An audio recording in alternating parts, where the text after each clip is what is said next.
Alright, folks. As you can tell, this video looks a little different from my usual ones. I don't know if you can tell, but this video is strictly for girls. Yeah, this is a gals only video. Sorry, fellas, you're gonna have to wait till the blue version comes out on my Patreon. Yeah, I'm just kidding. I don't have a Patreon. But my podcast does. Go check it out. Okay, so today we're gonna be talking about gender. And yeah, let's get it out of our systems. Gender? I hardly know them?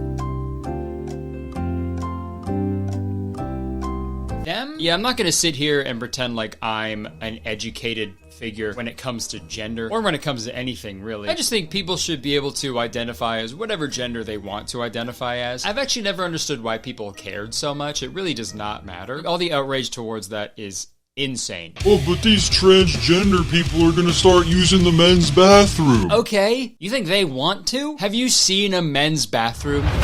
It's just disgusting, man. I've seen poop on the ceiling before. How? But more specifically, we're not going to talk about just gender in general. We're going to talk about gendered marketing. If you don't know what that is, here's a definition I wrote all on my own. Gendered marketing consists of differentiating consumers based on their gender through tailoring one or several elements of the marketing campaign or product features based on gender stereotypes. I wasn't reading it off a website. I was watching SpongeBob. SpongeBob SquarePants is a funny show. So in simple terms, blue stuff for boys, pink stuff for girls. Or like when they call a purse for men, merce, or sandals for men, mandals. I've also seen leggings for men called meggings. Men don't have legs, I guess. No legs, just megs. This is what I look like when I'm not wearing any pants. But some of these examples get extremely ridiculous, and those are the products that we're going to be looking at today. So I think one of the main categories that gendered marketing is the most prevalent is with personal hygiene. Perfect example are those like all-in-one shampoo / conditioner / body wash / lube / ketchup concoctions that are like only advertised towards men. Like this Irish Spring 5-in-1 shampoo, conditioner, body, face, 24-hour deodorizer. Dude, that sounds like fucking RuPaul lyrics, man. Shampoo, conditioner, body, face, 24-hour deodorizer. And although these are marketed towards men, I'm like 100% sure this shit was invented by some pissed off wife who's just had it up to here with their stupid fucking husband who was just not washing his body correctly. One day she was finally snapped and was like, okay, just use that, okay? The very least, just use this. I can literally smell your ass through your breath. Also, speaking of smelling ass, I'm really happy that they just called this shampoo for men and not man poo. It's just so frustrating that all the girls get all the pretty names for their shampoo, like smooth and silky, full and plush. And the guy shampoos are like machine gun smell, odor oil shampoo. And that sounds crazy, but that's not even that big of a stretch. Because look at this fucking bottle of shampoo. Hound's Head 10W30 super refined shampoo.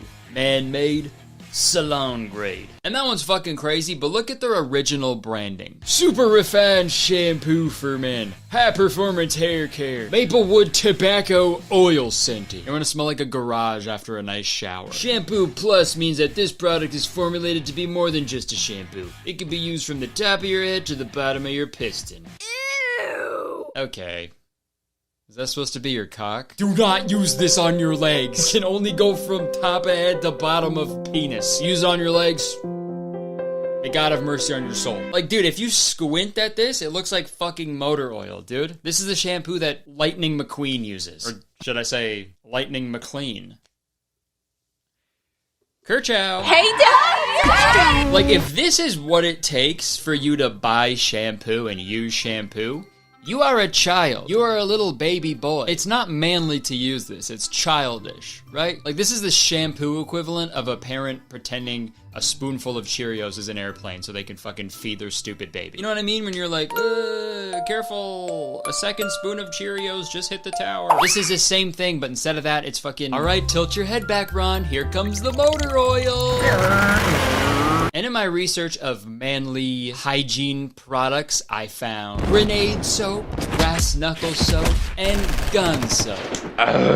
Hey guys, not everything has to be violent. You can have just a nice, relaxing shower with a normal bar of soap and regular shampoo. You can hang out without just being like, and trust me, the rabbit hole of like hygienic products that are advertised towards men is crazy deep. During my research, I stumbled upon a pretty interesting company that makes makeup for men, and it's called War Paint. It is makeup for men, and it's called War Paint.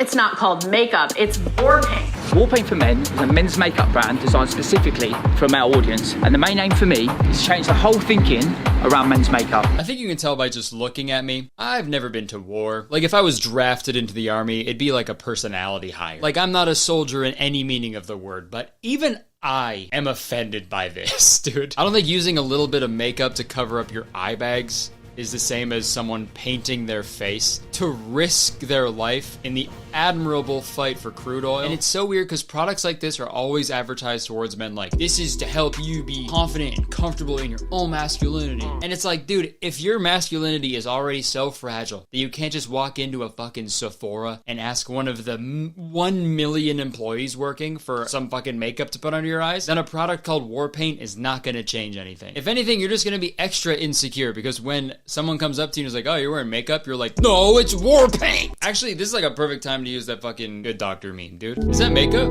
It's War Paint! And listen, I'm sorry we're focusing so much on men's products right now, but I just think it's so funny when companies make products specifically for men. Like, the entire world isn't already for men. And I got another great example. This is called Savage for Him. It's laundry detergent sheets. Let's go ahead and read this website. Detergent built for men.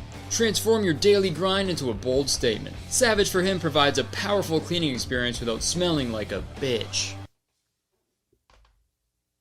Jesus, man. Last part seemed a little unnecessary. What does a bitch even smell like? Comment below what a bitch smell like. So that's super funny, but what's even funnier is the picture right underneath this one. They made this little diagram showing why Savage for Him is better than regular laundry detergent, and it's so fucking good. Let's look at it. All right, so first up, regular laundry detergent's got floral scent, and that's bad. Savage for Him, manly scent. This one is heavy plastic jugs, and that's bad. And Savage for Him is a lightweight box. Okay, hold on. Isn't the whole thing with hypermasculinity like, I'm super strong. I'm strongest man ever. so why is this bad that it's a heavy plastic jug, right? That guys love heavy plastic jugs.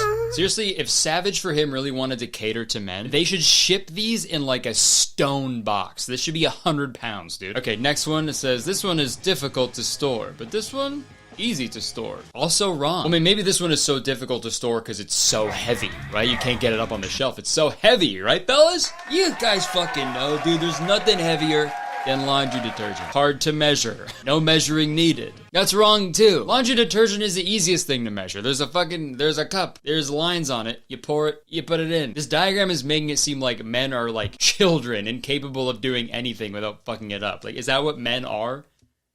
Don't answer that, actually. Don't. And last but not least, pouring leaves a mess versus easy-to-use sheets. Okay, yeah, so I guess the average man is a fucking infomercial actor. Okay, let's see what else is on Savage for Him. How to use... What the fuck? I didn't see this yet. How to use laundry sheets. Beat the shit out of some fucking pussy. Kill him, fucking fuck him up. Do your laundry. Motorcycle! Oh my god, guys, come on. Okay, I think that's enough about products for men. Let's move on to the girl stuff. Over the years, there's been a lot of, frankly insulting products marketed towards women. I think it's gotten a little better, but it's still pretty brutal sometimes. But like 10, 15 years ago, dude, shit was crazy. You had the Bic pens for her, you know, because girls can't use blue ink. Blue's for boys. You had those old Secret commercials. Strong enough for a man, but made for a woman. And then you had awesome products like Chick Beer. If you didn't know, it was beer for chicks. It was low in calories, and they made the packaging look like a little purse. They tie an outfit together once you're tying one on. It's just so wild because all of these products, they're pointless, but also just like so condescending. Like every product for women is like, oh, you want to use the same stuff that the boys do? Aw, that's so cute.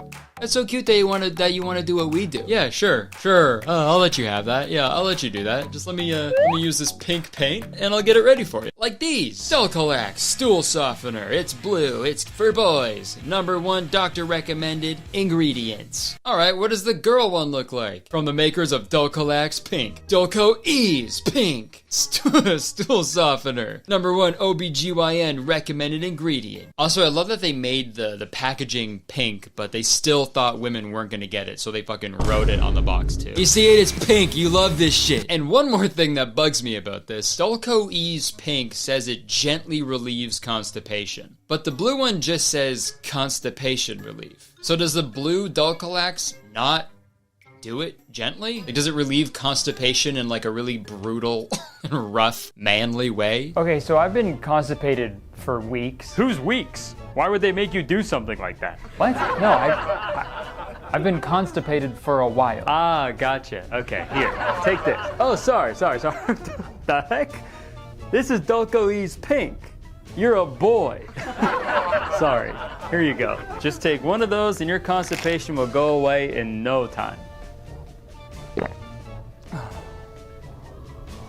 Okay, ow. Ow. Oh my god, ow. Ow. What did you give? Ow. It hurts. What hurts? Everything. Good. Ow. It's working. The new Dulcolax Stool Softener for Boys. With its patent-pending heart-stopping technology, you'll die a painful death and so will your constipation. Dulcolax, go into the light! And the shitty thing about this is that they use these tactics on people right away. You give birth to a boy, they get blue clothes. You give birth to a girl, they get pink clothes. And like these weird fucking pointless gender roles get just fucking shoved down their throat before they even like talk. Like these bibs, for example. The boy gets one that says boy genius, and the girl gets one that says ready for my hashtag selfie. This is like a fun game for all of you guys. After this video's done, go to Google, search any random product and then put for women or for men at the end and you'll get some really good results. Because there is no boundaries. They will take any product and inject gender into it for no reason. Like these girly girl binoculars, you know, just in case you want to look at some far away makeup. Because you're a girly girl. And what's interesting about the male counterpart is they're called North American binoculars. The fucking eagle on it. Ah, the two genders. Female, North American. And after looking at pictures of all these products, I started wondering to myself, like, are these even effective? Like, do they work? They've been doing this forever, so marketing like this must be incredibly effective, right? Wrong! The only group that gendered marketing works on is men. Because we all have fucking caveman brains. We see a thing that says, oh, it's shampoo for men, and we go, that's me! But studies show that companies who use gendered marketing towards women to try to entice them to buy their product, it actually does the complete opposite. I'll read this direct quote. Gender labels threaten women more than men because women have long been marginalized by negative stereotypes, so they're more sensitive to marketing that tries to put them in a box. I also was curious, I wanted to do some more research about the whole blue for boys and pink for girls, because I never found out the origin. I just assumed it was they just picked colors one day, I guess. So I looked it up, and dude, here's the fucking tea. Pink used to be the boy color. Could have slayed so hard, boys. Look what they took from us, man. And the flip side of that, blue used to be the girl's color. Apparently back in the day, they viewed pink as like a close relative to the color red, and they saw red as a stronger, bolder color, so they assigned it to the men. So it's comforting to know that whatever colors were assigned to each gender, the reasoning behind it has always been a little sexist. I just think it's so 2000 and late to separate things based on gender, especially with products that do not need to be separated that way. Like with vitamins and shit, I guess that makes sense, but like tape? Or here's a good one. Ouija boards? That's gotta be the craziest one. Are there any girlies here with us right now? Yes. Queen. And although I should just end the video right here, I wanted to find out if there was any real difference between these gendered products. So I ordered the craziest ones I could find on the internet, and we're gonna test them out. So let's go! Hey guys, I'm in my podcast studio because I have some family staying over at my house and I don't want to be even more annoying than I already am. So I scoured the internet to try to find some weird gendered products and I found quite a few. First off, we have dude wipes. I've never heard of these before, but they're extra large wipes, as you can see, because men have extra large assholes. They're sort of just gaping. Poop just sort of falls out sometimes. Fragrance free? Yeah, it's girly to have your ass smell good. I feel like we gotta get, it's either shit or no smell. So this says, back in the day, we founded dude products out of our apartment in Chicago. We were so tired of dealing with dry toilet paper during the aftermath of a lunchtime burrito. So I tried to find like a woman equivalent, you know, like dudette wipes or lady wipes. But every time I would like search up flushable wipes for women, like feminine wipes would pop up and it'd be like, perfect for your intimate area and balance your pH levels. So they're talking about the vagina. And I don't have one of those. Thanks a lot, God. So I just have like the regular flushable wipes that are for just anyone. This says it was tested with plumbers. Like they wipe plumbers' asses. You know how you can always see a plumber's butt crack? That's when they would test it. When the plumber would be hunched over and they'd be like, oh, perfect, now's our opportunity. What? Plumber? I hardly know. Also, this got me thinking, the fact that there's a dude wipe and also just like a generic wipe for all genders, that's just more proof that girls don't poop. I'm on to you, ladies. Okay, nothing gets past me. All right, so yeah, I'm gonna go test these out and see if there's any real difference between the dude wipes and the generic ones, I guess. I went into the bathroom and immediately pulled out some sheets to compare the sizes when I was caught off guard by this hilarious sticker they put on the dude wipes. So I had myself a nice little giggle, and upon close inspection, the so-called extra large dude wipes are really not that much bigger than the generic wipes. I don't even know if they're bigger at all, they might just have different dimensions. But enough about the size, I gotta see if these wipes work the same. So I took a number 2 in the bathroom, and obviously I can't show you the details here, but both wipes worked perfectly fine. I flushed the wipes down the toilet and said goodbye. Another job well done. Or so I thought. After I flushed these wipes down the toilet, I saw a sign that said, please avoid putting any other object in the toilets. And I respect my office space, so I dove down there to get them back. Okay, verdict, they're the same fucking thing. They both wipe your ass completely fine. Dude wipes are just about 2% bigger. Or maybe it's pronounced duty, I don't know. All right, next up we got an interesting product, earbuds. So yeah, these are called Sleep Pretty in Pink. And quiet snoring? Shouldn't it like quiet everything? Because this says noise reduction. The orange ones reduce all noise, but this one is just snoring. It actually amplifies everything else. On the packaging, there's nothing that says it's for women. It used to say earplugs for women, but they changed it. But on the back, on this little fucking barcode, it says Hero Sleep Pretty in Pink women's earplugs. Let's compare the size and the shape between these two. I'd like to share with you what makes the Sleep Pretty in Pink earplugs such a wonderful product for women looking to block snoring, as well as fall asleep and stay asleep. Okay, so we've got the regular all gendered earplugs, and then we've got the girl ones here. So let's check out the normal ones. Okay, nice. Now that's an earplug. Now the girl one immediately looks a lot smaller, right? Yeah, dude, it looks so much smaller. You'll notice that the tip of the plug is nicely rounded to provide the highest degree of comfort. It also doesn't get wider on the bottom, so I feel like that could just get swallowed up by your ear a lot easier, you know? Okay, so for reference, I'm just gonna try these out. Can't hear anything. Earplugs, we all know them. They could be nose plugs, who knows? Okay, now the girl ones. So right off the bat, they go in a lot.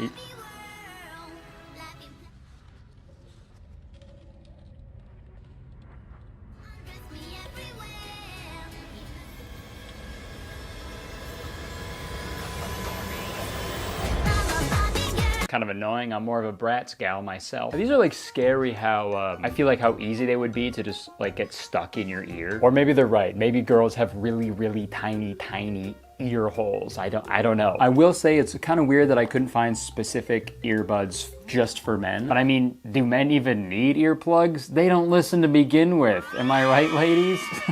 Like the video. Verdict, same fucking thing. These are just a little too small for my big, huge, manly ears. Okay, we got 2 more products that I want to try. This one really shocked me. Not as much as the next one we're going to be looking at, but this one especially really confused me.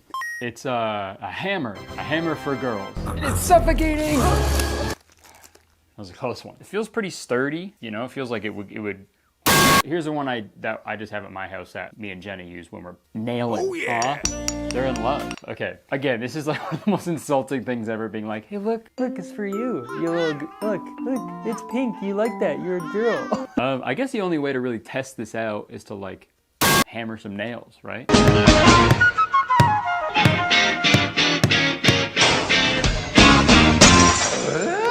big surprise, they're the same fucking thing. They both do the exact same thing. Hammer's a hammer, right? I actually low-key liked this one more. I don't know if because it's like newer, it felt better to like hammer. Oh my god, I just thought of a great name for it. A ham-her. A ham-her and a ham-his. I'm already like picturing how, like what a TV ad for this would look like. It'd be like, Girls love nails. Nah, not those kind of nails. These nails. Hammer it with the fucking hammer. Okay, so we have one more product here that has been pointlessly gendered. This one really caught me by surprise, and I'm sad that I have these. Turns out they made his and her Bibles. They've got the New International Version, Boys Bible, and then they've got the New International Version, the Ultimate Bible for Girls. And the differences are crazy. I'll read you the back of this. Grow into the young man God wants you to be. Dig deep into God's Word and learn amazing new facts. Discover inspiring people and stories, and uncover all kinds of stuff that you never imagined was in the Bible. Helpful, fun, and often downright astonishing. The NIV Boys Bible features unique and meaningful content. Features. What's the big deal? Need to know biblical stories and people. Check it out. Interesting and funny facts about Bible times and characters. Grossology. Gross and gory stuff you never knew was in the Bible. Grossology. If it oozes, bleeds, smells, or makes your spine tingle, it's in the Bible. God didn't avoid the messy parts of life. He left them in, so get ready to squirm. Okay, yeah, so they just got like a bunch of facts. It really does not look like the fucking good time that they're making it out to be, but now let's read the back of the Girls Bible. Packed with exciting features that help girls 8 to 12 better understand themselves in Scripture, the NIV Ultimate Bible for Girls teaches girls that the Bible is real, relevant, and best of all, that the story of God and His people is your story too. Features include book introductions, read about the who, when, where, and what. Dude, no shot. Okay, I haven't read the back of this before. Okay, Dream Girl. Use your imagination to put yourself in the story. No fucking way. Dude, you think in the Bible it says Y/N, dude? I can't believe they told you to insert yourself into the Bible. I wish the people stoning Jesus to death. It was so girl boss. What would it have been like to live on Noah's Ark? Or to see baby Jesus snugly sleeping in a hay-filled manger? Or how about seeing God create the world? This feature will help you imagine yourself in some of the most familiar and amazing Bible stories. Dude, I'm sorry, I gotta find one of these. I flipped through the Lady Bible to find some amazing, dreamy story to insert myself into, but I realized the Bible isn't really a book you want to imagine yourself in. I definitely would not recommend shifting into the Bible. Dude, the Dream Girl segments aren't even like cute. They're like scary. Your sadness is heavier than the pack of belongings you carry on your back. It bends you over inside, sun, just as the death of her husband. You thought he would always be there to protect you, but now there is no one. So there's a little peek into the gendered Bibles. Find it a little crazy that they can just do that. I feel like this should just be the Bible and that's it, but hey, what do I know? These are like the only things that are vastly different from the products that I've used. I don't know what that means, but it's gotta mean something. And maybe I'll figure it out by the time I film the conclusion of this video. So let's find out. I had a feeling that the gendered products were going to work the same way because they're the same products, just advertised differently. I do want to apologize for not trying out the Dulcolax and the Dulco Ease Pink. It would have been tough to purposely induce constipation and then try both of those out. I don't know if I'm that devoted to my craft. The craziest thing about this video, obviously, is the fact that they made the Bible boy version and girl version. That is so fucking crazy to me. And of course, the boy one is like, the Bible's so gross and crazy and a whole lot of fun. And the girl one is like, wouldn't it be so fun to pretend your whole life is falling apart? And also, I know this is a touchy subject, and I want to preface this by saying I am not religious, like in the slightest, but I don't think you should be able to change religious texts in order to cater to certain genders. That's cheating. The Bible's fucking boring, and it should be kept as that, right? Don't try to fucking fluff it up, because if they can change that, and that's fine, what else have they changed over the years? Maybe at one point the Bible said that it actually was okay to be gay. We don't know. It wouldn't surprise me. What's the first syllable in Bible? I do wonder how much better the world would be if we didn't force societal gender norms onto people and have the absurdity reinforced subconsciously through North American binoculars and pink hammers. Maybe guys wouldn't feel so sad and confused all the time, because maybe sometimes a dude wants to buy a pink shirt, but then he doesn't because he's scared that his friends are going to call him gay, so he just ignores it and doesn't buy the pink shirt, and then later when he sees another man wearing a pink shirt, he gets super jealous and makes fun of that person because the only way he knows how to deal with that emotion is through anger. It's really fun to think about. The pink shirt is a metaphor, by the way. How about this? Going forward, we all make a pact. All right? We have to be on the same page. Because I know some of you are getting to that age of, wanting to start a family and stuff. So I think if you have a baby, don't succumb to the societal pressure of putting a boy in blue and a girl in pink, okay? Because I think that's where all the problems begin. So I think instead, if you have a baby, dress it up like the skateboarding legend Tony Hawk. Because no one's gonna give a shit about their gender at that point. Everybody's gonna be way too busy crowding around that baby chanting, do a kickflip, do a kickflip, do a kickflip, do a kickflip, do a kickflip, do a kickflip, do a kickflip.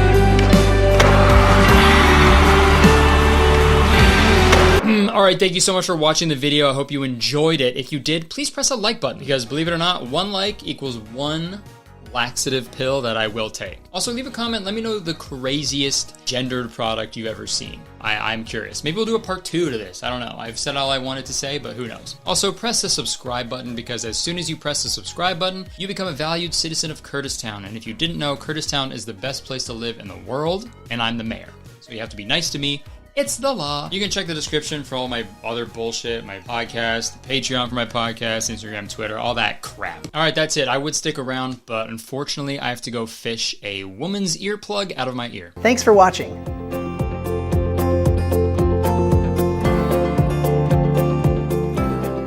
Sorry for how this looks. I'm in a hotel room right now. I'm on tour in Australia. Wow. I gotta make this video now. And you guys tell me if I have any dandruff on my shoulders, right? Folks! July 10th, 2008, Apple officially launches the App Store. Downloading third-party apps on our phones has become the industry standard, so we're not too impressed by it anymore. But back then, it was a technological breakthrough. Anybody could create an app and sell it to the average consumer. Sure, some developers made pointless, gimmicky apps like Twitter or Google Maps, but there were some real innovators out there creating beautiful, life-changing apps like iBeer or Cigarette Simulator. I love apps. I have tons of apps on my phone. I even order apps when I go to restaurants. Apps are the best, okay? But what if I told you that some apps are bad? No! Yeah, it's true. The implementation of the App Store was incredible. Like I said, it allowed anybody to create an app. But unfortunately, when you allow anybody to make an app, anybody can make an app. Which brings us to the main topic of today's video. The Bear Fruit app. This is an educational / social networking app created by Cole and Savannah LeBrant, aka the mother and father of the LeBrant family. If you're unfamiliar with the LeBrant family, number one, I'm jealous. I wish I didn't know about these fucking people, but before we get into the Bear Fruit controversy, let's do a quick refresher on the LeBrant family so we're all on the same page, okay? Back in the day on Vine, Cole used to be a member of Dem White Boys, and those videos were just so cool, man. Him and his friends would take their shirts off and just sort of like twerk on camera, and it was fucking weird, man. It was, the videos were bad and weird, if I'm being honest. But once Vine shut down, Cole fully embraced Christianity. How do I make that transition from being, the twerking Vine boy to loving Jesus? And he was immediately trying to transition to Musical.ly. So he started reaching out to family-friendly content creators on Musical.ly, because according to him, he always made clean content. Because I was transitioning from Vine to Musical.ly, and I was trying to reach out to family-friendly creators, because I had always made clean content. Personally, I wouldn't classify shirtless twerking videos as clean content, but that's just me, man. Maybe I'm old-fashioned. I just want to make content that's clean, family-friendly, and safe for everybody to watch. Now let's get into today's video. So, Cole reaches out to Savannah on Musical.ly, who, by the way, already had a 3-year-old daughter at the time named Everly. So they end up meeting in person, and then within the year, they're married to each other. Shortly after their wedding, Cole posted this tweet: "No longer a virgin, 100 emoji. Hashtag marriage rocks." Which, to this day, is the only funny thing he's ever done. Whoa. We met in a year later. A year, we were in married a within year. a year. Holy freak. Yeah, it was really fast. Okay, sorry, this is a little off topic, but these clips are from like a Christian podcast, so it makes sense why they aren't cursing, right? But dude, there is nothing funnier than a grown man saying "holy freak." Holy freak. Yeah. What the freak, bro? You're a weird mother freaker. Go freak yourself, man. Yeah, I freaked her last night.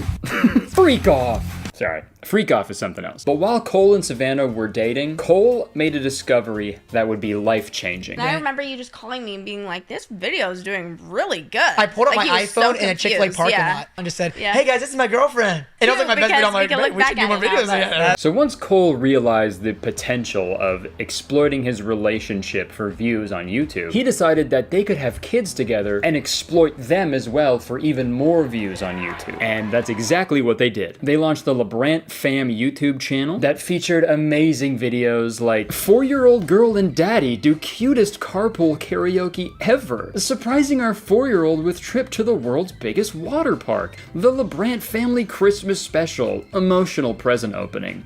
Man. If my parents filmed my childhood and uploaded that footage to the internet to make money off of me, no joke, dude, I would never talk to them ever again. It'd actually be impossible for me to talk to them ever again because I'd fucking kill them. They'd be dead. Dude, the internet is full of weirdos, man. So if you have kids who you're supposed to love and protect, wouldn't you want to try your hardest to like not put them on the internet where all the fucking weirdos are? And not to mention, it is super gross that several of the most popular videos on the LeBrant Fam channel feature their daughter in the thumbnail wearing a bikini or a revealing dance costume. That's weird as fuck. Or as freak, sorry guys. Holy freak. Yeah. Exploiting kids at school, but yeah, let's draw the line at cursing. LeBrant Family Analytics. LeBrant Family's daughter. 5.2 million subscribers. Makes $30,000 per suggested post. $30,000. Now look at her demographics, everybody. 70% male. Lowest percentage is teenagers. Makes total sense, for sure. Let's give a 5-year-old girl a public Instagram account where the demographic is 70% male. Yeah, good job. I'm sure that's not harmful at all. Good job, guys. Yeah, if you guys can't tell, I am fully against family channels on YouTube. I think they're fucking stupid and weird and exploitative. And we've already seen how harmful they can be to the children in those families, right? A child is never consenting to this. Even if they are, they're not fucking, their brains aren't developed, man. They don't fucking know what they want. But after watching some videos, I found out how the LeBrant fam justifies making the videos that they do. Our kids now want to see their videos from when they were little. So it's cute. Like they have all these home videos. Yeah, that's so cute. Wow, yeah, I guess I never thought of it like that. That's so cute. They're just home movies. You know your home movies, right? The ones that are publicly posted online so millions of people can see them while your parents profit off of you and your exploitation. They're so fun, man. Home movies. I love those. But I'm sure she's right. I'm sure the kids are gonna love watching those videos when they're older. In a therapist's office. Sorry. Anyways, the LeBrant fam started posting regularly on their YouTube channel, and over the years, they've amassed over 12.8 million subscribers and over 4 billion views. Sidebar really quick, this doesn't really have to do anything about the LeBrant fam in particular, but it just made me laugh. 7 months ago, they uploaded a video called "We're Done Having Kids," and in brackets, Cole's having surgery. I guess he got a vasectomy, which, you know, that I feel like that would be a form of birth control, which is not allowed. But and then 2 months after that video, they uploaded another video titled "How We Really Feel About Being Done Having Kids." And that shit made me laugh so fucking hard, man. You shouldn't be able to do that. That shouldn't be allowed. Uploading one video and then being like, no, this is how we really feel. Just to get more views, dude. That's like if they put out like an old version of the Bible and then hundreds of years later they release like a new Bible. Like, that sounds insane. They'd never do that. I'm gonna do that from now on, actually. You know what? I'm gonna do that. This video is gonna come out, but the video after this video is gonna be called "How I Really Feel About the LeBrant Family." And the LeBrant family's image, it's, you know, it's very, very nice and wholesome. Their YouTube banner is a great depiction of that. It's them in the clouds with their kids, and it says, "As for me and my household, we will serve the Lord." And Cole even said he only makes family-friendly content. I'd always made clean content. But don't let their image fool you. Cole and Savannah LeBrant have been through their fair share of controversy. I'm sure I missed a few of their controversies in my research, but here's some notable ones. But before we get into the controversy, let's hear a word from today's sponsor, ExpressVPN. Folks, we all know what a VPN is, right? A virtual private network, a secure tunnel between your device and the internet, you know, designed to keep your online activity private and secure. Well, I use a VPN all the time. But I don't just use any old VPN service.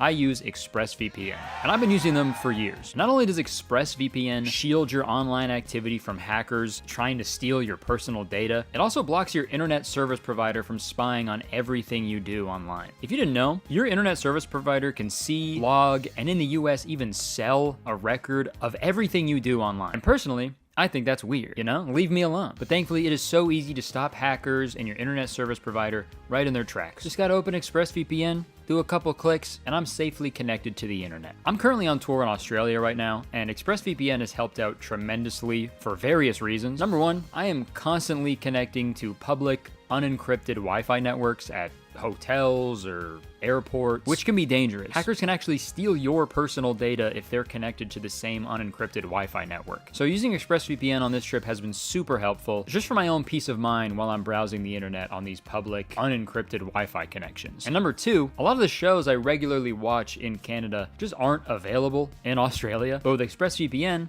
I'm still able to watch them without missing out on anything. By connecting to a server in Canada, I'm essentially tricking my computer into thinking I'm back home. So all it takes is just a couple of clicks and I'm watching the newest episode of RuPaul's Drag Race. I don't gotta worry about getting spoilers or anything. I can be caught up. It's really that simple, man. Dude, I used ExpressVPN last night. I connected to a server in New York and I opened Netflix and I watched Detroiters. And I had a great time. I laughed my friggin' head off. Folks, ExpressVPN simply has it all. They have the fastest speeds, 24/7 customer support, and they're so simple to use. And now is the perfect time to try ExpressVPN because they're hooking you guys up with an amazing deal. Find out how you can get 4 months free by scanning the QR code on screen, clicking the link in the description box below, or by going to expressvpn.com/Kurtistown. All right, thank you so much to ExpressVPN for sponsoring this video and so many others in the past. I hope you guys check them out because truly, I cannot recommend them enough. I use them every single day. You know, it helps me out when you guys check out the sponsors, so everybody wins here, man. All right, thank you, ExpressVPN. Back to me.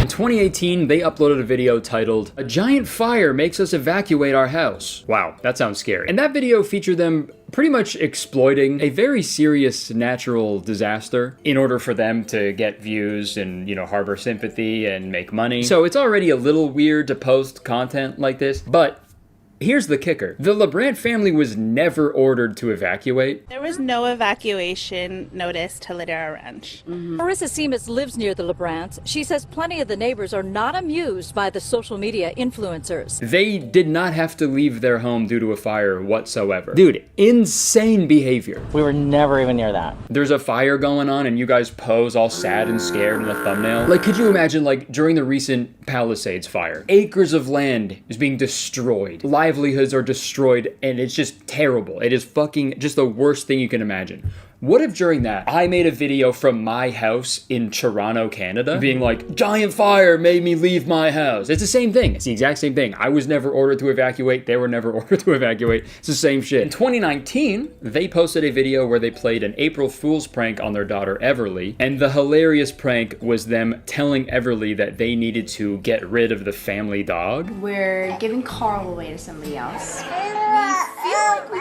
can't take good enough care of him at our house. So obviously, Everly started crying, and they filmed the entire thing, and then posted it.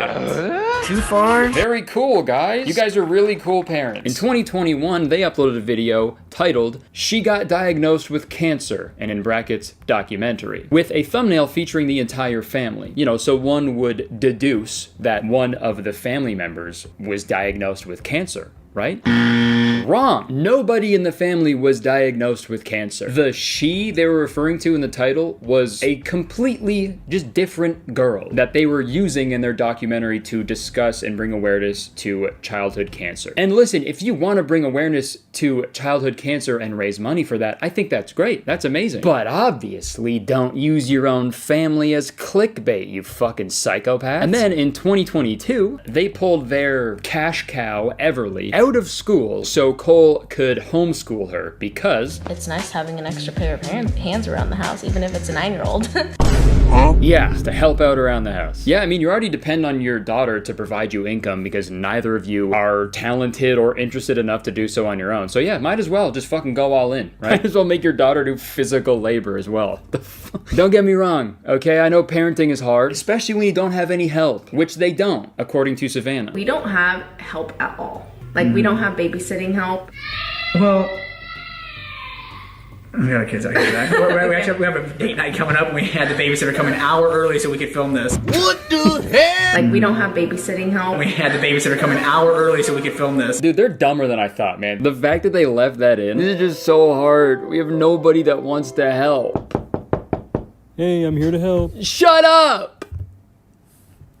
What am I gonna do? But then their magnum opus of controversies was in 2022 when the LeBrant family released a pro-life documentary titled Abortion that featured them interviewing pro-life scientists, just talked about how terrible and evil abortion is. Instead of pro-life or pro-choice, is it possible for us to be pro-love? Even insinuating in the beginning that abortion is worse than the Holocaust? I have my personal convictions. You have yours. We're all so different, and that's okay. Fucking insane, dude. They're so dumb. It's also like just so out of place on their YouTube channel, right? Like the video goes like, big day for baby number 4, abortion!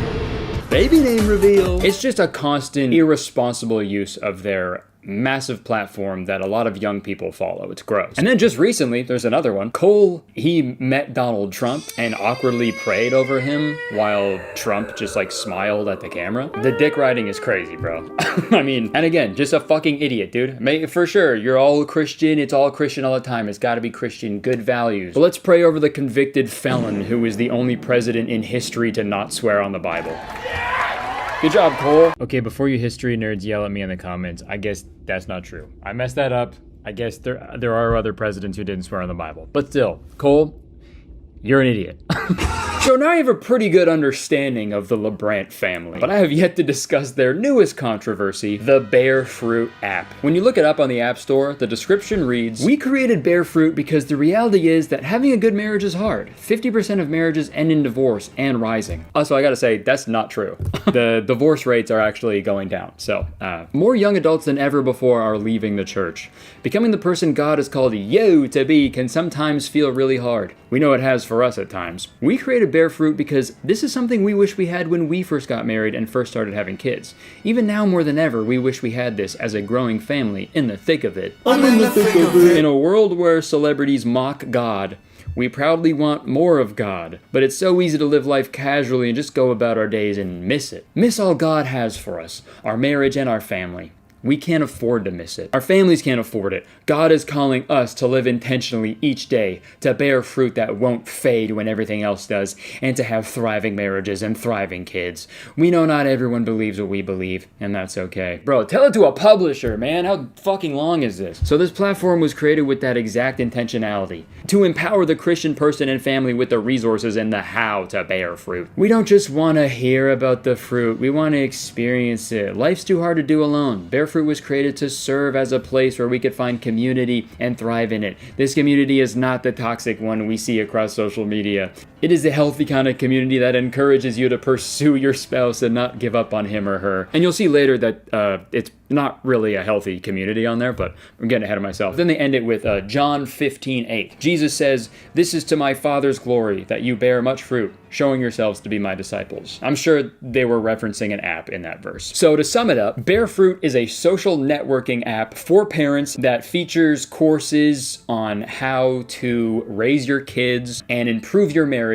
directly from the LeBrant family, as well as access to 2 live streams a month featuring Cole and Savannah, as well as the ability to talk to other parents in the discussion tab. So the LeBrant fam releases the Bear Fruit app in October 2024, and the initial reaction from their fans was confusion because the Bear Fruit app is free to download, but to actually use and access the app, you need to spend $7 a month or just $70 a year. What a bargain. But if the money is an issue, don't worry, because apparently every month they do a $10,000 giveaway, ranging from $10,000 cash to dream family vacations and more. And you know, I guess that's nice, right? It's nice to give away money to people, obviously. We're giving away $10,000 every single month. Oh, does anybody want a brand new iPad? Oh no, oh man. I forgot that the brand new iPhone 6 just came out that someone's getting this month. It always feels a little disingenuous though when they make that like the selling point of the app, because you shouldn't have to use the promise of making a bunch of money to entice people to buy your app, right? You should just make a good app. And I totally get why people were upset about the price, dude.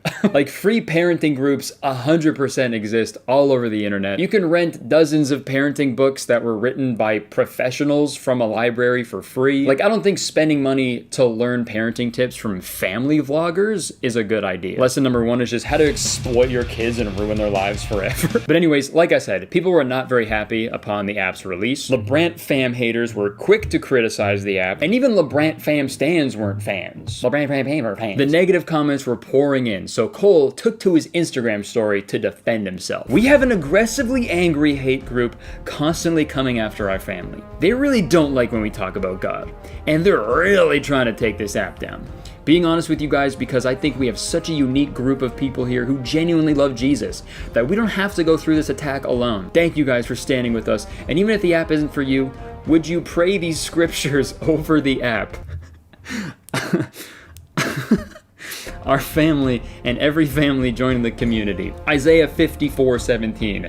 No weapon formed against you will prosper. Okay, Jesus fuck, man. This is the guy who's gonna be homeschooling their kid. Can't even fucking spell any word. Genesis 50:20. What the enemy meant for evil, God will use for good. If the world hates you, understand that it hated me first. Okay. I gotta say, asking people to pray over an app is fucking insane. Picturing someone kneeling down on their bed like, I know my husband is still being held hostage by the mafia, and I know I just lost all my money in a crypto scam, and I know my mom just exploded, but please, all I ask of you is to make sure the LeBrant fam makes a ton of money from their app. Please, God! Like, that's insane, man. Guys, can you please pray over this video? Please pray that this video gets so many views.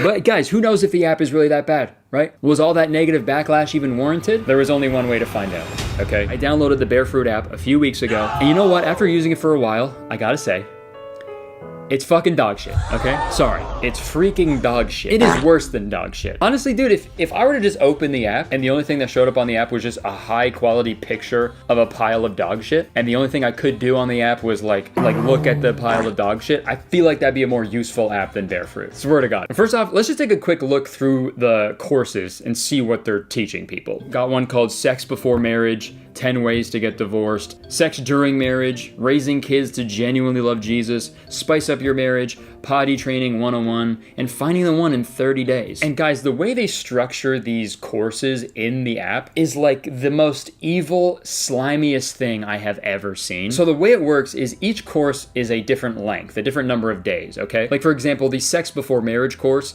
is 29 days long, while the 10 Ways to Get Divorced course is only 11 days long. So you click on a course, you do day 1. It's literally like a 1-page, poorly written paragraph about just straight up bullshit that could be found like literally anywhere else. Like none of this is proprietary information. Like this one, for example, that I found online. This is day 5 of 7 of the potty training course, okay? Welcome back to day 5. The next 2 days will look a lot like yesterday's day, being consistent. Maybe a few more pees in the potty, but maybe still some accidents. Hyping up the pees in the potty. Always asking every 20 mins if they have to go and reminding them to tell you when they have to go.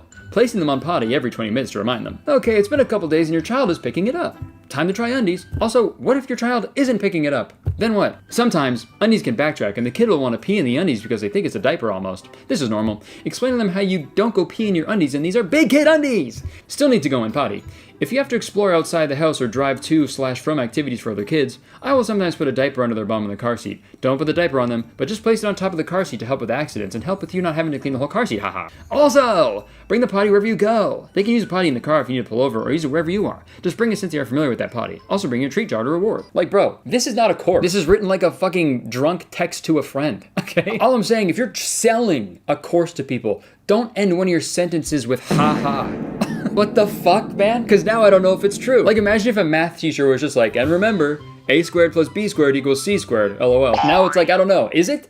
And here's the slimy part. I'm not exaggerating. You could easily read all of the courses. You could breeze through all of them in their totality. You could breeze through them in like probably a half hour, but they limit you to one course at a time. And they also make it so you can only do one day of that course per day. It's not like you can just learn several things at the same time and do a day of each. No, one course at a time and one day of the course per day. So I did the math, and if you were to seriously complete every single course on the Barefruit app, you didn't miss a single day, it would take you 169 days, which is about 5.5 months. So factoring in the $7 monthly subscription, the least amount of money you would need to spend to gain all the fucking galaxy brain knowledge from Cole and Savannah would be $35, which, you know, obviously isn't the most money ever, right? But it's still $35. And if you're a struggling parent and stuff, like desperate for information, right? Like $35, that goes a long way. The main issue I have is they're trapping people in this shitty app for fucking months just to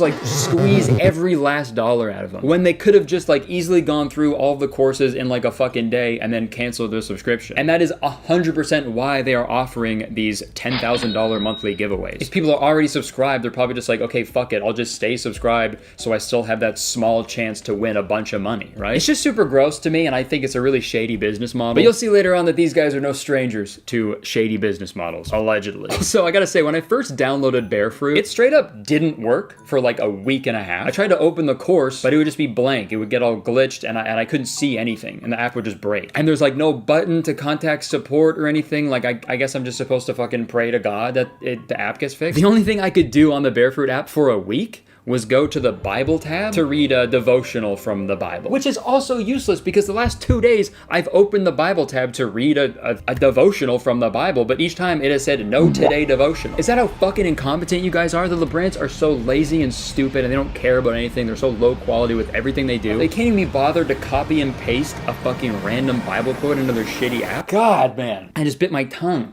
Ow. Thankfully, the app fixed itself once an update came out for it, but dude, I lost like a week of progress on the potty training course, man.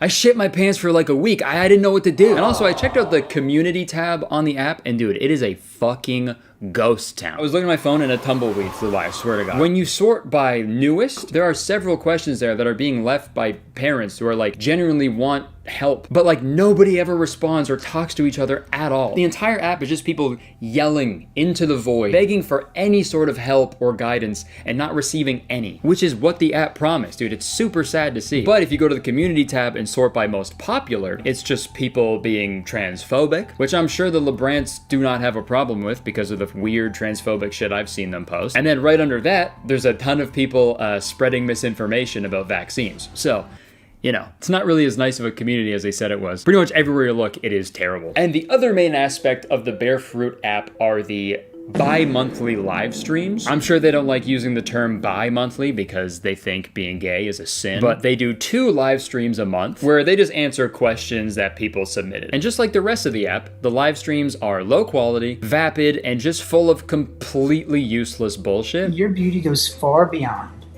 your physical beauty, honey. That's so nice. Your heart is beautiful. I've never actually seen it. This is making me feel very awkward. But you are beautiful inside and out. And you are so nice of you. So awesome. Thanks. And I love you. I'm so proud of you. And most of the time, it honestly seems like they don't want to even be there. Guys, we're live with you instead of watching the game. I'm a guy. I should be watching a football game. I'm a guy. I should be watching the game. I don't want to subject you guys to these because they are so brutal to watch, and I get so mad because they constantly contradict themselves, dude. It's our responsibility to protect our kids. If that's your responsibility to protect your kids, do that! Don't exploit them on your fucking YouTube channel, you weirdos. The only good thing about the live streams are the thumbnails they put because they're so fucking funny. Do we spank? Jesus' second coming. Porn. Our testimonies. Santa? Sexually exploring your spouse. And as you can see on the live streams, each one gets an average of around like 15,000 views. I'm not sure of the validity of that, but if that's the case, then that would mean there are 15,000 paid members on the Barefruit app, which would mean that they're making $105,000 a month from the Barefruit app. Dude, that's $1.2 million a year for an app that barely works, and when it does, teaches you nothing. And you'd think them making that much money would allow them to up the production quality of these live streams at the very least, dude. This shit is awful. The first 2 minutes are fucking blubbing around trying to get the audio working, dude. It's a nightmare. I think you should be able to hear us now. Oh yeah, my goodness, he guys, didn't turn the mics on. I'm so sorry. How did I do that again? Dude, I'm alone in a hotel room, and my video looks and sounds better than theirs. It's very clear that Cole and Savannah do not give a fuck about the quality of their content, but the Barefruit app seems to be a successful business venture for both of them. And it makes you wonder, like, how did they even think of it, right? Where did they even get the idea to pursue something like this? Well, just like their children's childhood, they stole it. This video is about our negative experience with Cole and Savannah LeBrant and how it relates to their new venture. Let's get into it. On April 1st, 2024, we had a 1-hour call with Cole LeBrant to discuss what we presented as a multi-million-dollar opportunity. Cole said, "You have my attention," and we scheduled our exciting call. He said this was very timely because they were looking for something to sink their teeth into. He even signed our NDA to show good faith that what we talked about would be confidential. And we trusted them. I mean, they're very outspoken about their faith. Why wouldn't they be? Here's a video of us right after the call documenting our experience. It's April 1st, but it's not April Fool's Day. Damn, they did it on April Fool's. Oh no. I mean, we know the LeBrants do some pretty fucked up April Fool's Day pranks, so maybe that was one of them. We just got off the call with Cole LeBrant for an hour where we gave him our presentation. He really liked it. Yeah, he said if this was the #1 moneymaker, his motivation on putting all of his energy into it will exponentially go up. How do you think it went? Do we sound like we just talked to someone who was familiar with what we were discussing and maybe they were already working on something similar? What do you think? Then they went silent, but they posted this video on their YouTube channel. We have 3 really cool, unique business opportunities, what we feel is very like-minded people. Stuff that we're super passionate about. The description of their new venture sounded strikingly similar to what we presented to them. So concerned, I sent Cole this text, just flat out asking him, where he said no, and if we were to do that, it would be with you guys. No worries there. And according to Reddit and the homepage of their new Christian business, they are in fact doing a homeschool course, which is what we describe as their bread and butter. Cole also shared in another private text message that they plan to incorporate many of the elements we presented into their venture. Dude, that is so fucked up, man. It's just slimy, dude. Slimy little weirdos, man. These people are slimier than the Kids' Choice Awards, which is funny because they actually never gave their kids a choice. Dude, they met with a couple who reached out to them. They wanted to create a digital product for them. Cole signed an NDA, promised them that if they did pursue a venture like that, it would be with them, and then just blatantly stole their idea and cut them out of it so they could make more money. Obviously, this is all alleged, but that's what it seems like to me. What does it say in the Bible again about stealing? Exodus 20:15, you shall not steal. Leviticus 19:11, do not steal. Leviticus 19:13, do not defraud or rob your neighbor. Corinthians 6:10, Timothy 6:10, the love of money is a root of all kinds of evil. 4:28, those who stealing, 7, verse 29:24, those who partner with double. And my personal favorite, Matthew 19:24, it is easier for a camel to pass through the eye of a needle than for a rich person to enter the kingdom of God. You guys better find some tiny camels or a huge needle, okay? Because it's not looking too good for you guys. I don't know if they necessarily like broke any laws here, but like even if the two people who gave that idea to the LeBrants, even if they like decided to go to court with this, they would be bogged down by so much like legal fees that, you know, the LeBrant family does not have to worry about because they're making insane amounts of money every month. So it probably wouldn't even be worth it for them to take it to court. It's just like, it's so scummy, man. And although Cole said they didn't make Barefruit to make money. It's not like to make money, but it's actually to make a difference. Which is fucking crazy, because if it's not to make money, why are you charging people? But although Barefruit doesn't exist to make money, I guess it's a good thing for them that it does. I've been looking at their social blade, man, and the LeBrant family's popularity online has been slowly declining over the years for obvious reasons. You know, and they've got to find new creative ways to exploit their family because, you know, God forbid either of them have to get a real fucking job. And I wish I could end the video here. I wish that was the only recent scam the LeBrant fam was trying to shill to their audience. But oh man, how the stars have aligned. While I was researching this video about the Barefruit app, this YouTuber Hannah Alonso uploaded a video talking about a Zoom call that Cole hosted with 800 of his followers who were interested in a new business opportunity that promised a recurring $50,000 a year. He was saying he wanted to like coach some people and help them achieve their goals. And in this Zoom call, Cole reveals that this business opportunity is with a company called Neolife. Here's the opportunity. There is this company called Neolife. Neolife is a nutrition supplement company, but what sets Neolife apart from other supplement companies is they actually allow you to make money by selling their products and by recruiting others underneath you to also sell their product. And then those people recruit other people, and then those people recruit other people, and then it just keeps going.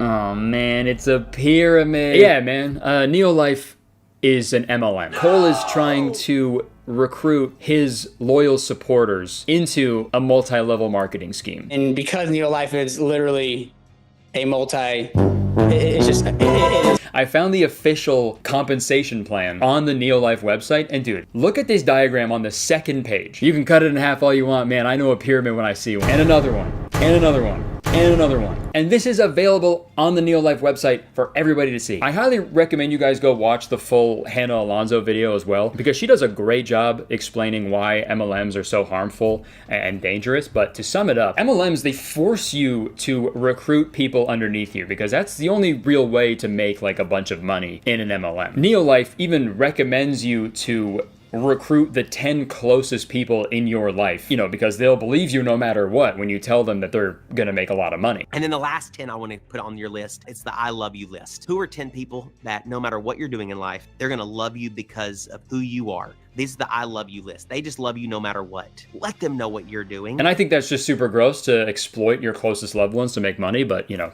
Cole and Savannah have been doing it for years.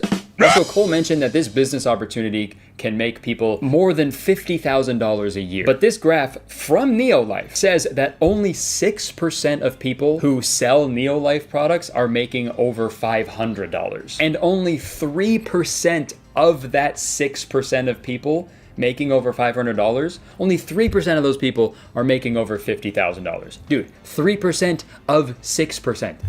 You know how small that is? Like, how many people is that? What, like fucking 4 of them? 4 people? I don't even know. So Cole is vastly overpromising with that statement. And it's just fucking gross, man, because MLMs, they always promote the business model as like a way for people to, you know, escape their 9-to-5 jobs that they hate. You know, you can become financially free and stuff. And they just like exploit on desperate people who hate their jobs. But like, dude, more often than not, people don't make any money with MLMs. A lot of the time, people lose money because you usually have to buy some fucking starter package and then also a bunch of products that you never end up selling. But the grossest, yuckiest thing about this whole MLM situation is that Cole advertised it as a way to like coach people, you know, help them achieve their financial goals. I'm gonna be your mentor, right? Mentor, I hardly know her, right? But that's not what it is at all. Cole's Zoom call, that was just one big recruitment ploy for himself. It was completely selfish. This was simply Cole trying to recruit people under him in the pyramid so he can make a cut of the sales that his fans make. He doesn't give a fuck about his fans' financial goals, dude. The only thing he cares about is grabbing his fans by the ankle, flipping them upside down, and shaking them until every penny falls out of their pockets, okay? I think it's fucking disgusting. And the LeBrant fam's shenanigans have only strengthened my hatred and disdain for family channels on YouTube. They're gross, exploitative, creepy, and straight up evil. I'm gonna say it, they're evil as fuck, okay? I'm about to say it. And just because someone says they're a Christian, that doesn't automatically mean they're a good person. You can go on and on about praying, but the second you start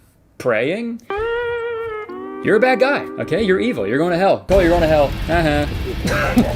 You're going to hell. Neener, neener, nana, nana, boo, boo, you're going to hell. I don't know, man. In conclusion, I remember back in 2014 and seeing dem white boys dominate the Popular Now page on Vine. And I remember being so annoyed and weirded out by it. I'd always make fun of them. I remember watching those videos and in my head, I was always like, God, these are the worst videos I've ever seen. There's no way that any of these guys could make worse content than this. But now, 11 years later, I would much prefer if Cole stopped whatever the fuck he was doing now and just went back to those twerking videos, man. Make Cole twerk again, okay? I am 100% serious. Because, dude, he used to drop it pretty low. I'll be honest, he used to drop it pretty low. But with all these fucking weird, scummy business ventures, he's reached a new low.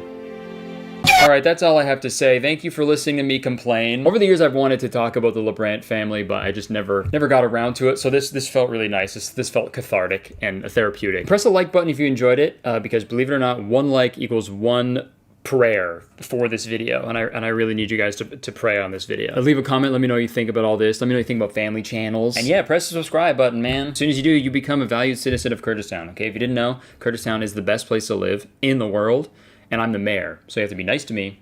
It's the law. All right, that's it. I would stick around, but unfortunately, I have to go learn how to use a potty. See ya. Go watch this video if you want to watch more video. Go.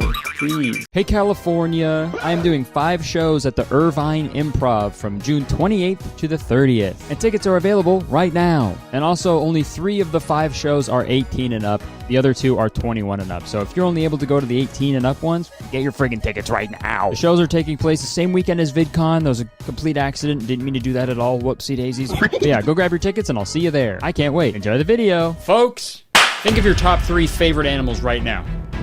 You got it? Now, if a monkey isn't in your top 3, you're an idiot. You are objectively wrong. Show me one animal other than a monkey that picks his butt, sniffs his finger, and then falls off of a tree branch from the stench. Don't worry, I'll wait.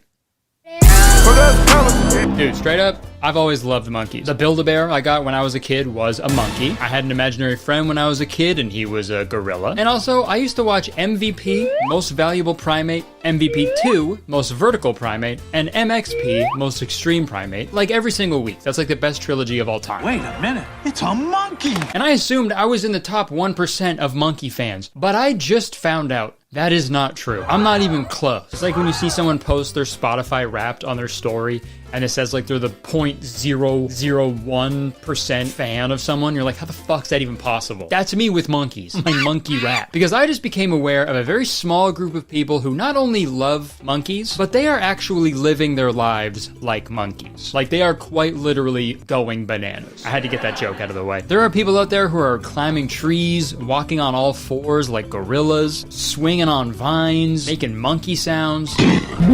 They're going absolutely monkey mode. So I first found out about this lifestyle from this guy's Instagram page. His name is Leo Urban. I think it's pronounced Leo Urban. He's French. And he has the last name Urban the same way Keith Urban does. You know, it's weird they have that last name because both of these guys seem pretty rural. And this guy is known online as the real life Tarzan. And there's like a ton of articles and videos about him. He also competes in like professional tag, which I just found out was a real fucking thing. They gotta do that with other childhood games, but hide and seek in the Olympics. DB Cooper, #1 draft pick. Yes! Before we get into this video, and before I talk about this monkey movement at length, I just wanna say I am in no way trying to like shame these people for doing this. You can do whatever you want, as long as it's not hurting anybody, okay? But I just think it's really interesting and also really silly. So I'm gonna goof on it a little bit, sorry. So I watched a bunch of videos of Leo Urban, and I'll say this, they're objectively impressive. There's videos of him swinging on vines and branches, climbing and jumping around trees like it's nothing. It's pretty nuts. And I was immediately intrigued by this. The first question I had was like, how far does this go? Like, what length does he live his life as a monkey? Like, is this just a strictly fitness thing or an entire lifestyle? So let's go to his website and find out. So he calls this whole thing primal parkour, and he defines it as primal parkour is inspired by urban parkour, but it essentially takes shape in nature. The practitioner evolves in a mixed and rugged environment in which he will find his only inspiration. Ooh, I guess it's only for boys. Sorry. Controversial take, but I feel like all monkeys are boys. It's like how all cats are girls and all dogs are boys. They will find their only inspiration, the power of the elements, animals, and the genetic heritage of our ancestors. And on his website, he actually sells a booklet called The Introduction to Primal Parkour, where you get the origins of primal parkour, a warm-up program, introductory exercises in tree and rock climbing, and get this, a glossary.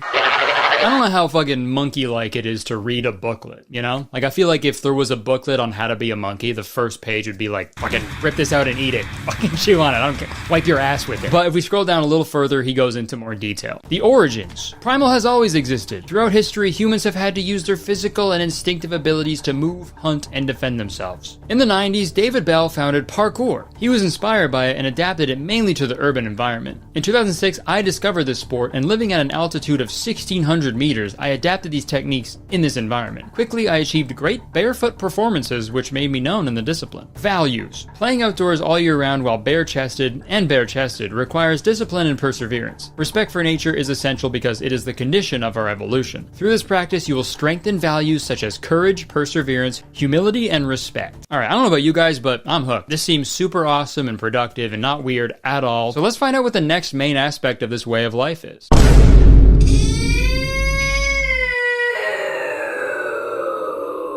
Alright, okay, so before we can even walk, we wear shoes. Our best shoe is our foot. Walking barefoot has unsuspected benefits, so take off your shoes and enjoy yourself. Come on, Take them off. Take off your shoes. Dan Schneider be like. It is a little bit too upfront about that aspect of it, you know? Like, I think the unsuspected benefits he's talking about are only for him. Me seeing your feet will benefit me greatly. He does mention the foot thing a lot, and I'm sure that's a pivotal part of this lifestyle. But like, come on, man. For free? Really, dude? At least put it behind a paywall and make that paywall high enough that you can't fucking parkour over. But, you know, I guess it makes sense because monkeys are usually bare feet. You know, they always got their dogs out. Sometimes they wear shoes and it's awesome. And all jokes aside, from watching a lot of Leo's content, he seems like a really cool, genuine, nice guy. So I don't think like the bare feet thing is coming from a place of like perversion or anything, obviously. But I think just like a general rule of thumb or rule of toe, if a fitness influencer wants to see your feet like right off the bat, that's a pretty big red flag. All right, thank you so much for joining the Monkey Madness Fitness class. Now, this is a pretty exclusive program, so I need to do a quick screening process. Yeah, for sure. All right, first off, let me see your feet. Yeah, sure, makes sense. You know, monkeys, I guess monkeys didn't wear shoes, okay? Makes sense. Okay, my shoes are off, great.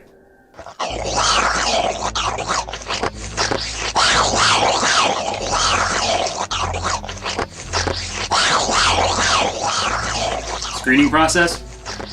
Yeah. Good luck, man. Thanks, man. Thank you so much for meeting with me. I have a lot to think about here. I'll report back to my team and we'll be in touch, okay? And don't worry, my current erection is completely unrelated to me sucking on your toes. See you later. Great, thanks. Wow. I hope I get in. Hey, you must be David. I'm the real-life Tarzan. Are you ready for your screening process? Wait, if you're the real-life Tarzan, who the fuck just sucked my toes? In theaters this summer, The Toe Sucker 2. Trouble is afoot. I see a lot of comments over the years saying that my cutaway sketches go on for a little bit too long. And to that, I say... You're probably right. So how about we cut away to a brand deal instead? Thanks to Opera for sponsoring this video. Folks, I know it's easy to just stick with the same old browser you've been using since friggin' caveman times, but your internet browsing experience can be so much better with Opera, because Opera is quicker, more secure, and even more intelligent than whatever browser you're using right now. Opera comes chock full of features as well, like workspaces, for example. I don't know about you guys, but I need all the help I can get when it comes to organization, especially when I'm writing. Sometimes I'll be working on like 2 video scripts at the same time, and I need a good way to like separate everything. And Workspaces is perfect because I can keep tabs in separate workspaces, and I can switch between them with just one click. You can even choose the icons and the names of your workspaces too. It completely simplifies the browsing experience. It's amazing. Another great thing I love about Opera is their free built-in snapshot feature. With Snapshot, you can create the perfect custom online screenshot, and you can easily share the edited screenshots with your friend or on social media directly, thanks to all the messenger apps and your social media sites directly in the customizable sidebar of Opera. And also, I love listening to music when I'm working, and doing that with Opera is the best because instead of keeping a bunch of apps open, Opera has a built-in player right in the sidebar so you can easily stream music and podcasts from Spotify, Apple Music, Deezer, Tidal, and so much more without ever leaving your browser. Opera is just a better browser in every way, and you can move all your information from your old browser to Opera in just a few minutes. So what are you waiting for? Use my link below to download Opera today. And it's completely free. You got nothing to lose. Okay, thank you again to Opera for sponsoring this video. Back to me. So the first video I actually saw of Leo was a really weird one because it's like clearly AI generated with like the voiceover and stuff. How about getting back into the wild Tarzan style? He lives for nature and in nature. And it did a pretty good job of explaining what Leo's all about. Leo Rabin has 17 years of parkour practice behind him. But it also had some pretty weird statements in there. You'll need a few years of free running experience in a body made of steel. Perfect. Are monkeys' bodies made of steel? Should have paid attention in biology class. That's fucking awesome. And there's also another part of this video that made me like really upset. He has gone back to basics, and it's earned him the nickname of Humanzi. This is a form of exercise where you pretend to be a monkey so you don't have to go to the gym. The fact that they've never coined the term chimpanzee is honestly heartbreaking. So Leo, if you're watching this, use it, okay? Use that term. Open up a bunch of monkey-themed gyms and call them Gympanzees. Just play the MVP movies on repeat on the TVs, have bananas all over the place, and you can even have a tanning bed there so people could get an orangutan. Instead of showers, you'd pick the bugs off each other's back. I don't know. But like I said earlier, Leo fucking like walks around on his knuckles and he does like little knuckle fist bumps and stuff. And he also encourages people to make monkey noises while they're climbing trees. And you know how weird this is? I do love how committed he is to the lifestyle. He's basically the embodiment of the meme, okay, so basically I'm monkey. When anybody asks him how he's able to do all this crazy stuff, he just shows them that meme. And honestly, in the grand scheme of fitness influencers trying to sell you a certain lifestyle, this is very tame. Especially fitness influencers who use the term primal. Leo is the superior fitness influencer in that category for sure. And also, Leo is constantly posting about the environment and raising money for charities that are helping with climate change and the loss of the animal's natural habitat. He also posted probably the hardest picture I've ever seen in my life on his Facebook page, so fucking prepare yourselves. That is so fire. Are you fucking kidding? Michelangelo who? Creation of Adam? More like creation of Adam painting. That's a piece of shit compared to this. Although, after seeing where monkeys put their fingers, I wouldn't be rushing to touch tips with this guy. But Leo isn't the only person doing this. In my research, I found another article about a guy in China who claims that walking like a monkey has stopped him from getting ill for 3 decades. Or maybe he just can't get health care. Every time he walks into a hospital, they're like, dude, you gotta go to the vet. You're a gorilla, dude. What are you doing here? Holy shit. Is this the secret to a long life? Just walking on all fours? All those fucking pay pigs, they're gonna live forever. I'll read a little bit of the article. I started doing this walking exercise when I was about 20 years old, the Chinese man told Pear Video. I often watched the monkeys at the zoo. I thought it looked so fun, and I started imitating, he added. Man, good for him. I'm also pretty glad that he picked the monkeys to imitate. Like, that's a little weird, but any other animal would have been that extra step of crazy, you know? Yeah, I just loved watching the snakes. So the last 20 years, I've kind of just been slithering around. And every couple months, I rip my skin off. So this movement exists all over. But Leo Urban is the main real-life Tarzan.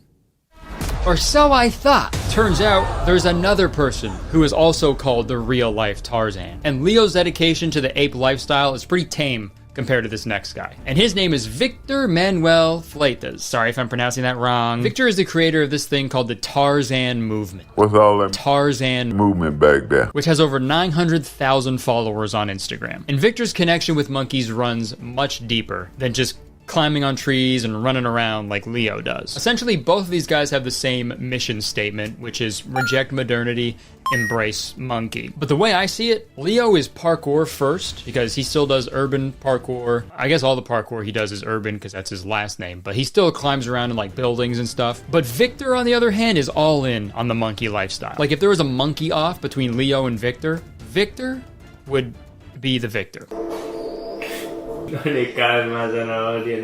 According to an independent article, today, Fleitas believes that many humans have lost touch with the natural world. He also believes that apes embody a spiritual connection to nature that we've forgotten about in our culture of go-go capitalism and office cubicle. So he created a new instructive movement that has already convinced hundreds of people to take to the jungle and, pretend to be apes. Known as the Tarzan movement, it is a fitness regime and novel approach to life taught internationally through workshops and climbing classes, with Fleitas encouraging his followers to mimic the movements of apes and monkeys. So he's fully embraced the monkey. Gorilla Glue to him is just glue. And if you go to Victor's Instagram, it's just him posting about the upcoming Tarzan movement retreats that he has coming up. Like this jungle immersion from August 19th to 25th. Full immersion with me and a team of local guides in the jungle of Sumatra. Everyday 4-hour training and trekkings, daily trips to spot and learn from orangutan and other animals. Holy damn, what are you learning from the orangutan? What is he teaching you guys? Deep in the woods of Sumatra, there is an orangutan who will teach us long division. Okay, we camp by the river every day, carnivore or veg meal on your preference. Okay, if you're gonna do a fully immersive monkey trip, you guys should only be eating bananas and bugs. Price is 1,500 euros, includes taxi from airport, full pension, and wow, that's pretty good actually. A lot of companies aren't even offering those these days, so that's pretty good. Send a message to join, and then the foot emoji. Okay. Now, why that emoji? Why is that emoji there? What kind of message do you want me to send? Yeah, so if you want to come to the jungle, if you're interested, just send a complete 360 scan of your feet, your size, and some used socks. Where do you go to the bathroom on these retreats? You know, just like in the forest, I guess. Or wait, no, never mind. Dude, have you guys seen that video of the monkey peeing in its own mouth? Is that what you learned from the orangutan? Dude, that'd be awesome. So I watched Victor's entire documentary that he posted on his channel about this philosophy, and it basically boils down to like tapping into the animal parts of ourselves, which I imagine can be pretty therapeutic, but it is super funny picturing someone taking the Tarzan movement like way too far though. Now, may you all please rise for the bride.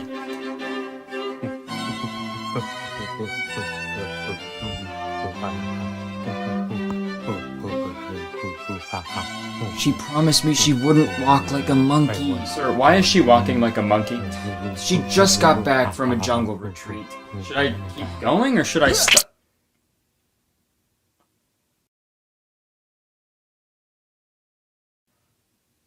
Oh my god. She promised me she wouldn't throw her poop like a monkey. I'm not gonna do a recap of the whole documentary because it's pretty long and it's in another language also. But the rest of the documentary showcases him teaching people the ways of the Tarzan movement. And everybody seems to be having like a blast while they're doing it. And you know what? The more I think about this, the more it makes sense. I walk by so many climbable trees when I'm walking my dog, and in my head I'm just like, God, that'd be such a fun one to climb. I could just go up and just chill. But I'd get yelled at if I climbed one of my neighbor's trees. So all the power to these people if it's working for them. But there's one part of the documentary that made me laugh pretty hard though. It shows him like training one of his students in the art of Tarzan movement. And at the one part, he's just straight up throwing apples at the guy. Más capacidades, pues al final se vuelve como un juego. I don't know what that's supposed to do. How did you even come up with that, right? I imagine he's just like, no, I do this all the time with the monkeys at the zoo. I go in there with a big basket of apples, and I just fucking chuck them at them. I throw apples at these monkeys for hours, dude. No curveball, no changeup. Just straight fucking gas, man. And as much as I'm goofing on it, it seems to work. Like both of these real life Tarzan, they're both in awesome shape. Like they're both jacked. And I would hate to get in a fight with someone who is constantly pretending to be a monkey. You know, they're ripping your face off. But the craziest thing about this whole Tarzan movement, it's not the walking on your knuckles, being barefoot all the time, climbing trees, making monkey sounds. All that aside, the weirdest part of all of this, you'd assume that these two guys would be like mortal enemies. Two guys operating in the same niche with like different news outlets, each calling them the real life Tarzan. These guys should be like at each other's throats and shit, but they're not. They're like best friends. It's like no bad blood whatsoever. They're just like, yeah, dude, we did it. We're monkeys, man. And yeah, is it fucking super cute to see two guys climbing trees and having a good time together? Absolutely. Is that also maybe a sign that possibly connecting to your animal side like fully removes your ego and you can actually like enjoy life for the first time in your life? Maybe, but I'm about to say it. These two guys being all buddy-buddy, that's not very monkey-like. Like if you're a fucking top dog monkey, you know, and another monkey tries to move in on your territory, you gotta stand your ground. Mostly, I want these guys to beef with each other because I think it'd be super funny. Like, I would absolutely love to see a real-life Tarzan diss track, you know?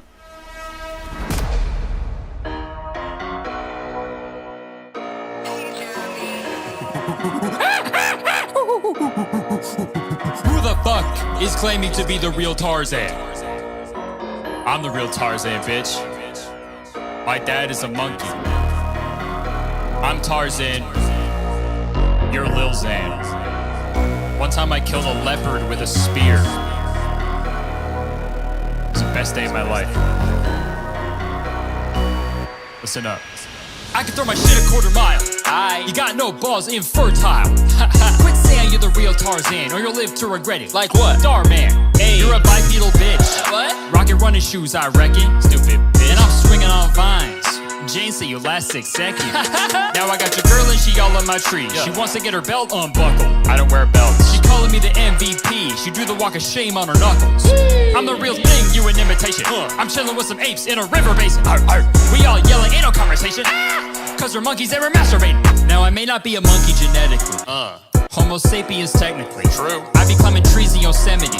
You're monkeying around pathetically. Bitch. Call me Key, I'm surrounded by peel. Legit raised by monkeys, it's not a big deal. Like a baboon, yeah, my ass is out. You smell on my finger, you're passing out. See ya. Suck my dick, no Homo erectus. Deforestation, someone protect us. Hunted for sport like they trying to eject us. When monkeys smile, it's just so infectious. Sorry about that, got carried away. My bad. Just like the lady in King Kong. Yeah, I'm banging on my chest all day. Pee in my mouth with my ding dong. What the fuck, dude? No, have you seen that video of the monkey peeing in his own mouth? I actually filmed that video. I know that guy pretty well. He did it. He doesn't always do that. He just had too much banana liqueur, but it's whatever. I'm the real Tarzan, so.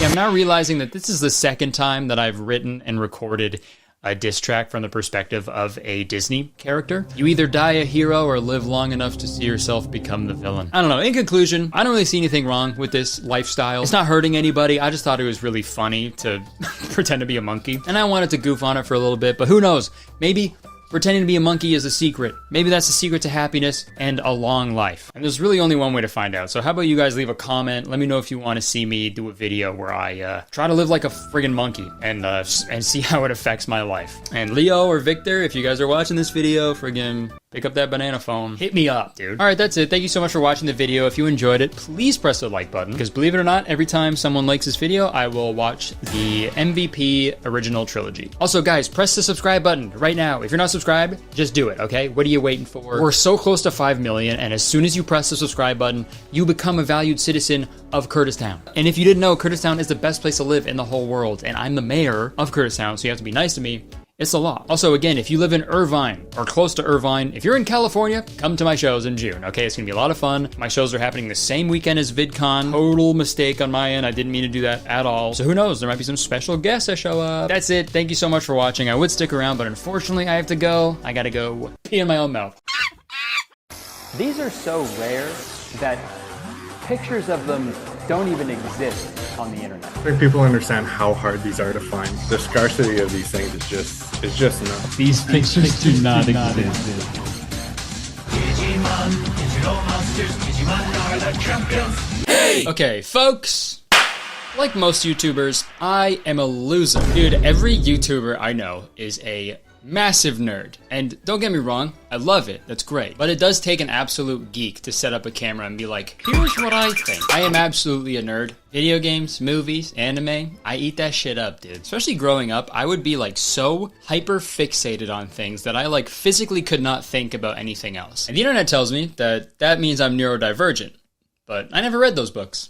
Seemed like a Hunger Games ripoff to me. Case in point, there was a good 2 years where all I did after school was come home and play a computer game called The Movies. A game where you owned a movie studio and you hired actors and you made movies. Straight up, didn't do anything else, man. I would make short little movies and I'd upload them to the Movies website version of YouTube that they had, and I made really good friends on the Movies forums. It was the lamest thing I've ever done. I know way too much about High School Musical 2. I've beaten Ocarina of Time 100 times in my life, and I've spent so much money on trading cards that I could not afford when I was a child. And you're probably thinking, well, he must be talking about Pokemon cards, right? That's not that bad. Those are super popular even to this day, and one might even say that they're a wise investment if you're smart about it. And although I have spent a fair amount of money on those, the ones I spend the most money on are vintage Digimon cards for some reason. I know it's stupid. I'm aware of that, but they're just so fascinating to me. Real quick, if you aren't familiar with Digimon, it's like Pokemon, but instead of how Pokemon is pocket monsters, Digimon are digital monsters. There's a bunch of toys and cards and stuff, and the anime follows a group of children trying to save the digital world with their adorable little monsters. The Digimon company to me in the early 2000s is so interesting because it was constantly compared to Pokemon for obvious reasons. They both ended with Mon. But for those of you who don't know, Digimon was not created to compete with Pokemon at all. It was originally created by Bandai to be the more masculine counterpart to their insanely successful digital pet toys, Tamagotchi. So Digimon was pretty much created to be the Tamagotchi for boys, which did very well. Because trust me, every single boy wanted a Tamagotchi. But the thing is, if you were a boy with a Tamagotchi in the early 2000s, your friends would call you gay. Trust me. So although Digimon wasn't created to be a competitor to Pokemon, it came out at a pretty unfortunate time. Pokemon Red and Green released in Japan in early 1996 by Nintendo, and the Digimon Virtual Pet device released in 1997. Pokemon Anime originally aired in Japan in 1997 and then North America in 1998, as well as the Game Boy games. While the Digimon anime aired in Japan and North America in late 1999. And although Pokemon was only on the scene for a year before Digimon showed up, Pokemon had completely consumed the lives of every single child in North America. I hate to sound like a boomer here, but I do feel bad for the people who didn't get to experience Pokemon from like 98 to 2002. That's what I think heroin feels like. All of us kids would just meet outside, sit on the fucking green box, play Pokemon Red and Blue, Gold and Silver, and we would just play all fucking day, dude. And there'd always be that one kid from a few streets over that wasn't really your friend, and he'd be like, I literally have a level 100 Mewtwo. And you'd be like, okay, Kenny, shut the fuck up. Nobody even liked you before you told us that. So Digimon definitely had an uphill battle in terms of relevance when they came to North America. But I think the reason Digimon was able to garner the level of success that they did was because of the anime, which was just objectively better than the Pokemon anime. Like, Pokemon felt like your friend, but Digimon felt like your friend's older brother who, like, wore ripped jeans and could ollie really high, you know? And for a rebellious little boy like me, I became obsessed with Digimon. I made my parents buy me a Digivice that I would jerk off. No, I'd shake. You had to shake them. I saw the Digimon movie in theaters. My stepdad spent like hours helping me set up this online D-Power fighting game on our Windows 95 computer. And one year for my birthday, I got a Series 1 Digibattle starter deck. One of these things right here. Dude, I remember ripping this thing open, fucking throwing away the instructions. It's a card game. I never played the game. It was far too confusing for me. But all I do remember is just flipping through each card, admiring the artwork, and just moving the holographic ones back and forth for like hours, dude. And the reason vintage Digimon cards are so fascinating to me is because with Pokemon cards, more or less, it's been the same game since its creation. Like, it's been the Pokemon trading card game. But Digimon went through so many different card games as they were trying to compete with behemoths like Pokemon and Yu-Gi-Oh! So if I may, I'd like to go through a brief history of Digimon card games. Come along. Okay, settle down, everybody. Kenny, shut the fuck up. Nobody likes you, man. Alright, welcome to Digimon History 101. I don't have one of those pointers that teachers have, so I went in my backyard and got a stick. So, Kenny, if you keep talking, wow, fucking kill you. So the first set to be released were the Digimon Trading Cards Animated Series Edition, right there. These came out in 1999, and if you saw my trading card video from 2 years ago, you know all about this. These cards featured characters from the show, and the main draw of this set was the fact that there were 100 gold numbered variants of each card that were randomly inserted into these boxes, and they were extremely difficult to pull. I've personally opened like 20 boxes of these myself, and even got scammed one time. That looks like it's resealed. Is that what that means right there? But now I'm the proud owner of 2 of these gold cards, okay? So suck it, class. You know, shortly after that came the set that was directly trying to compete with the Pokemon trading card game, and that was the Digibattle card game that we touched on briefly a few minutes ago. This game was released in the year 2000, and the rules were extremely confusing, especially to a dumb little boy like me. So unfortunately, these cards ended up just sitting in shoeboxes for years, collecting dust for a lot of kids. Well, not collecting dust for the kids. Kids only want one thing. Dust. But there was a lot more I want to touch on with Digibattle later on, so we'll circle back to that, okay? So Digibattle didn't really catch on, so in 2001 they're like, fuck it, let's do the Digimon Detector card game. These cards actually tied into the big moneymaker of Digimon, the Digimon Virtual Pets, or Digivice. From my recollection, you could like scan the code on the card with your little Digivice, and you could like have that card as a pet, which is pretty cool. That didn't work either. So 2002, they introduced the Digimon Collectible Card Game. And this was Digimon's direct response to Yu-Gi-Oh's explosion in popularity. Because they pretty much saw how the Yu-Gi-Oh game worked and copied it exactly. Oh, you like that stuff? Well, how about more of the same? I've actually opened one of these, and I actually ended up pulling a pretty cool holographic Omnimon. Oh, so, yeah. Suck it, boys and girls. That one didn't really catch on, so they did Digimon D-Cyber, and then Digimon Fusion. And then the most recent game that was released in 2020, Digimon Card Game, seen right here. Which has actually seen a lot of success over the past few years. It only took them fucking 20 years, so good job, guys. You see what I mean? So many different card games, dude. An insane amount. And it's so interesting to me that over the years, especially in the early 2000s, the Digimon company was just throwing everything at the wall and just praying to God that something would stick. I have one. And the reason I like learning and reading about these old Digimon cards, it's like, to me, It's a glimpse back to a simpler time. I am a painfully nostalgic person. I always have been. Literally every other TikTok I get on my For You page is some nostalgia-core slideshow of old foods and toys from my childhood with some fucking synthwave bullshit playing on in the background. And I know in my head that I do not want to go back and be a child again, obviously. That would suck. But there is a tiny part of me that wants to just experience the way that I felt about the world and the future as a child, you know, once more. I feel like owning these sealed products is a way for me to do that. Like, there's air in those boxes that have not been contaminated by whatever bullshit's going on right now. And that's my cheesy, long-winded explanation to explain why I waste my money on bullshit. So now that we're done with our history lesson and you all know the rough timeline, I think it's time for show and tell.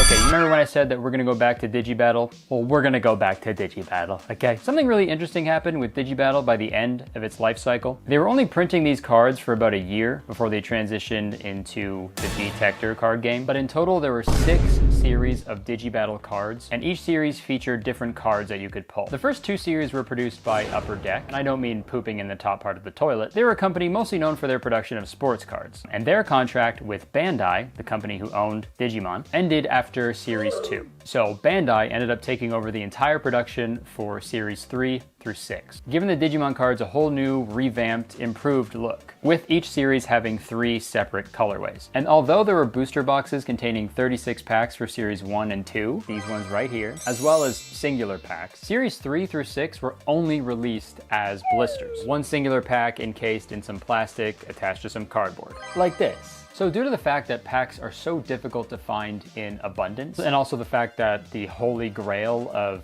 Digibattle cards, the holographic War Greymon from Series 3, this guy right here, is only attainable by opening a Series 3 blister pack, the price of the packs from Series 3 to 6 can get pretty gnarly. Series 1 and 2 blisters can be found relatively easy online because they just made so many of them while they were producing the booster boxes. But once they realized people weren't buying as much Digibattle cards as they initially expected, the production slowed down significantly. And because of the scarcity of these products, Series 3 through 6 are the ones that collectors in the Digibattle community are usually searching for. And although the Digibattle community is relatively small compared to Pokemon and Yu-Gi-Oh!, they're just as, if not more, passionate about these cards. The brief interactions I've had with people in the Digibattle community have all been so positive and educational and supportive. Like, people are just stoked on these old pieces of cardboard, and they're stoked that other people are stoked. And when we talk about sealed blisters from Series 3 through 6, there is one in particular that is sought after the most by the community, and that is Series 6. And that black square is not an editing mistake. I can't put a photo on screen to show you Series 6 because there's hentai on the front. No. I can't show you a picture of Series 6 because these are so rare that pictures of them don't even exist on the internet. We know it exists because of like records, and people have the cards from Series 6. Out of the past 20 years, nobody thought to just take a picture of them and post them somewhere. And look, over the years, I've been lucky enough to get blisters from Series 1 through 5, but it keeps me up at night knowing that I've never even seen a photo from Series 6, dude. So, in this video, I want to try my best to see if I can find just a picture. That's all I want. I just want to find a picture because someone, somewhere on the internet has one, right? They have to. And I want to find it, okay? So, come along. Okay, so I figured I'd start with a Google search and see what pops up. So obviously nothing on images. There are like individual cards from Series 6 that come up, but no actual blister or pack art or anything. But I know the oldest trick in the book, and that is to add Reddit after your search. Okay, this is what comes up on Reddit. Looking for Digibattle Series 6. Me too. Okay, who would know something about these cards? It was originally created by Bandai. True. Probably the company who made them. Okay, so after a little bit of internet sleuthing, I found a contact page on Bandai's website for media/content creators registration. And I am a content creator. I'm creating content right now. So no one can tell me I'm not allowed to send them a message. Hello, my name is Kurtis Conner, and I am currently making a video about the old Digimon Digibattle card game from 2000. More specifically, I am making a video centered around the Series 6 blister pack released at the end of Digibattle's production. I know this is a long shot because this came out more than 20 years ago, but if any pictures of this blister pack exist somewhere, it would be great if you could send them my way. Thanks in advance. All right, now we wait for the response. The prophecy is true.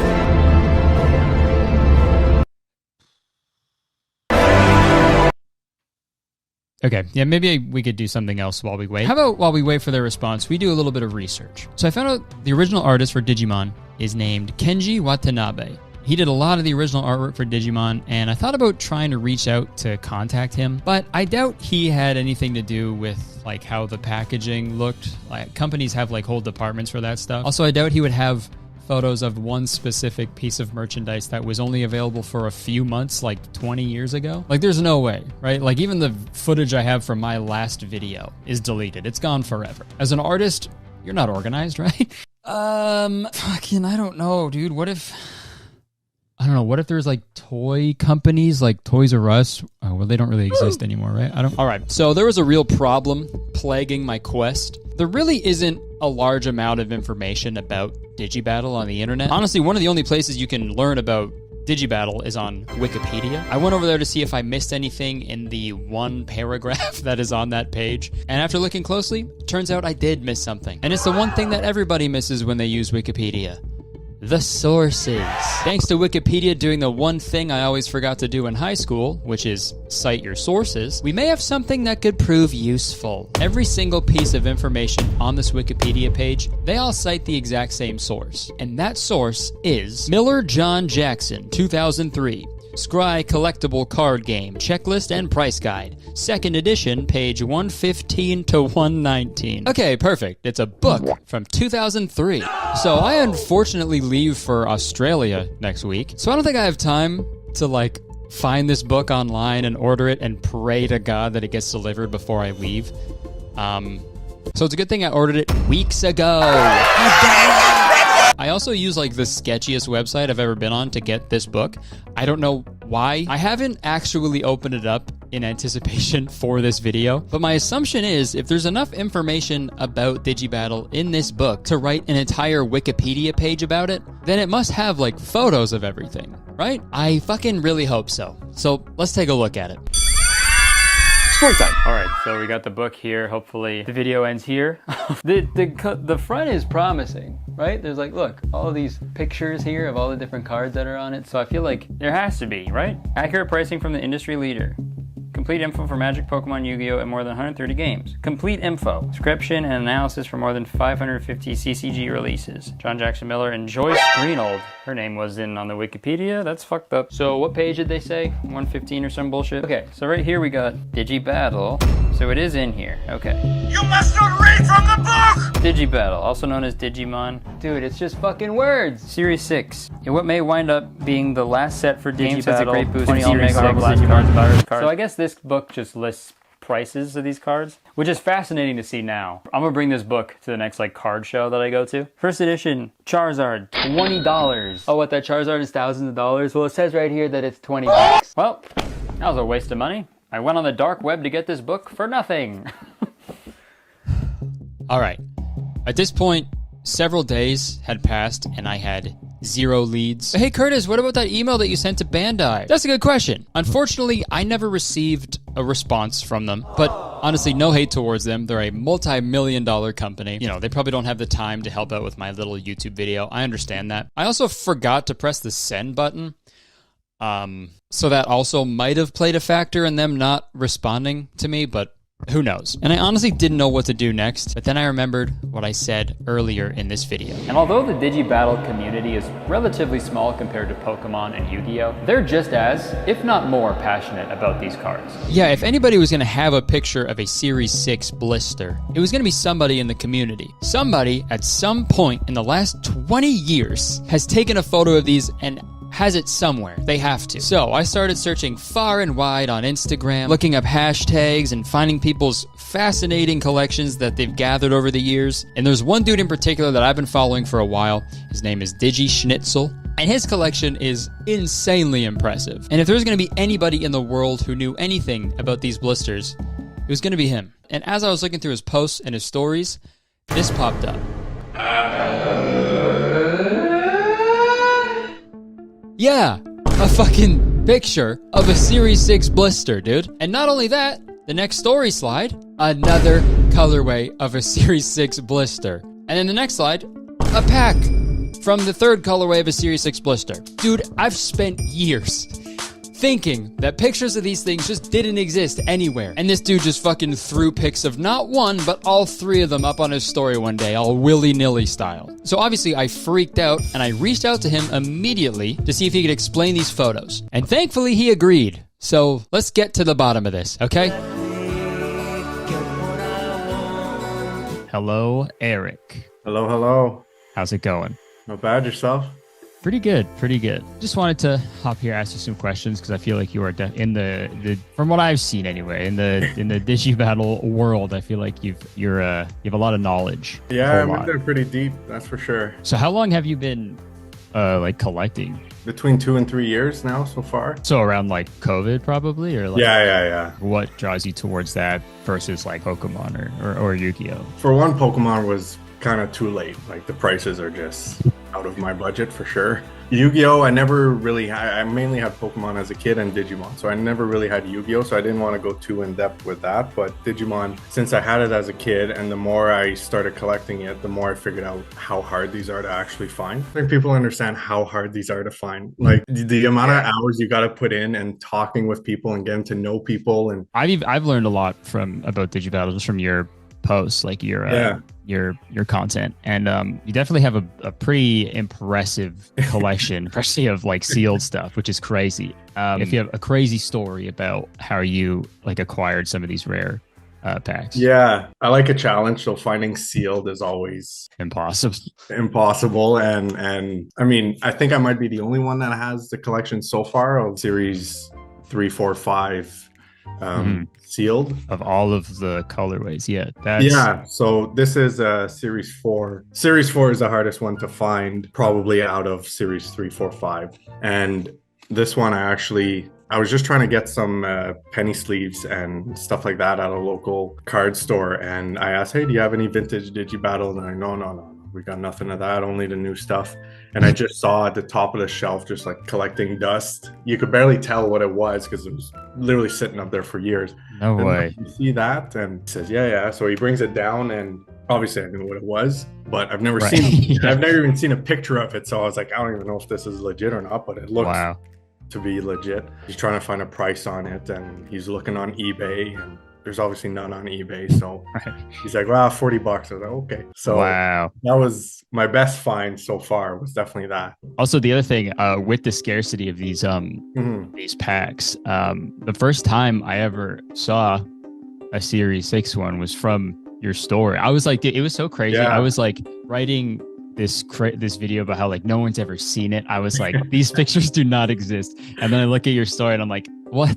Okay, this dude just has photos of every single color. Do you want to describe like where those pictures came from? Yeah, so those came from a couple different people. So a guy in the States that I had bought some packs from, he said he had a friend who used to buy all the Digibattle packs when he was a kid with his dad. He used to open them all the time. So those pictures, as you can see, they're old, but they literally show the first Series 6 pack that I think a lot of people have seen. Like, just finding those pictures was insanely hard. You know, I had to go to a friend of a friend of a friend. So it was like, yeah, that's ridiculous. The scarcity of these things is just nuts, honestly. So there you have it, I guess. What started out as an impossible task actually came together pretty easily. All I had to do was mindlessly scroll through Instagram stories. So the next time your parents tell you to put the phone down, you show them this video, okay? Amazing things can happen when you scroll. Oh, yeah. So we finally have pictures of Series 6 blisters. And you might be asking yourself, if we have the pictures, why is Kurtis still talking? And that's a good question. As I was making this video, a Series 6 blister went up for sale on eBay, which is crazy because I'm pretty sure that's never happened before. And of course, it happens while I'm making the video about this item that has never been up for sale. So now we have a super high quality picture of a Series 6 blister, which is even better. And look, I was monitoring this auction very closely. It ended up selling for more than what I would ever be comfortable paying for it. It's just comforting to know that they are out there, they exist, and I'm just hoping that one day the stars align and I'll be able to get my hands on one day to finally complete my collection. And oh wait, yeah, I got it, dude. I fucking got it. I won. I told you it sold for a price that I'd never be comfortable paying for it. Doesn't mean I didn't do it. So that means I am now one of the few people in the world who has not an entire collection because of the different colorways and stuff, but I now have a blister from series 1, 2, 3, 4, 5, and 6. So suck it, class. I am never opening these, ever. They are going into storage somewhere far away from me, so I am never even tempted to open them. Because I think in 20, 40 years' time, it's going to be cool to look at these, you know, as like a even crazier look to the past. But before we wrap this video up, of course, I had to show DigiSchnitzel, the newest addition to my collection. I did some research, and I tracked down the person who actually won the auction. Okay. What would you like say to this person, like who actually got it? I mean, congrats. I'd say congrats because it's a pretty crazy thing, and whoever won it is kind of king right now because nobody else really had one. Well, I do have a surprise. Okay. I did it. Yeah, I should have guessed that. That's for sure. But yeah, dude, I wanted to obviously thank you for everything that you do for the community and whatnot, and like just being so like helpful with everything. And like anytime I had a question or like anything you wanted to like clear up, you know, you were super cool. So I appreciate it. Hey, that's no problem, man. That's why I'm here. Well, fuck, I hope you guys enjoyed the video. I know this one was a lot different than my usual video. I hope it was entertaining at least. I had a lot of fun making this, although it was probably the most expensive video I've ever made. I'll be honest, I did not think I was going to be able to find a picture of these, let alone have one in my possession. Whoever won it is kind of king right now. I also just can't believe the timing of everything. It's so weird. First the Instagram story pictures, then the eBay auction that has literally never happened before. It's almost like there's a little monster inside of my computer sort of orchestrating all of these things. I can't imagine what it feels like to be someone who worked for Bandai in like the early 2000s when you couldn't even pay people to buy Digibattle packs. And then fast forward 20 plus years later, people fighting tooth and nail and paying a stupid amount of money just to have one of them. It's crazy. But yeah, in other unrelated news, I'll probably be selling some of my other cards and stuff to make up for an unnamed purchase that I just made, so be on the lookout on eBay, I guess, for those. Kind of king right now. Thanks for watching. Hope you enjoyed it. If you did, and you want to see more videos like this, I don't even know what this would be, but press the like button, you know, let me know, leave a comment, press subscribe button, because as soon as you subscribe, you become a valued citizen of Kurtis Town, and if you didn't know, Kurtis Town is the best place to live in the whole world, and I'm the mayor, so you have to be nice to me. It's literally the law. Okay, that's it. Thank you so much for watching. I would stick around, but unfortunately, I have to go call my bank and apologize. See ya. That means I'm neurodivergent, but I never oh my god, burped. Hey guys, before we get into the video, I want to remind y'all the next leg of the Goodfellow World Tour is taking place in Australia and New Zealand. I'm going to Auckland, Wellington, Christchurch, Melbourne, Brisbane, Sydney, Adelaide, and Perth. So if you haven't gotten tickets yet, click the link in the description and I will see you in a couple months. Enjoy the video. Folks, contrary to the thousands of comments I've seen about me, I am not gay. I am a straight white man, unfortunately, and I am married to a beautiful woman who I love, fortunately. I felt like I needed to come out and say that at the start of this video because today I'm going to be talking about gay people and being gay and having gay thoughts. Gay thought or thought daughter? But before we get into this video, I want to be very clear about my thoughts and feelings towards homosexuality. So here's my official stance on the LGBTQIA+ community. Dude, I'll even put my pinkies out, man. Rock and roll. If you're gay, bi, lesbian, pan, whatever, you do you. I have no problem with it. I've actually never understood why people care about, like, two people who love each other, but it's just crazy to me that there's still people today in the year 2024 who have like a genuine problem with gay people when homosexuality literally like dates back to like cave drawings in 11,000 BCE. And dude, if we're getting scientific with it, honestly, I think being gay predates life on Earth entirely. You know how I know? Rainbows. Those fuckers have been showing up ever since our atmosphere could support rainfall, okay? In all seriousness though, homosexuality, perfectly natural and normal. Dude, there's apparently over 1,500 species of animals that engage in same-sex behavior, like monkeys, antelopes, hyenas, whales, giraffes, and many more. Dude, I just found out, like, most bulls are bisexual. Bulls are bi. When there aren't, like, cows around, bulls will apparently just, like, pork each other. Well, beef each other, I guess. So why on earth would anybody care if there's two Homo sapiens that want to spend their lives together when literal bi-bulls exist? Well, it's because Bibles exist. And not strictly just in Christianity and Catholicism. I just use the Bible there as the punchline, but with many religions all over the world, homosexuality is considered a sacrilegious act. Every time I hear the word sacrilegious, I just think of a priest's balls. Anybody else? No? That's a religious sack right there. I don't really have time today to get into these specifics and the history of the intersection of homosexuality and religion. Or, sorry, let me correct myself. I don't have the intelligence to talk about that, so I'm not going to, but I needed to bring up homophobia and religion, because today we are going to watch a TLC special titled My Husband's Not Gay. Yeah, this 40-minute TV special follows the lives of 4 Mormon men who experience an intense attraction to men, but have decided to marry women instead so they can still be accepted in their church. I've never heard of the show before, but someone tagged me in a TikTok about it, and as soon as I read the synopsis, I knew I had to talk about it. So, without further ado, let's watch My Husband's Not Gay. The episode starts with an introduction to Jeff and Tanya, who have been together for 9 years, and they also have a son together. And this is when they hear the term that they use to describe their lifestyle. I experience SSA, or same-sex attraction. Not gay. SSA. What will I notice first? A beautiful man walking down the street or a beautiful woman walking down the street? I'll notice the beautiful man 9 times out of 10. Okay.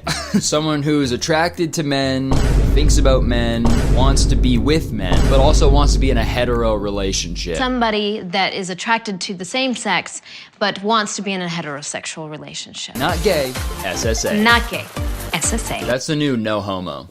Bro, SSA, but you got nice balls and a sick wiener. I want to kiss you. So now they start talking about how they belong to the Church of Latter-day Saints / LDS / Mormon, and they go into detail on why they adopted the SSA lifestyle. We're Latter-day Saints or Mormon, and the only acceptable expression of sexuality and romantic feelings is within a marriage between a man and a woman. Yeah, it's super sad. The fact that there's only one acceptable expression of love in a religion is pretty fucked up, to be honest. You're like, that's not really a religion you want to be a part of, but, you know, what do I know? How's that one verse in the Bible go? Love thy neighbor unless they're fucking gay, I guess, right? Is that the exact lyric? Correct me if I'm wrong. Fuck, man. I feel bad for this guy. This sucks. When Jeff told me about his same-sex attraction, it was definitely the worst time in our relationship. We got home to his place, and I thought, he's finally gonna say, I love you. And instead he said, I think you need to know that I'm attracted to men.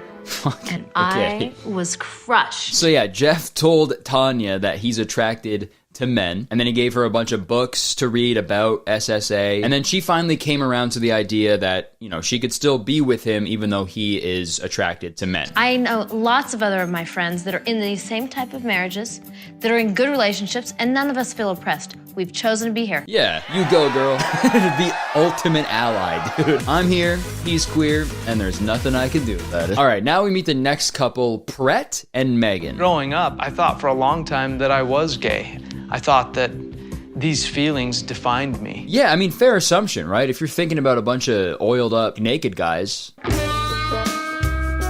as I am right now, because I'm talking about it, but, you know, if you're constantly thinking about that, right, that's a fair assumption. You'd be like, okay, yeah, I guess I'm gay. So I wonder why he ignored all those emotions. I didn't ever expect to get married. I wanted to, but I didn't think I was going to be able to get married and have children and live the life that I'm now living. Everything he described, you can do as a gay man. You can get married, you can have kids. Well, I mean, right now you can. I don't know how long, based on the fact that a literal fucking goblin is the president-elect. Dude, he's probably gonna pass a bill that makes it so you can only marry him. And look, so far, both of these couples seem really happy, and their kids seem like they're, you know, taken care of really well. They're very happy as well. But I just can't help but feel bad, because you have one person who's suppressing, like, a huge part of, like, who they really are, and then the other person who's, like, struggling to deal with it and also, like, enabling it at the same time. There have been periods in our marriage where I knew that the attraction wasn't there, but thankfully we've moved beyond that. Yeah, we've actually moved on from being attracted to each other. He actually loves me so much that he can't stand to look at me. All right, now it's time to meet the final couple. My name is Tara. And my name is Curtis.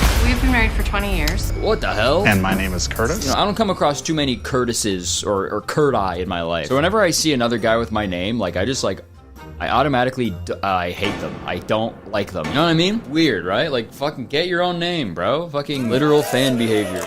About 4 years ago, Curtis came to me one morning and told me that he had same-sex attraction. Okay, no I didn't.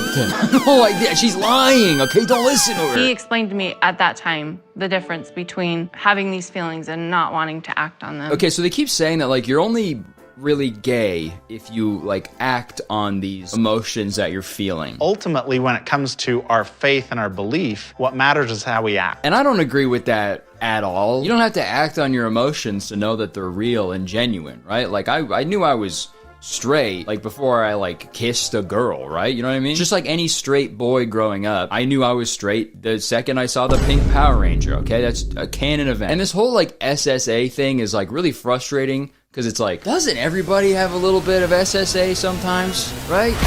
Right? You know, there's been a few times in my life where I've, like, seen a guy and been like, whoa, that's an attractive guy right there, right? Doesn't mean I want to fucking make out with him. If it happened, it wouldn't be the end of the world, but it's not like I want it to happen, right? You know what? I think actually the first time that I fully understood, like, how dudes could be gay is the first time I watched an episode of Smallville. 2004 Tom Welling? SSA alert, dude. Anyways, Curtis, not me, the other Curtis, he talks a little bit more about their marriage and their relationship with God. Have I made mistakes in our marriage? I have. But with my belief in God, all things that I struggle with, if I turn to Him, can be for my good. Turn to Him? I don't know if your wife is going to be chill with that, okay? Come on in.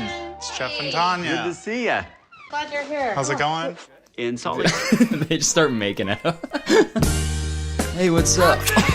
Oh, fuck, that's funny. Okay, so the two couples are getting together for a Bible study, and Curtis invites it feels so weird to say out loud. And Curtis invites his friend Rob over as well. But Rob is not a member of the SSA community, so things get a little awkward. There's a lot of SSA in Argentina. Did I tell you that? No. Yeah, that's a big problem down there, too. What do you mean by SSA being a problem? Well, the whole act is against the teachings of the gospel. In the Mormon faith, we do not practice homosexuality. Why? Because you're already really good at it? Babu, got him. And okay, you're gonna tell me gay stuff doesn't happen on those mission trips? Okay, dude. Two guys traveling around the world together spreading the gospel? Yeah, they're spreading more than the gospel, okay? They're spreading those cheeks as well. No matter how ugly you make those temple garments, I'm sure some gay stuff happens from time to time. And that's fine. Did you guys know that Mormons have special underwear? Well, now you do. And throughout this show, there's like split seconds where I can like see their logic. Don't get me wrong, it's definitely flawed, but I can see the steps that they're taking to sort of rationalize this. And as soon as my brain is like, hey, whatever, it's their life, they can do what they want, they say something that immediately brings me back to reality in an instant. Like this, for example. I know that he has made the choice that is the most true to himself. But literally a minute before that, Brett says this. If it was accepted to be a homosexual in the church, would I be gay? Maybe 8 or 9 years ago, 10 years ago, the answer would be yes. Dude, that is heartbreaking. Literally just said he would be living as a gay man if it was allowed in the church. God, if only Mormon was pronounced more men. All right, so this next part is when we meet the final member of the SSA squad. His name is Tom, and he's the only guy in this friend group who isn't married. And he sort of becomes the main character for the rest of this episode because he wants to find a partner and settle down, and the rest of this episode sort of revolves around that plot. He's a little more quiet and awkward than the other guys, but one thing he does love is basketball. You ladies ready to play a little ball? You mind if we join? We'll be shirts, you be skins. Sounds good to me. Awesome. I fucking love that, dude. All right, we're shirts, you guys be skins. All right, sure. Whoa, whoa, whoa, whoa, whoa. Bottom hat. I like your style. But Tom is by far my favorite person in this entire episode. He's actually like really funny and likable. And he's got some really great lines throughout this episode. I don't feel like I fit the mold of guys that are attracted to other men, other than my deep and abiding love for Broadway show tunes and the attraction to males. Those are the two things that are kind of gay about me. See, that's super funny. You know what isn't super funny? People spying on your online activity. And that's why I'm so excited to talk to you guys about today's sponsor, ExpressVPN. VPN. If you've never heard of ExpressVPN, you better listen up. To put it simply, a VPN, or virtual private network, is a tunnel between your device and the internet, designed to keep your online activity private and secure. ExpressVPN has many uses, but the big three are online privacy, data security, and content unblocking. Let's learn about them real quick. Online privacy. Did you know your internet service provider can see and log, and in the US, sell record of, every single thing you do online? Well, they can, and they do. But ExpressVPN encrypts and reroutes 100% of your network traffic through secure servers, completely protecting your online privacy, which is very important. I don't want a bunch of strangers to know that I searched how to spell restaurant. That's none of their business. Data security. If you're connecting to an unencrypted Wi-Fi network at like a hotel or an airport or a coffee shop or even at home, you are literally fresh meat for hackers. They can easily steal your personal data if they're using the same Wi-Fi network. It's scary. But ExpressVPN wraps your traffic in an encrypted tunnel, making you a hacker's worst nightmare. I especially love this feature because I am always connecting to any Wi-Fi network I see if I'm at like an airport or a hotel. So having ExpressVPN really gives me that peace of mind when I'm, surfing the World Wide Web. Content unblocking. Depending on where you are in the world, many websites or apps can be completely blocked and restricted. But ExpressVPN allows you to change your online location, thus allowing you to unlock entirely new libraries of shows and movies available all over the world. I also love this feature so much because when I'm on tour, like out of the country, and I want to catch up on RuPaul's Drag Race on Crave, I could just switch my location to Canada and watch it like I'm right back home. And vice versa, when I'm at home in Canada and I want to watch an episode of Detroiters, I can't watch it on Canadian Netflix, so I switch to a US location and I'm watching the funny show. And now's the perfect time to get ExpressVPN. Right now, you can take advantage of ExpressVPN's Black Friday/Cyber Monday offer to get the absolute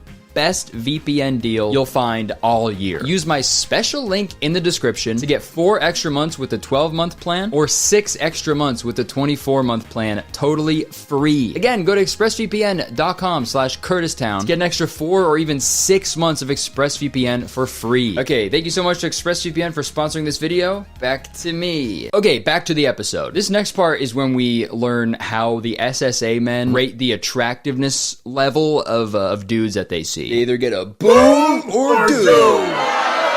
The danger scale is a way to bring out some of the inner feelings and figure out, oh, okay, that is attractive to me and I didn't even realize it. The danger scale goes from 0 to 4. A 1 on the danger scale is you notice, you look. A 2 means you looked again. A 3, you'd be tempted to turn around and look again and again. A 4 pretty much means you're requiring restraint. All right, that's wild. I hope they never see a 4 on the danger scale if they require restraint. I think like the only way to really restrain a gay urge that strong would be with like a straight jacket.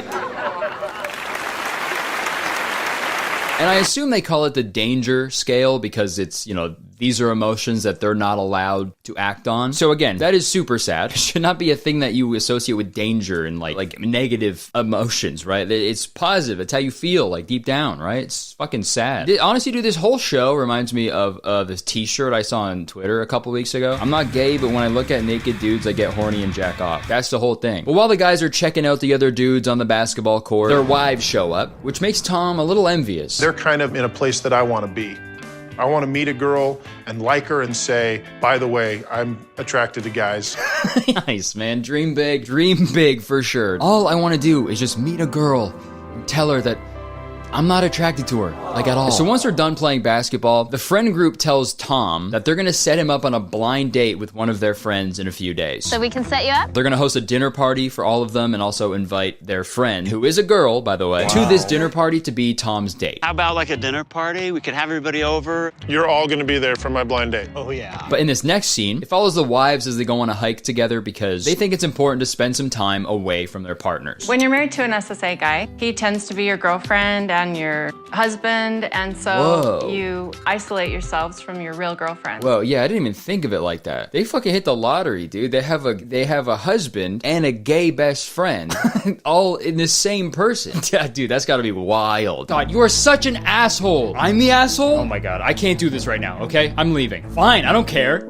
Girl, you're not gonna believe this. What did I do this time? Okay, this next part is great because they're going on this hike talking about their SSA husbands, and this next line of dialogue, dude, it perfectly summarizes the entire episode. It's really important for him to get his guy time. He comes back even more interested in our relationship and committed to our relationship when he's had that time with his friends. Yeah, dude, yeah, no shit. You guys ever notice that your husband is like way happier after he hangs out with a bunch of other gay men? Yeah, I wonder why that is, Megan. Do you guys' husbands come back from basketball with a bunch of red welts on their neck and scratches on their back?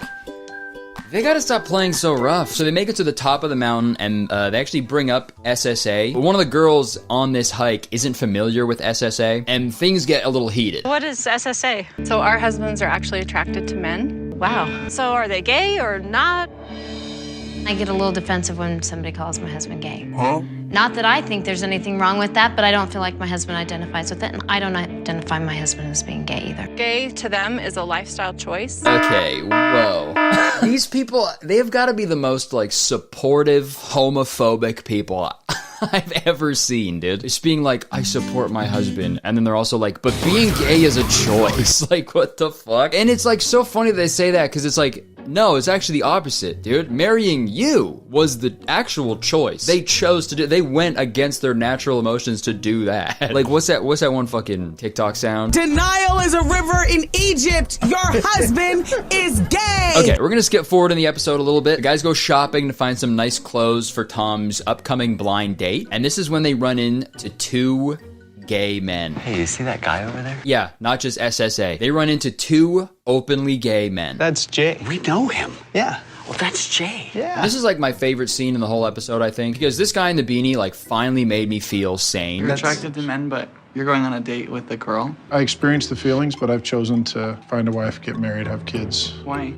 I've just always wanted that, I think. Some of that comes from religion, for me, faith. For a long time, I felt cursed. Like, I felt like it was a curse. It was heavy, heavy for me, but not anymore. Like, in a lot of ways, I see it as a blessing. Dude, I love how he's talking about his attraction to men like he's delivering the final monologue at the end of the first Spider-Man movie. This is my gift, my curse. Who am I? My name's Tom. I'm 34 years old. And this next part, Tom says something really interesting that I actually didn't know. And sometimes I feel like if someone says he's gay, it means that you're in relationships with men. And I'm not. Sound logic there. I didn't know that. You have to actually be in a gay relationship to be gay. I didn't know that. So yeah, sorry. If you're a single gay guy out there, you're straight. Even if you had sex with a guy yesterday, okay? If you're not actively in a relationship with them, you're a straight guy. Sorry, that's facts. I was certainly born with some homosexual attractions. But what we say is there's still a choice in our behavior. This is the argument they keep bringing up, and it just does not make any fucking sense to me whatsoever. Of course, there's always a choice of what you do. If it goes against like who you are, then like what the fuck, what's the point? Dude, straight up, that's like if you had like size 15 feet and you just hated that about you. You're like, oh, I fucking hate my big fucking freaky ass feet. I just want to be like everybody else. And you just go your whole life like shoving your big fucking feet into like size 9s. That's the exact same thing, dude. It doesn't really do anything for you other than cause you like a bunch of pain and discomfort. But one of these dudes actually sums up my thoughts perfectly. If you like guys, like guys. Thank you. That's what I'm saying. Also, at the same time, dude, I've heard the craziest shit that Mormons do to get around the rules of the religion so they can still engage in intercourse, like before their marriage, so like they can still be Mormon without going to hell. And it's like, dude, it's insane. Creative, but insane. I'm not going to explain it obviously in this video, but soaking? How do you even come up with that, dude? Mormons will jump through all those fucking crazy ass hoops just to do that, and then but oh, kissing a guy is bad? That's where the line is? Cool. Sorry, I digress. So Jeff and Tanya are getting ready for the dinner party. This is when Jeff drops a fucking bomb. I think me and the guys are gonna go camping in a few weeks. Camping? What's that look? Who's going? A couple guys you don't know. How well do you know these guys? I don't know them very well, actually. Dude, could you be more suspicious? Hi, honey, do you mind if I go pitch a tent with some dudes? How well do you know these guys? Not that well. I just met them this morning on Grindr. I mean, wait, what's Grindr? It's an app for skateboarders. It's an app for skateboarders. Well, sounds pretty straight to me. Go ride that wood. Yes! There was one time a couple of guys slept over at my house. And let's just say things got a little out of control. Hey, yo, things got a little out of control. Dude, what happened? You can't leave us hanging like that, dude. Deliver that line like Maddie B, too. I love this dance called the Nene, and so whenever we hit Things it got a gets little out pretty of crazy. control. All right, it's finally time for the dinner party / Tom's big date. This is when Brett and Megan tell everybody that they're expecting their second child. Megan is pregnant. No way. Seeing Brett and Megan so happy really hits home for me, and it reminds me that this is what I want. Okay, whoa, dude. Yo, Brett, I'd keep an eye on your boy over here, bro. You just found out that your wife was pregnant, and he's like, this is what I want? This is what I want. Who wants to friggin' impregnate your wife, bro? That's fucked. This is what I want. Okay, so Tom's date, Emily, shows up, and this is the moment of truth, because he was saying how nervous he was about whether or not he was going to be attracted to her or not. I'm just not sure that I'll meet a woman that I feel attracted to enough that I can move forward and build a life with. So let's see how Tom feels about Emily. When Emily walked in the door, my first impression was, this is a cute girl. I thought she was attractive, and that's such a relief. Nice, man. That's how you want to feel when you go on a date with someone. Yeah, it was nice to meet you. God, I'm just so relieved. I was positive that I was going to find you atrocious. You want to split the bill? All right, so Tom and Emily, they're getting along for the most part during their date. But everybody keeps making these like little jokes and comments that are making it really uncomfortable because Emily doesn't know anything about Tom's SSA. You grew up with dogs? Kind of, yeah. What kind? A wiener dog. That's a very appropriate one. That's the kind of dog you should get, Tom. But despite all of that, Emily really seems to like Tom. I'm having a great time. So at the end of the night, Tom walks her out and basically comes out to her as an SSA man. I'm attracted to men. I'm attracted to women, too. Right. I wouldn't be on a blind date with you if I wasn't. Thanks for telling me. Yeah. Yeah, I don't know if he fully explained what SSA was to her, but Emily was okay with it and she was down to see him again. What is it that you want the most? To be married, have a wife, have kids, have a family. Just to live the way I think God wants me to live. Bingo! There it is, man. Live the way I think God wants me to live. Not the way Tom wants to live. Really basing the way you live your entire life just to please a man in the sky? I don't know, dude. Can I give you a hug? Oh, please.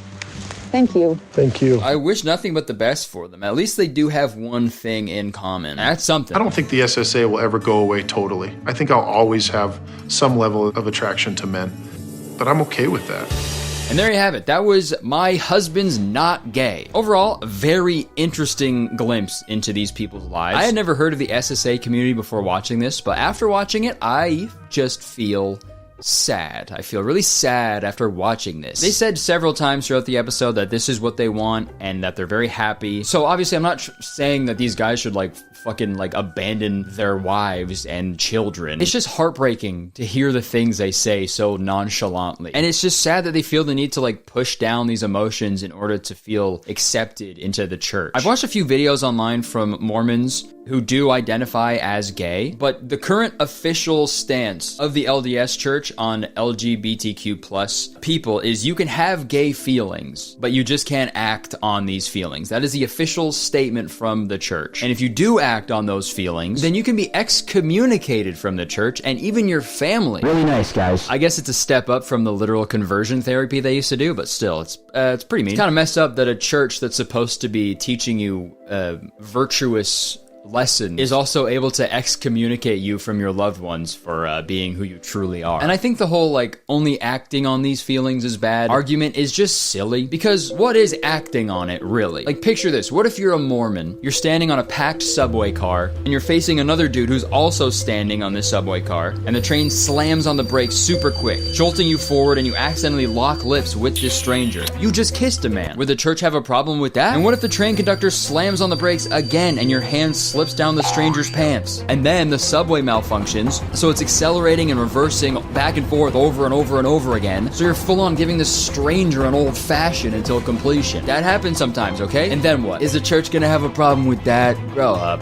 Grow the fuck up. Alright, that's it. Thank you so much for watching. Hope you enjoyed it. If you did, please press the like button, okay? Because believe it or not, 1 like equals one of these shirts I will put in my closet. Or, you know what? Not in the closet, because we should all be living openly and freely. Leave a comment, let me know what you think about this. I'm sure people will have a lot more intelligent and nuanced takes on it, so I'm excited to read them. Also, please subscribe right now and come see me in Australia, New Zealand in a few months, and also Europe and UK. All right, that's it. I would stick around, but unfortunately I have to go.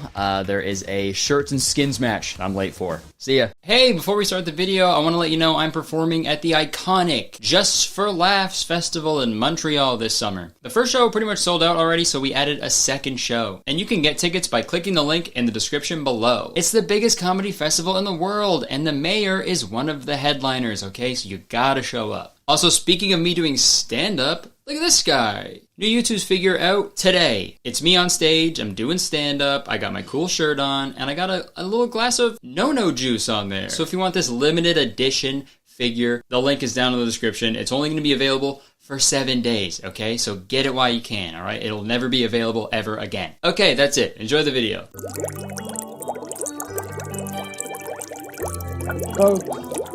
Everybody's scared of something, right? Me specifically, I am terrified of large bodies of water. I think my biggest fear is being stuck out in the middle of the ocean because the Kraken is gonna grab me. You know, and I'll say something hilarious like, "What's Kraken?" and then he'll eat me. Not because he's hungry, but because he's heard that joke before, probably. Seriously, there's nothing I hate more than open water, but at the same time, there's nothing I love more than open water bottle. I don't even have to be thirsty, and I will drink so much water. Dude, water?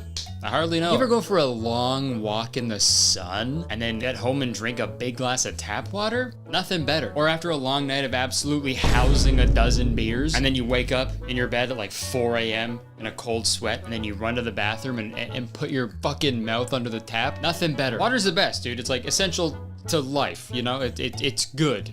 Which is why there is an entire community on TikTok devoted to water, and it's called Water Talk. But as you'll see going forward, this community on TikTok is not what you think it is. The Water Talk community has gained popularity the past few months, and you'd assume that a group on TikTok that refer to themselves as Water Talk love the taste, texture, simplicity, and beauty of water, but no, oh no. H2O, no. Water Talk is essentially a bunch of people filming themselves making the most diabolical, dubious concoctions in humongous reusable water bottles. And just a disclaimer before we dive in, you can do whatever the fuck you want to your beverages, and you can put whatever the fuck you want into your bodies. I don't give a shit, but I am nothing if not a hater. My hatred, bitterness, and judgment runs deeper than the ocean. So without further ado, let's watch some Water Talk videos. Hello, it's me again. So I think I now believe in karma because the hell is that shit? Serves me right for making fun of this shit. I got one piece of hair coming out of my mustache the entire video. I'm aware of it. We don't need to comment anything. All right, so I don't want to see any comments about it, okay? Thank you so much. I trust you, thank you. Back to the video. Let's watch some Water Talk videos. POV, you're mad because I consider this water. Welcome to Water Talk. Okay, yeah, so she puts some Sonic ocean water. Is that what it's called? Ocean water? Salt and fish poo. And garbage. Okay, so she puts Sonic, this fast food restaurant, Sonic. I guess they have a powder for a drink, and she's putting it in there. She doesn't look too happy about it either. And like, that's gnarly by itself. But she then puts a Skittles one in there? So you got Sonic powder, Skittles powder, and she's still not done. After that, she puts strawberry syrup, a nice couple glugs in there. So yeah, that's a brief intro to Water Talk. And look, she was right about the POV thing at the beginning of the video, because yeah, I am mad. I am mad that you consider that water. Because it's not, right? Right, everybody? You agree with me? That's not water. That's a new drink. New drink unlocked, I think. Because look, I can piss and shit and puke and fart into some toilet water. But if I had the audacity to be like, what? It's just water. It's just water in there. Have a drink. I think you'd kick my ass. You'd try to drown me, I think. Don't get me wrong. I'm aware of the existence of flavor packets and stuff. You know, I've had my fair share of liquid IVs after a night of absolutely housing a dozen beers. And you know, maybe people need more sugar in their diet, so this is a good way to do it or whatever, but 2 though, and then some strawberry syrup. Dude, watching this video reminds me when I worked at Starbucks. People would come in and order frappuccinos at 7 in the morning, and then they just be like, gotta have my coffee. That's not coffee. That's a really, really wet cake. Huh? But Water Talk gets even crazier, okay? Let's watch another one. Good morning. All right, I don't even know where we are. The 7-Eleven somewhere. I got a bottle of water. You guys know we're still doing the water of the day. I might be going to Vegas and getting on a plane, but we're doing the water of the day. What do you mean water of the day? There it is. It's right there. You don't have to do anything to it. You're done. That's the water of the day. Found it. That's good water, too. Fiji's like the best drinking water. And they're still like, nah, not good enough. It's gotta be a dessert for me. Salted caramel apple is the water of the day. And I know this is such a silly thing to be upset about and to also fucking script and film and edit and post a whole video about. But dude, it's just so wild to me that billions of years went by, and due to some cosmic coincidence, our planet is the perfect distance away from the sun to support life and to also have an abundance of drinking water to sustain that life. And there's some people out there who are just like, if this doesn't taste like fuzzy peaches, I'm gonna fucking kill myself. Like, what would these people do if they were like dying of thirst in the desert?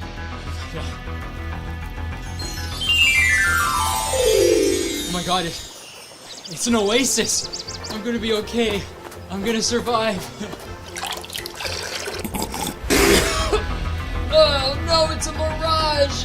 This water doesn't have any Skittles powder at all. The TikTok community is just so painfully American. I think that's the only way I can describe it. Literally watching these TikToks is how I feel when like a commercial break comes on in the States. Oh fuck, look at this brand new burger. Oh wow, I think I might ejaculate. Introducing the Dr. Pepper Sushi Burger. Now available at Best Buy. And look, I know people have some like sensitivities to food and water and stuff, and I've done a little bit of research. Thank you. On people who do not enjoy the taste of water or their bodies can't digest water properly. I get it, you know? Do what you gotta do. I'm not making fun of people who need to do this for like health purposes, but like, you're just making juice. You know what I mean? Because what is most juices these days are what? Water and syrup. What you just do. We're gonna pop that in there just like that. You know what I mean? You order a pop at a fast food restaurant or a bar. What's that? Carbonated water and syrup. So with this Water Talk logic, would you call Coca-Cola water? No, you wouldn't. And the interesting thing about Water Talk is no matter how many times you say that what they're consuming is not really water anymore. Like in this video where she literally just makes soda pop. I'm making my favorite peach ring water today, but I'm trying something different with it. I'm going to use sparkling water. It tastes like something I've tasted before. No matter what you say to them, they are still very adamant that it is still water. Like this video right here. It's not water anymore. That's just juice. Who needs that many cups? Yeah, those are all very valid criticisms, I think, right? But yeah, holy shit, I wasn't even gonna mention the cups, but now that you say that, holy shit. Who needs that many cups? 1, 2, 3, 4, 5, 6, 7, 8. 8 reusable cups. The whole point of a reusable cup is to use it, wash it, and then reuse it. Like, you don't need 8. You only need 1 of them, dude. What the fuck? That's like throwing your shirt in the garbage every night. Just fucking, you can wash it. So all of these are like valid criticisms towards Water Talk, but let's see her rebuttal. It's still water. Okay, yeah. Yeah, okay, yeah, I guess I never really thought of it like that. Wait, does she mean like it's still water or it's still water? Because if I ordered still water at a restaurant and they brought me a fucking Sonic lime green Fortnite juice, I think I'd fight someone. Hello, me again. I stumbled upon an insane discovery while I was editing this video. So I think it's safe to say the aesthetic of the people on Water Talk, it is very Disney adult adjacent, consumerist, extra. It gives off the same vibe, right? And you know what's crazy about that? Look at that, right? Mickey Mouse ears. Oh my god. That's the molecular structure for water. It's literally fucking Mickey ears, dude. I'm losing my mind. What does it mean? And I know I might be going a little too hard on these people. Life sucks sometimes, and maybe a sweet little drink is, makes your day a little better. You know, at the very least, they are consuming water, and water is good. Sure, maybe that's what's going on. But also, look at this shit. That's that pow shit. What is that? That is the brightest drink I've ever... That is literally slurp juice, dude. Deploying flashbang. I feel like I just get nauseous just being in the room with that drink. Like, it's fucking radioactive, dude. Like, it's so wild that they're on TikTok making nuclear Oppenheimer juice and then using the hashtag water talk. Yeah, what are you talking about, dude? It's also so wild to have a huge glass of drinking water that people would like literally kill for in other parts of the world. And you're like, all right, here we go. Time to make this gross shit awesome. That's that house. Like putting a bunch of bad stuff into good stuff kind of turns the good stuff into bad stuff. You know what I mean? Like, could you imagine the opposite of this? Dude, come on, you know you shouldn't be smoking. No, it's chill, man. I roll my own cigarettes. Okay, it's still a cigarette, though. Why does that matter? Well, you know how they always say eat your greens? I snuck some romaine lettuce in here, okay? And you do that every day? No, lettuce goes bad, like, really fast, so I have to roll all my cigarettes in bulk. I roll exactly 400 cigarettes on the 1st of every month, and I divvy up one fresh head of lettuce across all my cigarettes. That way, I'm good for the whole month. It's the 31st today. Are you saying there's month-old lettuce in your cigarettes? Listen, man, all these questions are making me really nauseous. Okay, I don't know if it's the questions. Do you want some water? Oh, what is this? It's water! Dude, what the fuck? This doesn't taste like caramel apples at all! What are you talking about? What the hell is this? Dude, stop spitting water at me! That was puke! Ew! I don't know about you guys, but I'm thirsty for some more water talk. Let's watch another one. On my second water of the day, and it is 11:55. What are we gonna get? Ooh, crushed pineapple. All right, let's go to the water bar. What's it gonna be, y'all? Coconut, let's do that. 2 pumps of the coconut syrup. Mama's trying to have a pina colada. Okay, yeah, sorry. We gotta talk about these fucking bottles again. Sorry. So, after watching all these, I realized all of these water talk influencers, they all use the same brand of reusable water bottle. And it's from a brand called Stanley. And dude, these people love their Stanley cups more than Wayne Gretzky. They live and die by these Stanleys, dude. There's more Stanley in these videos than a Marvel movie marathon. And using reusable water bottles is great. But just like earlier, they are negating any positive benefits that you get from using a reusable water bottle by having a fucking million plastic bottles of syrup on their counter and like a billion plastic packets of fucking powder. And also sometimes even pouring a plastic water bottle into a reusable water bottle. What the hell? Might as well just cut out the middleman and punch a turtle directly in the throat, dude. The whole thing, like, it kept reminding me of the movie Idiocracy, where Luke Wilson's character goes forward in time and expects everybody to be, like, super smart, but everybody's really dumb, and the world is falling apart because they can't grow any crops because they keep trying to use Gatorade to water the plants. And I figure I should mention the controversies or criticisms, I guess I should say, surrounding water talk. Because I'm sure there's gonna be people commenting on this video, you know, these videos are harmless, you know, let people enjoy things. Why do we hate women enjoying things so much? And yeah, sure, those are both true, I don't know. Like, I don't fucking know anything, I just think these videos are really funny. But this person on TikTok, their name is All in the Music. They have some pretty good points, so I'm gonna play a little bit of their video. It's toxic diet culture to continue to call it water, and it's really dangerous, and so I'm really fucking sick of it. Like, you're claiming because it's 0 sugar, 0 calories, that like it isn't adding something. You're adding nerds powder to water. You're drinking nerds. You're drinking diet nerds. You're drinking flat diet soda, and that's fine. Fucking call it that. Otherwise, it's dangerous.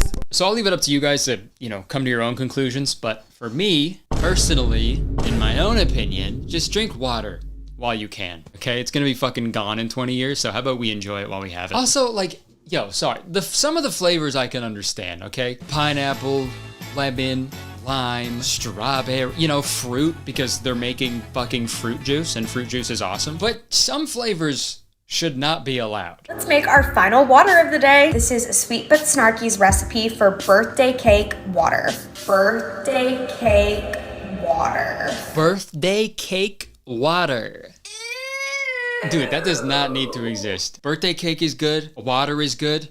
Don't put them together, okay? Like, the water version of any food is never gonna be as good, right? Oh, brother, I'm starving. Can you pass the ketchup? Oh, yeah, sure, no problem. Here you go. Thank you. Whoa, aren't you gonna shake it first? The water's the best part.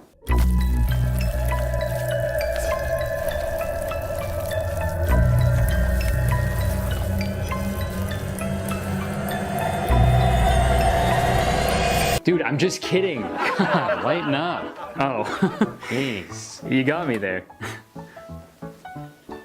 Hey, where are you going? What are you doing with the hot dog water? The water's the best part. No.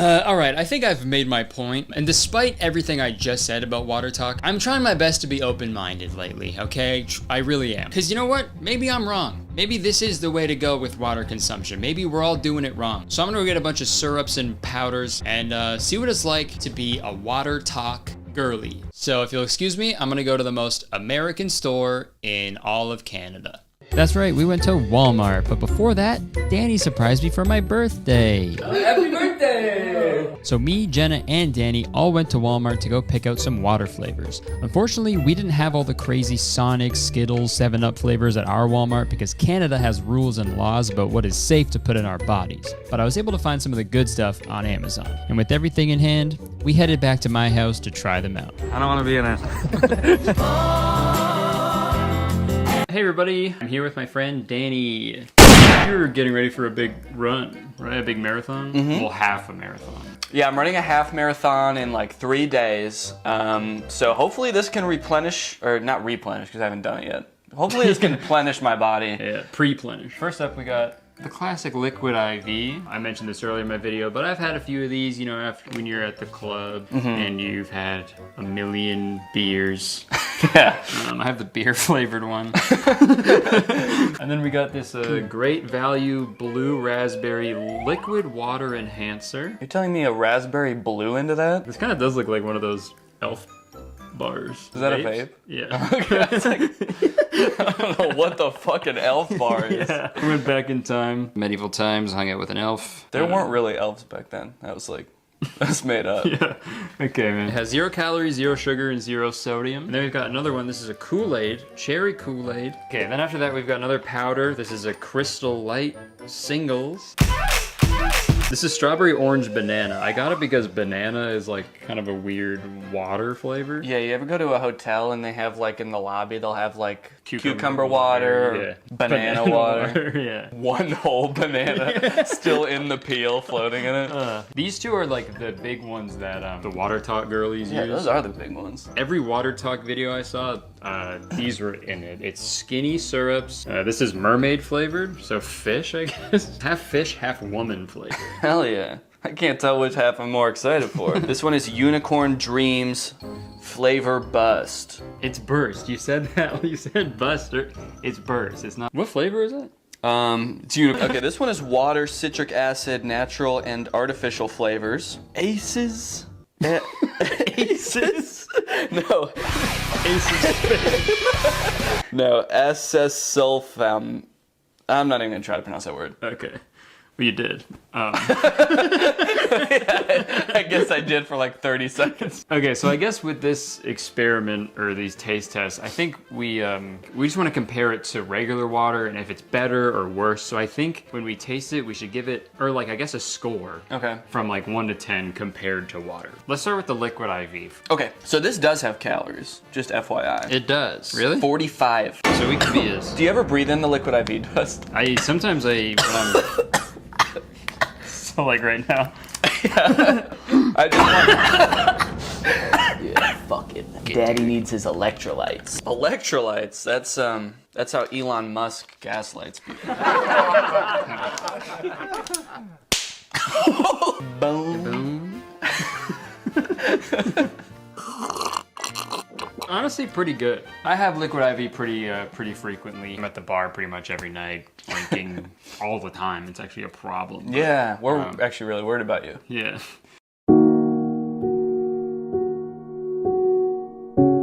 But anyways, I like liquid IV. So you know what? I think I'm gonna give liquid IV flavored water 8. out of 10. I'm happy with 8. Okay, next up, let's switch it up. Let's go with one of these juices. Yahoo! Yeah.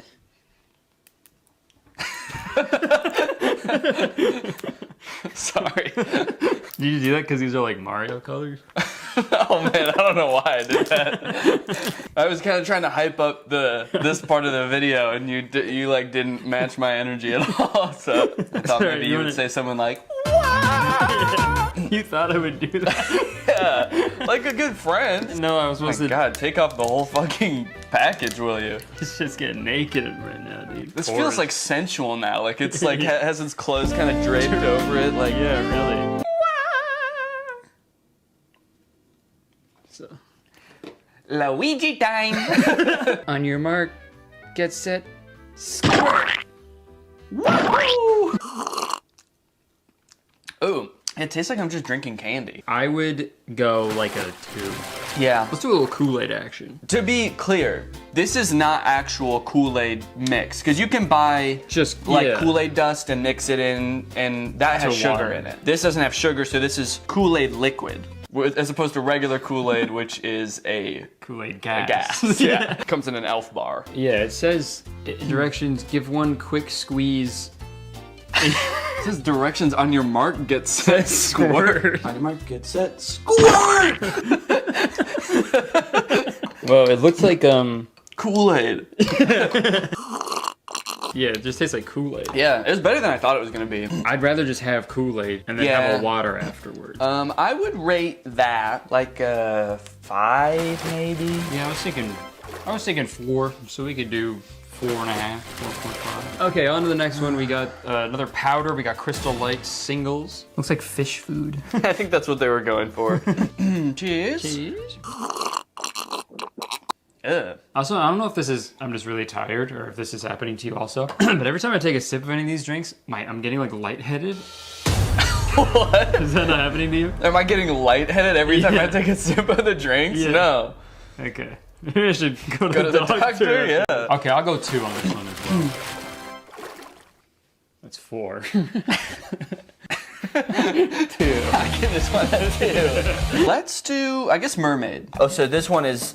So this is the one that, remember that video I showed you? The one girl who had like the super fluorescent blue drink? This is what she was using. Okay, and it was just this? Yeah, I'm pretty sure. Okay. There was water in it though, right? She didn't just like pour herself a glass of it. Oh, wow. Okay, so this is what mermaid... Pussy. That's just the ingredients say.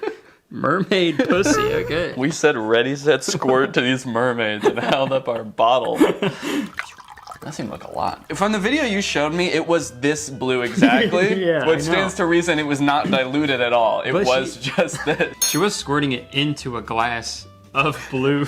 So it was already filled with this. Yeah. Holy mackerel, that's sweet. I put too much. Yeah. Holy shit. That was sweet as hell. Dude, try that one. I put way too much. Oh shit. Kurt! Oh no. His legs are turning into a fish. That is... How much to take a swig of the bottle? A swig? How much to take a sip? A sip of just this? Yes, just the mermaid juice. I don't know. Like $1? Let's see what we got here. $1 per sip. Take 20 sips. Terrible. Okay, yeah. You're not supposed to do that. I want to try it now. It's insanely sweet. It's Baby needs his juice. Baby needs his baba. You give that to you, fuck it to a baby.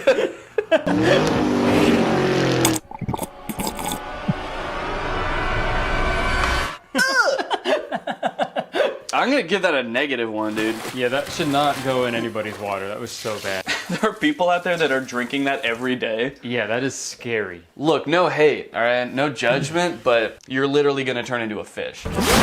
All right, this is the final one. This is Unicorn Dreams. We don't know what the flavor is gonna be, really. It says 0 calories, 0 sugar. Easy. Yeah, my. I thought you were just sipping. I thought I was going. I I thought this would be different. I don't know. Thank you.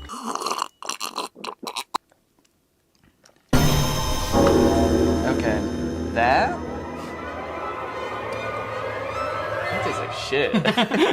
Okay, now that one sucks.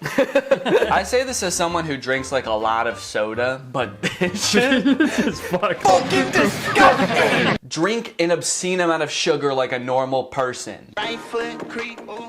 He's been doing that a lot, saying something really mean and then grittying away. All right, well, I'm gonna give that one a fucking 0. I think the consensus is regular water is a lot better. I think the best one we had was probably the liquid IV. Yeah. And yeah, what was definitely. the difference with that? It had calories. That was a one with calories. Yes, it had calories. It had purpose. What if we like, because the thing I've seen on Water Talk is like they will have powders and syrups. They don't keep them separate, they put them together. What if we just made one with like everything in it? I like where you're going with this. We'll make the most watery water that anyone's ever drank. We're gonna go deaf. We're gonna see our long lost relatives. Yeah, our hair's gonna fall out on camera. Oh shit.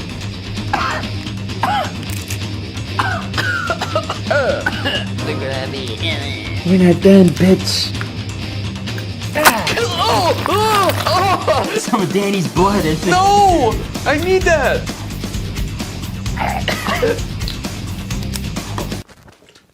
Yeah, can you do any like bartender tricks? Yeah, that was my main one. Just hold them and spin around. Can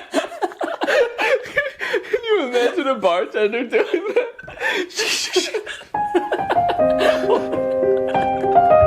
What are you having? One Bud Light. Pour them in together like you're fucking crazy.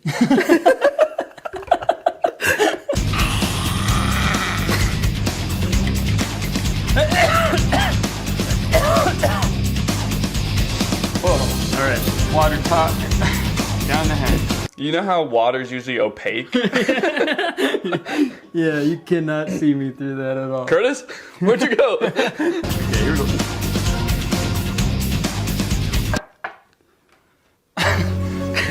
Birthday cake water. Kurtis. Hey. Can you feel me? No. Can you hear me? No. I can't hear you. What happened? What did it taste like? It tasted like I mean, what? I mean, what? Whoa, Kurtis! Alright, can I have a sip? Yeah, try it. No! No! Mine, you run upstairs. Oh, Jesus, dude! Well, now we know that water is better than... Now we know that water is better, and I'm Danny, and I pee my little short shorts. Oh, I'm pooping right now. Who's gonna call me mom? Wait a minute! Yeah, I think the verdict is water's better. This is just really sweet juice. I think this is just really sweet juice. Danny, thanks for flying here to test out these drinks with me. Anytime. Appreciate it. We're both gonna go puke in each other's mouths. All right, some final thoughts. After trying all the flavored waters, I think my hypothesis was correct. You know, if I'm gonna have water, I'll just have water. And if I'm gonna have something sweet, I'll just go all the way and have something really sweet. I think I just hate when shit tries to be other shit. Like, just be your shit. Me and Danny mentioned elf bars in that last part, but it got me thinking, man. Water talk is like the vaping of water consumption. Cause it's like, hey, if you're gonna like put nicotine into your body, fucking go all the way with it. Don't half-ass it by sucking on a little robot. Smoke a cigarette, dude. Smoke a goddamn cigarette, okay, everybody? Do it with your chest. Well, if it doesn't cave in from smoking all the cigarettes. And it's the same with water talk. Either have a glass of water or a slice of birthday cake, but don't have both. But again, that's just me personally. This is my YouTube channel. I can say what I want. And the cool thing about being a human is you can put whatever you want into your body because it's your body. Sure, people might poke fun at you, but as long as you're happy, keep drinking your syrup water. Who gives a shit? Well, your dentist might give a shit, but hey, if you drink enough mermaid syrup, you'll be living under the ocean anyway, and I don't think they have to worry about dentists down there. But they do have to worry about the Kraken. So I'm gonna stick with my plain water. All right, thanks for watching. I hope you enjoyed it. If you did, you can press the like button because believe it or not, one like actually equals one bartender spin that me and Danny will do. You can leave a comment. Let me know what you think of all this. I'm excited to read the comments on this video. And yeah, let me know what you thought. Let me know if you're on Water Talk. Let me know if you drink your water like this. I don't know, I'm curious. You can also press the subscribe button because I make a video all the time. And as soon as you press the subscribe button, you become a valued citizen of Kurtistown. If you didn't know, Kurtistown is the best place to live in the world, and I'm the mayor. So you have to be nice to me. It's the law. You can check the description for tickets to my shows in Montreal at Just for Laughs Festival this summer. Also my YouTube figure that is available now only for 7 days, okay? So if you're watching this past the 19th, you're shit out of luck, I'm sorry. But thank you so much for watching this video. I hope you enjoyed it. I would stick around, but unfortunately I have to go. I have to go get tested for radiation poisoning. Goodbye.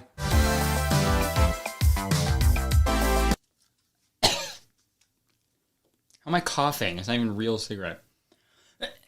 Folks, 6 years ago, I made a video about a movie titled Fateful Findings, an independent film about a man who hates laptops and also uses his supernatural abilities to take down the big evil corporations. Later that year, I also made a video about a movie called Twisted Pair, a film about two identical twin brothers who become hybrid artificial intelligence entities, with one of the twins using their powers for good and the other for evil. Both of these films were written, directed, edited, and also starred a man named Neil Breen. For those of you who are unfamiliar, since 2005, Neil Breen has been creating cinematic masterpieces for all of us to enjoy. I can't believe you committed suicide. Each movie of his usually stars him as the superpowered outcast who takes down the big evil corporation and gets the girl in the end. But each one has its own unique spin. And over the years, Neil Breen has amassed a devoted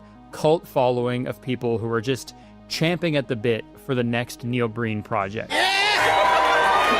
Neil Breen truly is the physical embodiment of independent filmmaking. You can have your opinions about Neil Breen's films, but at the end of the day, you have to admire the fact that every time he makes a movie, he makes the exact film that he wanted to make. And for that reason, I've been a fan of Neil Breen for years now, which is why I was so excited when he announced back in 2021 that he was beginning production on his newest film. And in this announcement, he said he was looking for possible investors. And when I saw this announcement, I knew I needed to be a part of this. Think of how amazing that would be. My name in lights. And by lights, I mean the credits of a Neil Breen film. So I shot my shot. I sent Mr. Breen a DM on Twitter that said, "Hey Neil, are you still looking for investors for your next film?" And candidly, I've been trying to get a hold of Neil Breen for years to come on my podcast and just talk about his creative process. But that man is impossible to get a hold of. So when I sent this DM, I assumed he would never respond. But 5 hours later, I get a response from Neil Breen. And he said, "Yes. What amount were you considering investing?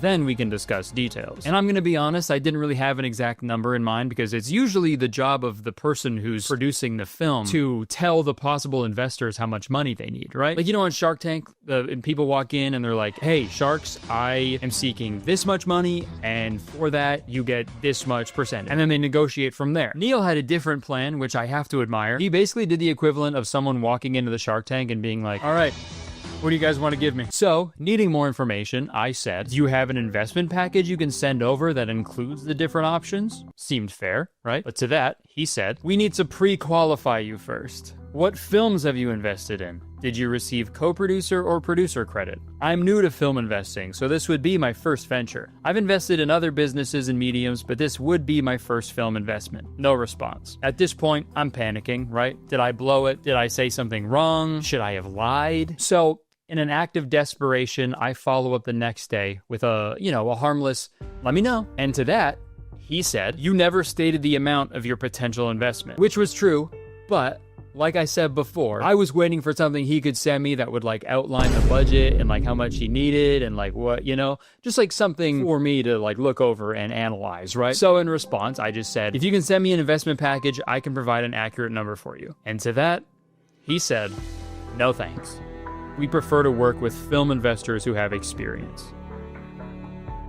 I was devastated. I finally had the opportunity to be a part of something amazing, and I blew it. I let it slip through my fingers, all because I didn't have prior film investing experience. And it's like, how am I supposed to get experience if every opportunity requires prior experience, right? Like, that's a catch-22. Could you imagine if the job market was like that? That'd be a nightmare. Sadly, that would be the final message Neil ever sent me. I just responded and I wished him luck on his next project, and that was that. And for years, in the back of my mind, I just kept thinking, I kept imagining what could have been. Fast forward a little bit, 2 years later, 2023, Neil Breen announces his newest movie, Cade the Tortured Crossing, a direct sequel to Twisted Pair. Now, don't worry if you haven't seen Twisted Pair before watching this video. This new movie hardly has anything to do with it, if I'm being honest. All you need to know about Twisted Pair, two twin brothers named Cade and Kale. They're both superpowered cyborgs. Cade is a good one, Kale is the evil one. But in a series of tweets announcing the cities where this new film would be screening, I saw Hamilton, Ontario, Canada,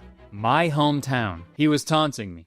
He was fucking taunting me, okay? He knew. But I put my sadness aside, and as soon as those tickets became available, I purchased them. And I drove my ass out to Hamilton, and I watched Cade the Tortured Crossing in a packed theater at Playhouse Cinema in downtown Hamilton, Ontario, Canada. And sorry to spoil it, but guys, it was his best work yet. It was amazing, okay? I left that theater a changed man because I pooped my pants. It was so good. They changed my diapers. I was a changed man. As soon as I saw this movie, I knew I had to make a video about it. So when Cade the Tortured Crossing was later released on DVD, I bought it immediately. Yeah, that's the second time I bought this movie. And I purchased that DVD in October of last year, and I have yet to receive it. I know Neil does things a little differently. Maybe the shipping process is a little obscure. Maybe he put the DVD like around a pigeon's head, a little hole. And then he was just like, deliver this to Kurtis.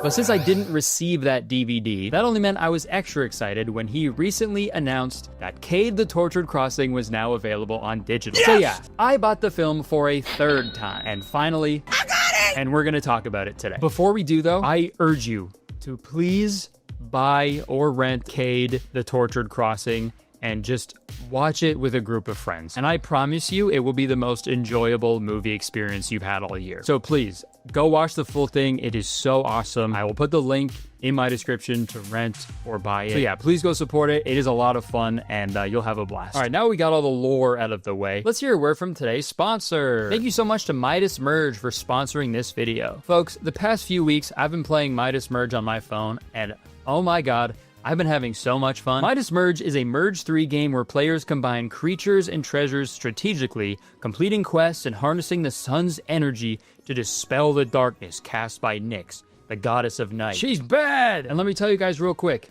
this is the cutest game I've ever played. I'll say it. Especially because the video games I usually play are stressful and infuriating and scary. So playing this adorable and rewarding game the past few weeks has honestly been so enjoyable, you have no idea. You get all these adorable creatures that you can evolve by merging items. My personal favorite creatures are the Crystal Fawns, which you can transform into these even cuter level 3 creatures. Adorable, man, it's crazy. And the gameplay of Midas Merge is so rewarding. Basically, in the world of Midas Merge, like I said, the Gardens of Gold have been cast under shadow by the evil goddess of night, and you have to restore brightness to the garden and free its super cute inhabitants. And you're able to like clearly see your progression and look back, and I don't know, it's just so satisfying figuring out ways to merge your way through the map. And let me tell you, one of my least favorite things about most mobile games these days is that you always need to be connected to the internet. I hate that. It sucks. I'll be on a plane ready to play a game and it's like, no, sorry, you need high-speed Wi-Fi. Well, listen to this. You can dive into the enchanting world of Midas Merge anytime,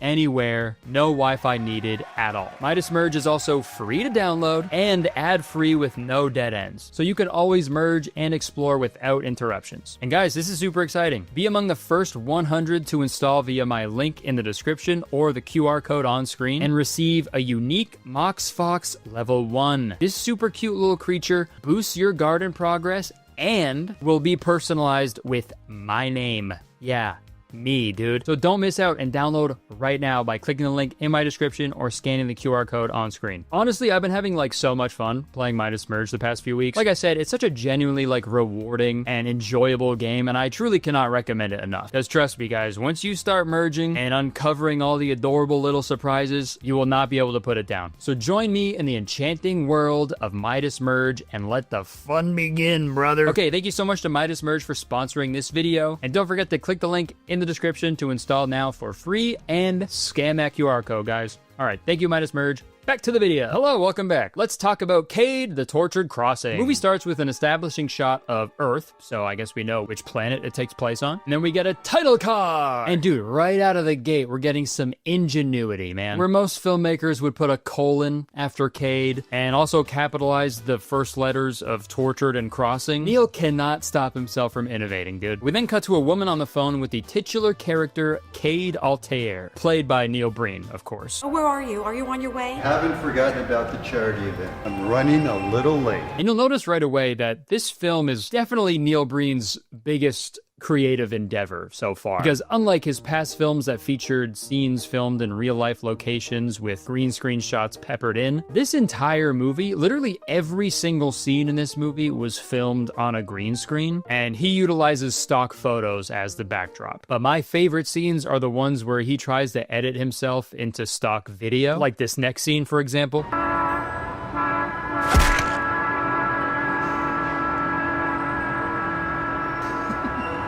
I'm guessing he saw that stock footage clip somewhere and was like, yeah, maybe my character could walk by and like get smoked by that train real quick. Yeah, that's a normal thing that happens. Also, mind you, Cade is canonically a super-powered cyborg with magical powers, yet he's just like aimlessly walking around, completely oblivious to the slowest moving train of all time. It just goes to show you, man, superpowers or not, you gotta look both ways.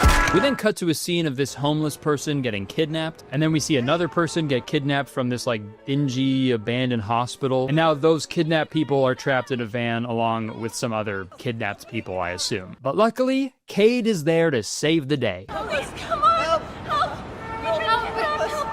We're stuck! I'll help you.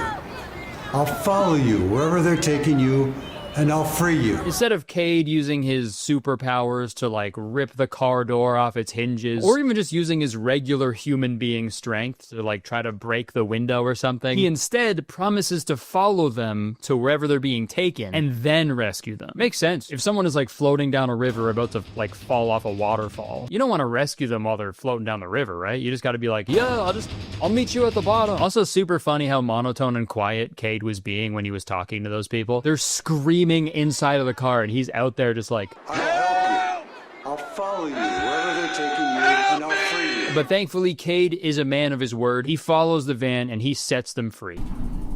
Get out of here. Get out of here. Get out of here. Worst kidnappers ever, man. Sorry to critique kidnapping. I've never done it. Lord knows I've tried. But you're gonna fucking steal these people and just leave them unattended? Yeah, I got you. And you're not going anywhere. The only shot at survival you have is if a random guy in a leather jacket walks in here and says, get out of here, a few times in a row. But that'll never happen. All right, so now we got the first action sequence of the film. And guys, it starts off with a bang.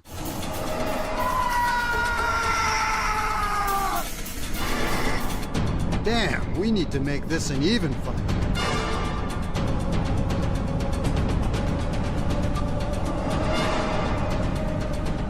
Fuck yeah, dude. Alright, yeah, okay. Alright.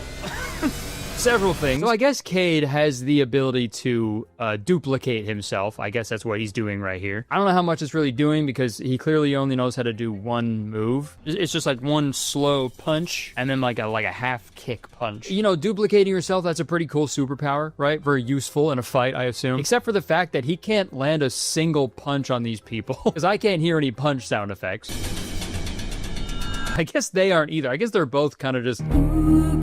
And it's frustrating that there are no punch sound effects because I know Neil knows how to edit in a punch sound effect, right? I already heard one when he got hit by that train. But anyways, the fight scene goes on for a fucking really long time. And finally, at the end of it all, Cade stands there, confused, standing above all their dead bodies. Cade then makes the dramatic textbook Neil Breen getaway, escaping just in the nick of time as the building explodes.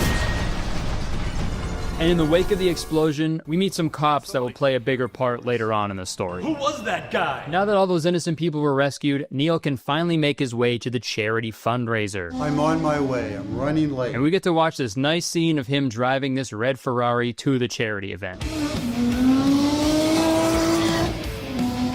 Jesus, dude, slow down.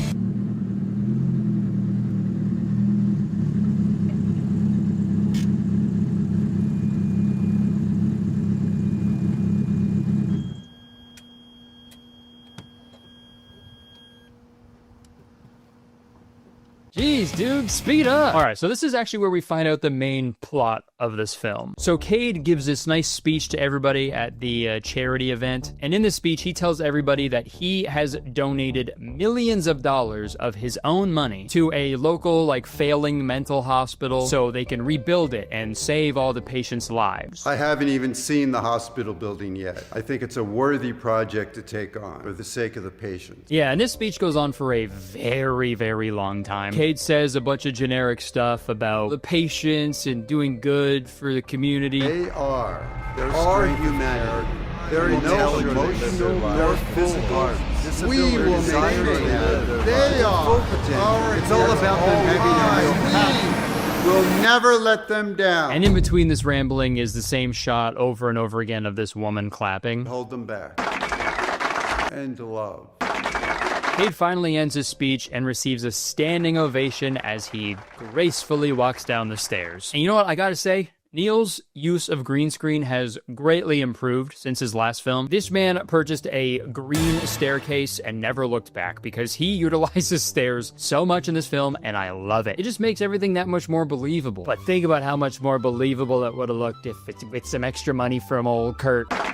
All right, now we get a little more exposition, okay? This is a point where we meet all of the secondary characters. And again, most movies will let the viewer figure out on their own who these characters are. You know, based on what they do and how they interact with each other. But when others zig, Neil zags. So this is how we find out who all the characters are. Hi, I'm Tom. I'm the police chief around here. Hi, I'm Dr. Megan Burns. I'm actually the director of the hospital here that's being redone. Hi, I'm Dr. Megan Kurtz. I'm the co-director of the hospital.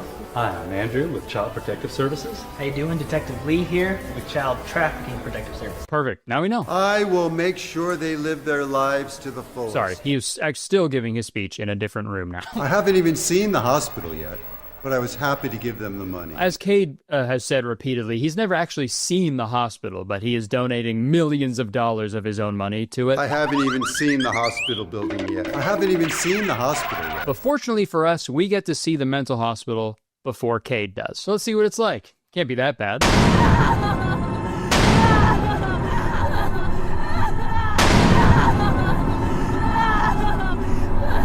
Holy fuck. I don't think that's a hospital, dude. I think that's an abandoned, haunted building. What the fuck? Dude, fucking Jigsaw would look at this video and be like, nah, bro, that's too dirty. Who are these fucking doctors working there, too? Like, wouldn't you want to, like, report this to somebody? I feel bad for them, man. I feel like being a doctor is hard enough, man. You shouldn't have to worry about, like, ghouls and goblins at the hospital, too. It is really funny to picture these doctors, like, talking to regular doctors in the real world. I know, it's a hard job.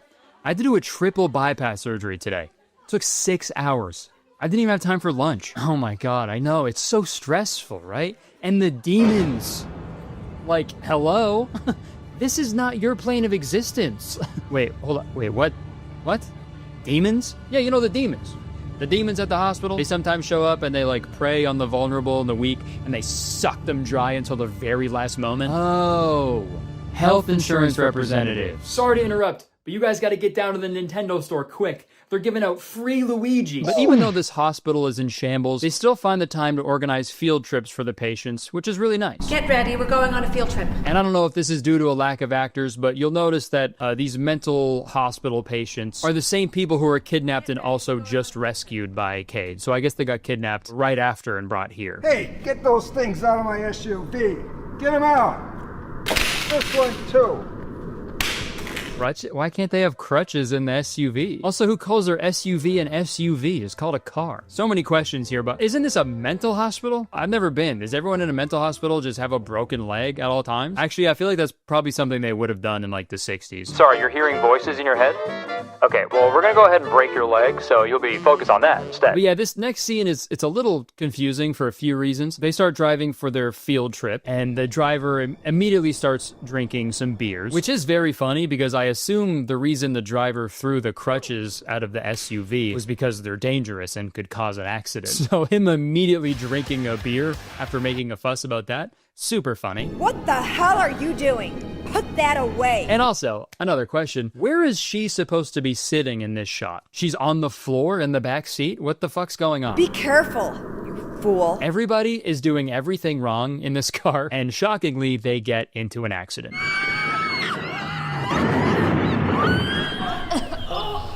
All right, so everybody survived except for the driver, I guess. I mean, he's nowhere to be found. So I can only assume his body exploded and disintegrated upon impact. And obviously, everybody's freaking out. They don't know what to do. What the hell are we going to do? They realize they don't have any cell phone service, so they decide to start walking to find some help. Remarkably, because, I mean, before the accident, everybody needed crutches to walk, but then they all get in an accident and everybody walks just fine. So it's a drunk driving miracle. We then cut to Cade aimlessly walking through an open field when he encounters every hiker's worst nightmare. A tiger.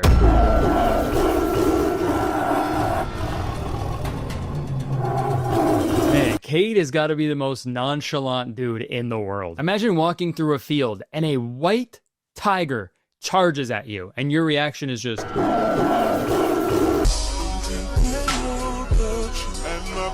But guys, what happens next is jaw-dropping.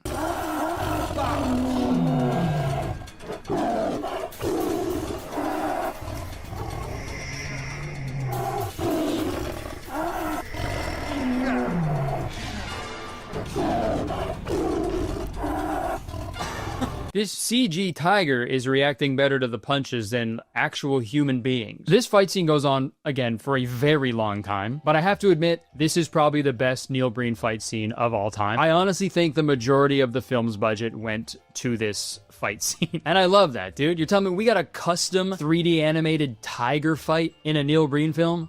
Before GTA 6? What a time to be alive, man. But let's see who wins the fight. Stop. Get down. Let's go.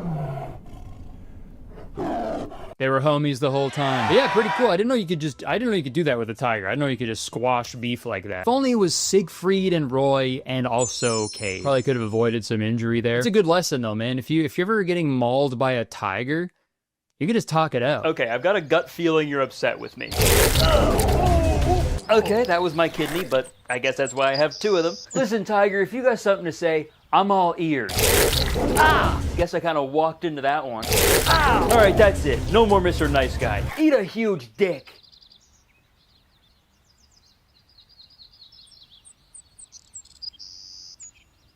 Kick me while I'm down. So Cade is walking with this white tiger, and they spot the mental hospital patients. So the tiger turns into a woman, blows him a kiss, and disappears. You know, just classic tiger shit. And Cade tells the mental hospital people that he has a house nearby, and he offers for them to stay there for the night. I've got a home over the mountain. You're welcome to stay there. But obviously they're a little skeptical. We don't know anything about you. Which is a little confusing coming from her because both of them were literally just at the same fundraiser for that hospital that they came from. Excellent work, Cade. We're all proud of you. We back you 100%. I don't trust this. But anyways, they all agree to go stay at Cade's house for the night.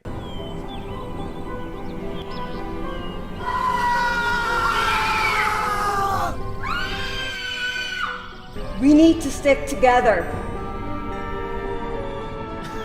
Yeah, brushed over that entirely too quickly. We need to stick together, or else the man in jeans will grab your arm and scream. They finally make it to Cade's house after a painfully long walk. And Cade obviously lives in a fucking castle, and all the patients have very normal reactions to it. I love this place. I just can't wait to get in there. What a trip. Careful. Holy shit. It's a castle. I wonder if it's haunted. We're going to a castle. And once they get into the castle, oh man, Cade turns on the charm, and he is the most welcoming host of all time. This is crazy. This is awesome. It's huge. Whoa.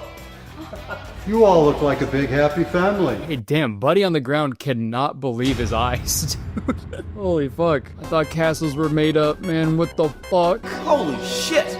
It's a castle. We then get a nice little flashback from Cade talking about his twin brother. I haven't seen him for years. And then everybody goes to sleep on the ground. We're all just gonna stay right here on the carpet tonight. Fucking big-ass castle with a million rooms, but everyone's like, nah, fuck it. I'm gonna thug it out on the ground. Holy shit. It's a castle. I'm a little confused, though, because the only reason they walked away from their drunk driving accident is because they didn't have cell phone service. There's no damn cell phone service here. But like, surely you have cell phone service now at his house, right? This man is like a tech millionaire. He's gotta have like internet, some way to call the police or something, right? Call an ambulance. All of you guys were just in a drunk driving accident, and the driver exploded. What kind of fucking nurses are you? You get back down here.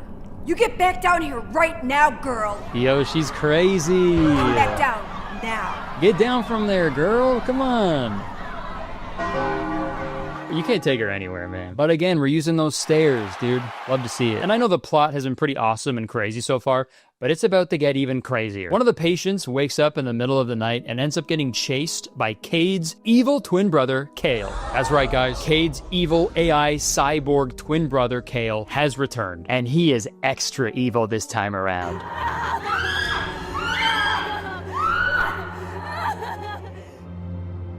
Yeah, man, he's out here grabbing limbs, man. He's not really doing anything else to you, but, you know, still not ideal. Dude, I don't want Kale appearing out of thin air.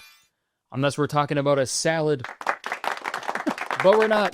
This is a movie. So in the middle of the night, while Kale is running around his brother's house and grabbing limbs, Cade leaves his castle because he has some business to attend to. I've got a crashed SUV to repair. Yeah. So Cade walks all the way back to where they crashed their SUV, and he uses his superpowers to fix this destroyed SUV.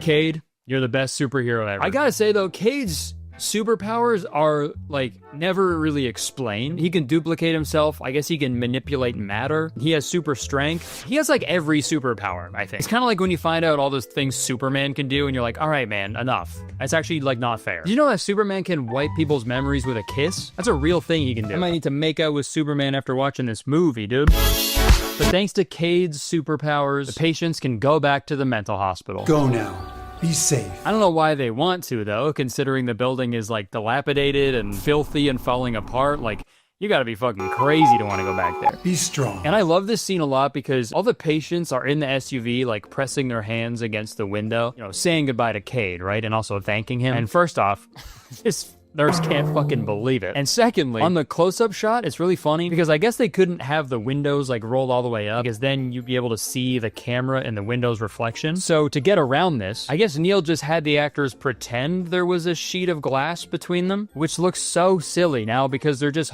they're all just holding their hands up like this. And it's just like, just don't have them do that then. If there's gonna be a reflection when they put their hands on, just don't have them put their hands on. Is that integral to the plot? Go now. Be safe. Okay, so we're now a half hour into the film, and Cade finally shows up to the hospital for the first time. By the way, this is the hospital he is donating millions of dollars of his own money to. And the place is a shithole, so obviously he's a little upset. What the hell's going on here? We're doing the best we can. We're trying. That's not good enough. And look, I totally understand him being a little upset that, you know, the money that he donated isn't really being used to fix the hospital, right? But also, at the same time, Cade, you have every superpower ever. I just watched you put a destroyed SUV back together. Why not just do that with the hospital? It's free. Or maybe that power is exclusive to SUV repair. I don't know. If that's the case, fucking duplicate yourself like you did earlier and have all those Cades lend a hand to like clean up the hospital. Like there's things you can do, man. This is like the equivalent of Bruce Wayne having like billions of dollars, and instead of donating that money to organizations that will like actually stop crime and poverty, he's just like, what if I'm an awesome bat instead and I can break a guy's spine in half for selling a dime bag of weed? But anyways, the scene immediately after that one features the girl from before getting her arm grabbed by the arm grabber, and then we get probably my favorite scene in the whole movie.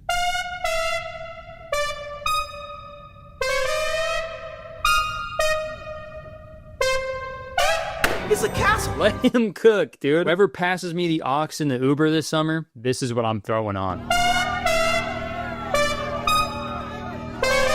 Last year was a brat summer, okay? But I'm calling it. This summer, we're getting a fucking haunted mental hospital bathroom piano solo summer, dude. Cade spends the next few minutes walking around the hospital, getting absolutely disgusted by what he sees. And you know what? I don't blame him. This is disgusting. Man, you're not really helping.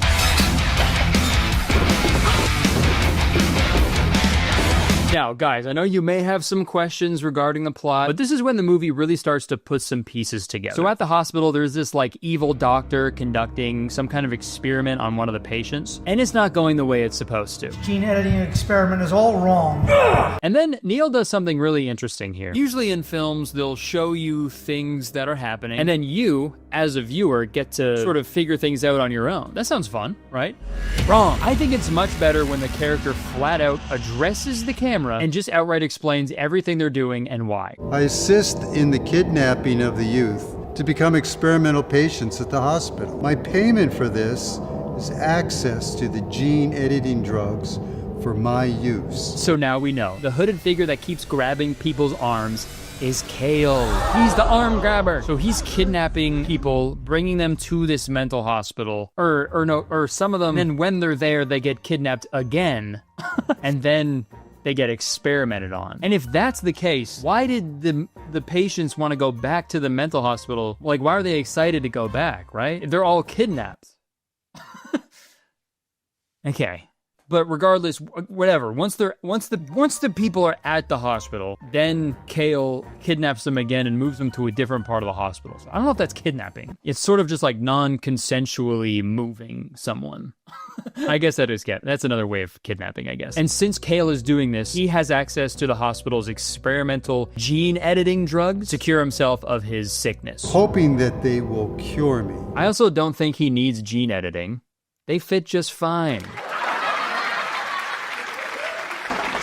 Yeah, this next part is also confusing because we see this guy, none of them have names really, but we'll call him the tall guy. So this tall guy's arm, it gets grabbed by Kale, but it's a little confusing because we saw him at the castle, right? And then we saw him at the hospital. So I don't know if this is a flashback when he got brought to the hospital or if he was kidnapped once, released, and then kidnapped again. Like, I don't know if this is a second kidnapping. I don't know. Not again!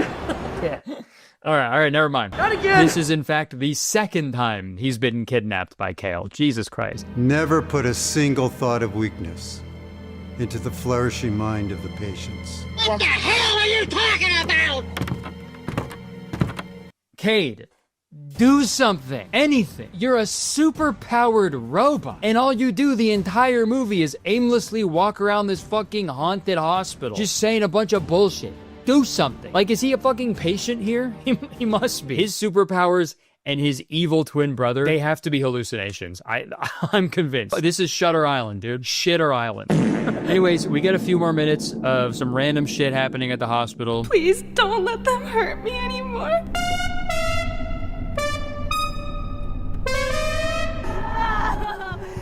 Holy shit! It's a castle! And oh, guys, I haven't really touched on the acting yet, which is surprising, and I don't want to say it's bad. I really don't. Get the hell out of here! Oh. But I will say the actors definitely made some interesting choices, especially in this next scene. Oh my god! Amazing. No notes. That is definitely how human beings react when they see something terrifying.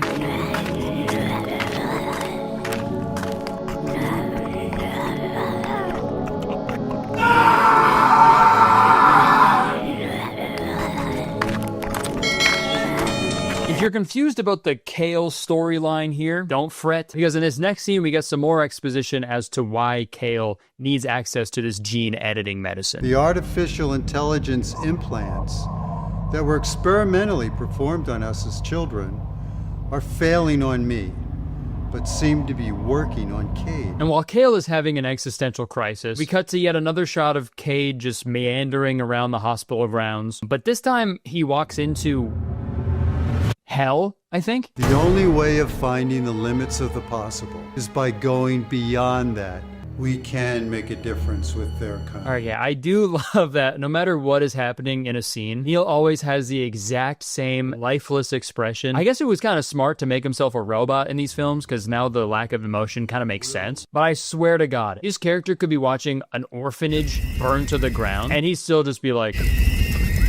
When I enter the nonchalant contest and my opponent is Neil Breen. We then get some more pointless scenes with the police officers. I got new information on the kidnapping of those patients. And then we get this hilarious line from one of the nurses. I've built a thriving business here, and I won't let anyone disturb it or spoil it for me. If that hospital is a thriving business to you, I would hate to see a failing one. But then, by some miracle, the police officers show up to the mental hospital. I can't believe patients live here. This place scares the hell out of me. I could never live here. Fucking Jesus, man. Worst cops ever. I could never live here. Yeah, man. It's not like they want to live there. They were kidnapped. You're also there to, like, rescue the people who are forced to live there, dude. What the fuck? Imagine a cop walking into an active crime scene and recreating that goofy meme. We then get another shot of a guy getting his arm grabbed by Kale, and then Cade confronts the blonde nurse. What do you know about the patient trafficking that's going on here? What do you know about the gene editing research? Okay, I fully thought Cade had, like, no idea about what was happening. Because, like, all he's done for the past few days is just, like, haphazardly, like, just roam around and just say pointless shit, you know? But I guess he's aware that there's, like, evil experiments happening on these people. He knows all of it is happening, and yet he's still donating the money, and he's still not doing anything about it. Cool. You must know something. Oh, buddy. I don't even think that lady knows where she is at the moment. Oh, yeah. Also, every 5 minutes in this movie, we get some shots of Kale walking around the hospital, just like straight up injecting like bloody needles into himself. And when he's not doing that, he's collapsing on the ground. Who am I? What am I? And I'm no doctor, but I feel like those two things are probably connected. Sorry, this movie like jumps around a lot, so it's tough to really know like how much time has passed. But in this next scene, Cade is at a different charity event with this blonde nurse, and he has his arm around her, so I guess they're dating now. We're doing the best we can. Corporate is in charge of the work and the money. That's not good enough. It's my damn money. And I'm sorry if I'm beating a dead horse here, but do something, Cade. Beat a dead horse if you have to. That's something. That's more than what you're doing. You're both complaining about the safety and well-being of these patients while you're both at like this fancy party together. Assholes. Fucking assholes, dude. But at this gala, we get some very funny dialogue between the characters where they state their occupation before they say anything. As an officer of the law. As a member of the corporation. As the director of the hospital. As a police officer. Also, dude, I just realized this. What the fuck did the cops do at the mental hospital? What did they even do there? They showed up and they were like, ew, this place is fucking gross. And then they dipped. What the fuck? Police, get your hands up! Oh, ew. Ew, this place is stinky. Let's get out of here, guys. I'm in the NYPD, not the NYPU. And guys, trust me, I know nothing really makes sense in this film, but that's why it's awesome, okay? And it's about to get even more awesome. We now cut to a courtroom scene where all the mental health patients are the jury, I guess? But the trial is also about, like, the well-being of the patient, so I don't know if that's allowed.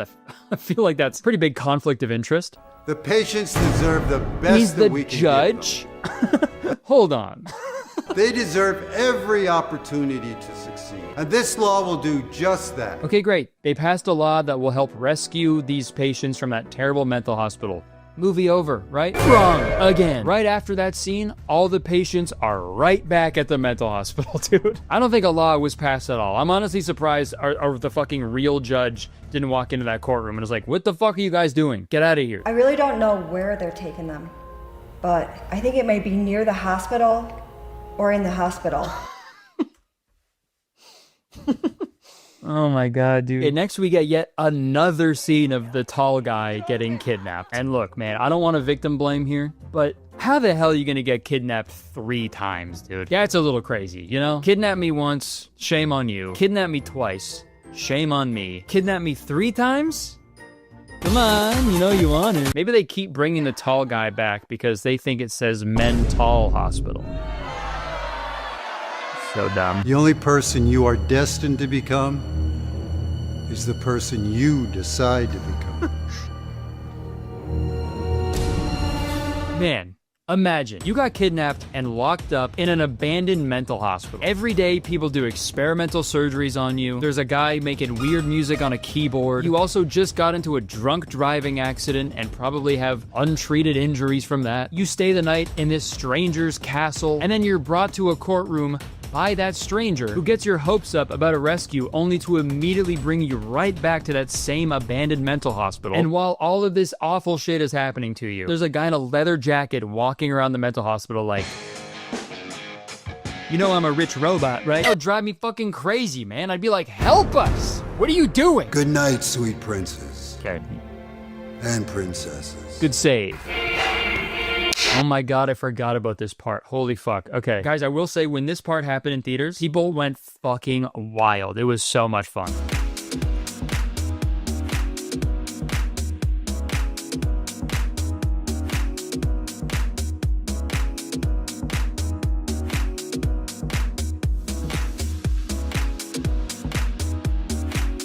Yeah.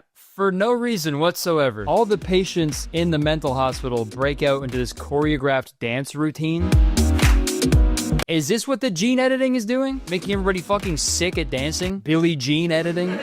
Also, the fucking 2 nurses are there wearing wigs. I assume they didn't have enough actors for this big dance number. So I guess they had the actors who play the nurses just throw on some wigs to like be the other patients. And it's like, again, why? Nah, the random choreographed dance outside the abandoned mental hospital isn't really believable with only 4 people. You two, get in there. I'm not gonna lie though, they are fucking it up. They fuck it up so hard that they all summon spectral doppelgangers that dance beside them. Yeah, I don't know if I'll ever dance that well. If they ever make it out of the hospital, they have a big future. They should go on that show. What's it called? So You Think You Can Summon Otherworldly Beings? After all the patients happily dance their troubles away for 2 uninterrupted minutes, we get another lengthy shot of Kale injecting more blood into his veins and falling all over the place. Shots of the patients freaking out, and the blonde nurse finds out the blonde patient has been killed. What did they do to you? Just overall, everything is sad and scary in the hospital right now. And where is our kind-hearted, super-powered protagonist during all of this? He's out in the forest canoodling with the blonde nurse. I need you. Bro!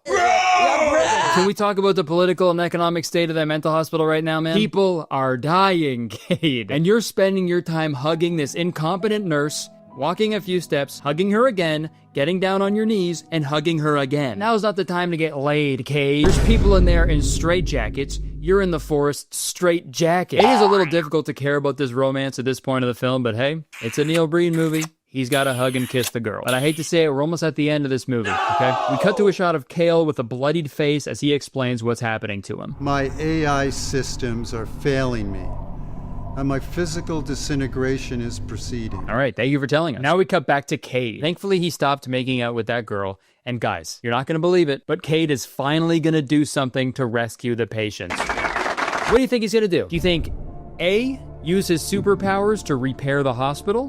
B, use his superpowers to kill the evil doctors? C, use his superpowers to help the victims escape? Or D, use his superpowers to just save his twin brother?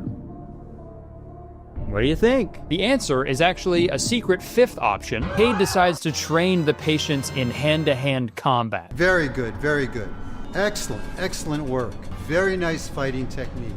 That's the way to practice. Cade, you're a bad guy. These are kidnapping victims. And you're there teaching them karate? I'm sorry, man, if you're not actively trying to free them or take down whoever kidnapped them, you're part of the problem, dude. Use everything I've taught you. You haven't taught them anything, man. You've been aimlessly walking around this hospital and mumbling to yourself for days, dude. Eventually, A society of brave hearts will rise. Later on that night, we see Cade back in the patient's room, and he gives him a little pep talk. They are coming for you, my warriors. This is what I've been preparing you for. Yeah, super funny they called them my warriors after talking to them for just one afternoon. Regardless, it is now time for the big climax of the movie. After all the no training from Cade, the patients now have the power and courage to stand up to their oppressors. You're done! The tall guy strangles the evil doctor to death, and the evil corporation is destroyed. The gene editing experiment is going well.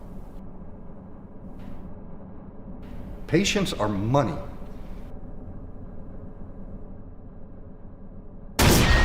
Oh my god. Okay, fuck. Sorry, that genuinely scares me every time. Also, did Cade make them explode? Is that another one of his superpowers? He can just make things explode wherever? So he doesn't use his superpowers to save the kidnapping victims, but he'll use it for terrorism. Yes! Nice. We now cut back to the mental hospital where Cade is now fighting some masked bad guys. I also don't know if I'd use the word fighting because he's kind of just like standing there while the bad guys just miss every single punch and kick that they throw. And then we get a nice recycled scene from earlier in the film. Damn, we need to make this an even fight.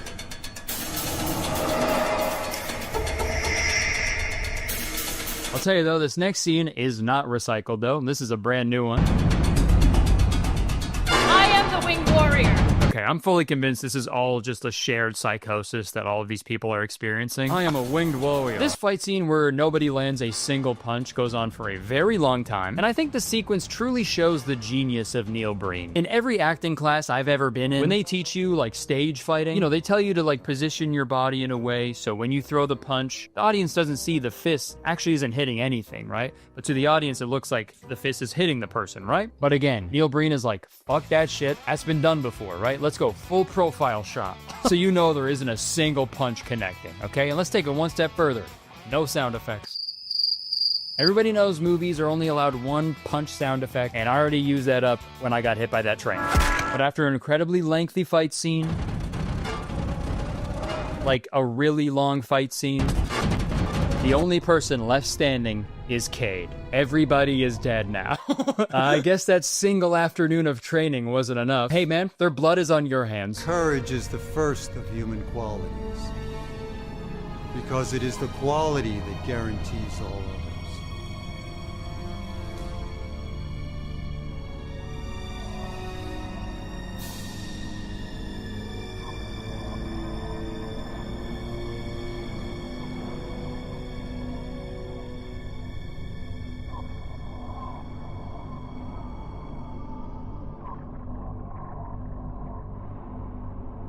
Okay.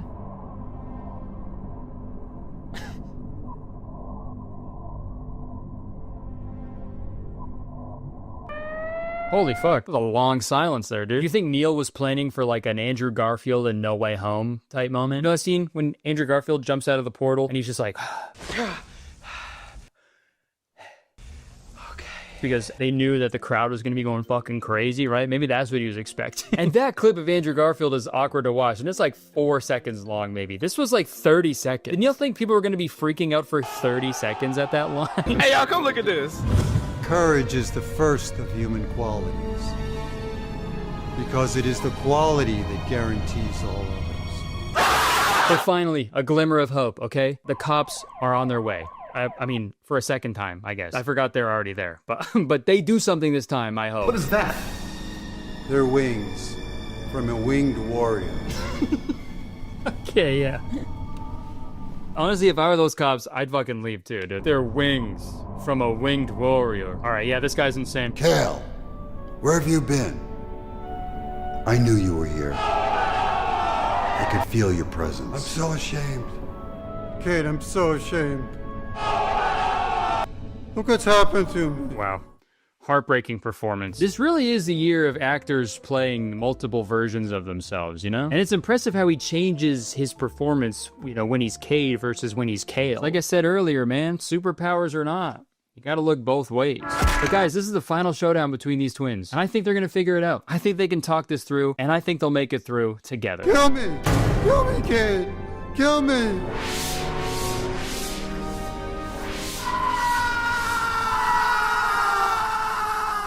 Or yeah, he could summon a sword and stab his twin brother through the neck. That works too. And again, could have summoned that sword fucking days ago and killed that evil doctor, but no. Had to teach karate and hug a girl. You know what? I think the movie could end here, but obviously it does not. Huh? Okay, so you could use your powers to change the hospital. There's the confirmation right there, dude. But the only thing you do is change the name of it? Asshole. Okay, yeah, and also I guess the patients didn't die. From what I'm gathering, I think the patients have somehow progressed into like the next stage of human evolution. That's what one afternoon of training did with Cade. You are now my warriors, caretakers of justice. These are my new Avengers. We then cut to some of the patients doing an impression of my car keys before I go drinking. Don't forget us! And then we get an emotional goodbye from Cade. I've got to go. I'll be right here. That's just a line from E.T.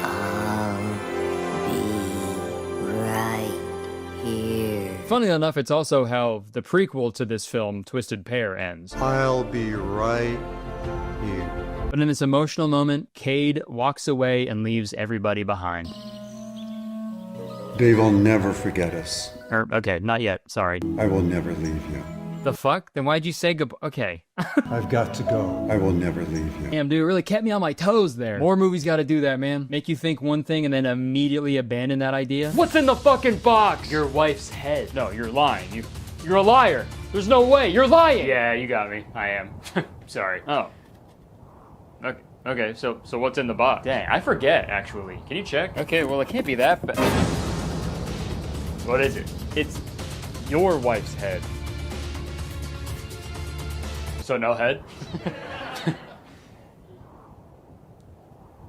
I gotta take you to jail. No, I hate jail. Hollywood, take notes, man. Start putting that shit in your movies. But anyways, the movie ends with Cade and the nurse walking off into the forest as the credits roll. Made in the USA. Nice, man. These are the movies we can look forward to if Trump actually goes through with those fucking movie tariffs, too. That's sweet. So there you have it, man. That was Cade the Tortured Crossing. Sorry this video is so long, but there's just so many things to address, and I left out a lot also. So like I said, please go watch this full movie. It is so much fun. Honestly, it was a blast when I saw it in theaters. It's a blast when I watch it on digital. Jury's still out if it's a blast to watch on DVD, because I never received mine, but I assume it's probably the same as digital. Neil took a big chance filming an entire movie on a green screen. That is not only a lot of work during the post-production process, but it's also a huge undertaking during the pre-production, like finding all of the photos and stuff, because like there are scenes where he's like specifically like ducking under stuff. Like everything was planned very meticulously. And you know, you can't forget about all the stairs. So you can tell there's a lot of work that went in. I think that's great. And at the very core of this film, there is a really cool idea there. But just some aspects of it made it just a little frustrating. Like the fact that we still don't know what happened to that drunk driver, you know, what the gene editing surgeries were actually for, or the fact that Cade is essentially Superman. He has like every superpower ever, yet he doesn't do anything at all to actually like save the people who need his help. But like I've always said, every movie is good, and this one is no exception, because this film, funnily enough, actually taught me a lot. This movie is about a super-powered cyborg who spends most of his time aimlessly and disappointedly walking the halls of this abandoned hospital that he personally donated millions of dollars of his own money towards. And he is constantly upset by the fact that his money isn't being utilized the way he intended it to be utilized. And that really struck a chord for me, you know? Because like I said at the beginning of this video, years ago, I genuinely tried to give money to Neil to help fund this movie. This movie. A movie about when you give large amounts of your own money to someone embarking on a business venture, you never really know how they're going to use it. And they often don't use the money the way that you would probably use that money.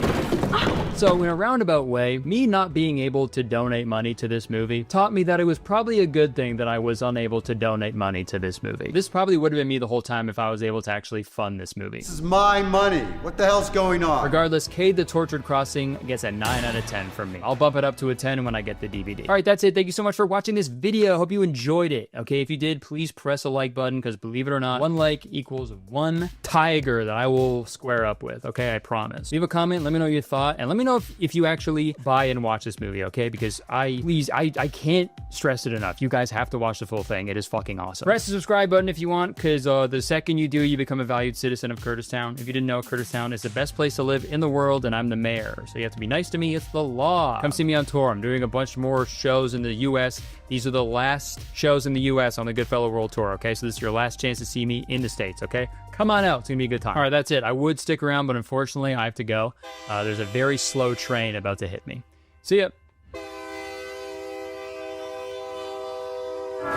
Hey guys, what's up? I am currently on tour in Europe right now, and I got some exciting news. I have got more shows to announce. This tour is never ending. I am going to more cities in the US, okay? I am going to Salt Lake City, Denver, Phoenix, Oklahoma City, San Antonio, Austin, Houston, Dallas, Nashville, Indianapolis, Columbus, Cleveland, San Francisco, Los Angeles, San Diego, Seattle, Portland, St. Louis, Milwaukee, and Philadelphia. Guys, tickets are available right now, so I think you should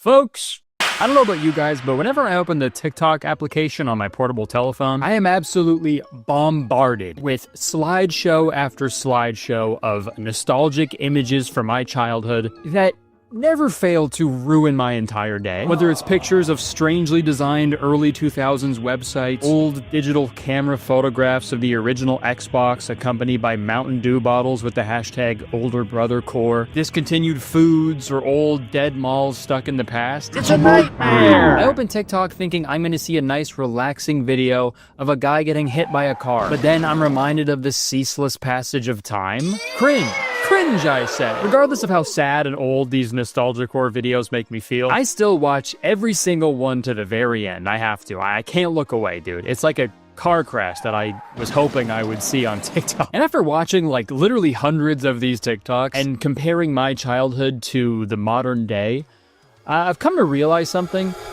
Everything's kind of boring now. And I don't mean the, throw a tennis ball at the wall, twiddle your thumbs type of boring. It's quite literally the opposite somehow. Boredom used to be like, oh man, there's nothing to do. But I honestly cannot remember the last time I felt like that. The traditional feeling of boredom has been replaced by this like overwhelming feeling of there being like too many things to do. But at the same time, none of the things we're doing to fill the time are like enjoyable or personally fulfilling whatsoever. It just sort of feels like everything lately has kind of been given the landlord special, Because everything's been covered with a boring coat of white paint, no thought behind it, no forethought into the future or any of the consequences. And lately, dude, I've been feeling like a cockroach that got in the way of the paintbrush, forever stuck in a sea of white. Just like your mom. Got you. Whether it's logos, cars, tech, movies, architecture, everything has become so muted and bland and colorless. And personally, I think it's super boring. I'll say up top, it's gonna be impossible for me to not sound like a boomer throughout this entire video, but I swear to God, I remember everything being so much more vibrant and colorful and saturated when I was growing up, and I'm not alone. You can find countless videos of people comparing old photographs to current ones, and things do seem less colorful now. Obviously, for a few of these videos, there are some logical explanations. Like this one, for example, like this picture from 2020 was taken on a clear sunny day, and the one taken in 2024 is it's a cloudy day. So, obviously the one taken on the cloudy day is going to be less bright and colorful, right? I think this person just doesn't know how weather works. Damn. Back when I was a kid, there was never a tornado happening right now. Back when I was a kid, I was never getting swept away in a tornado. But for this video, I kind of just want to do a deep dive and really get to the bottom of this, okay? I want to find out if the world is actually getting less colorful. So let's find out.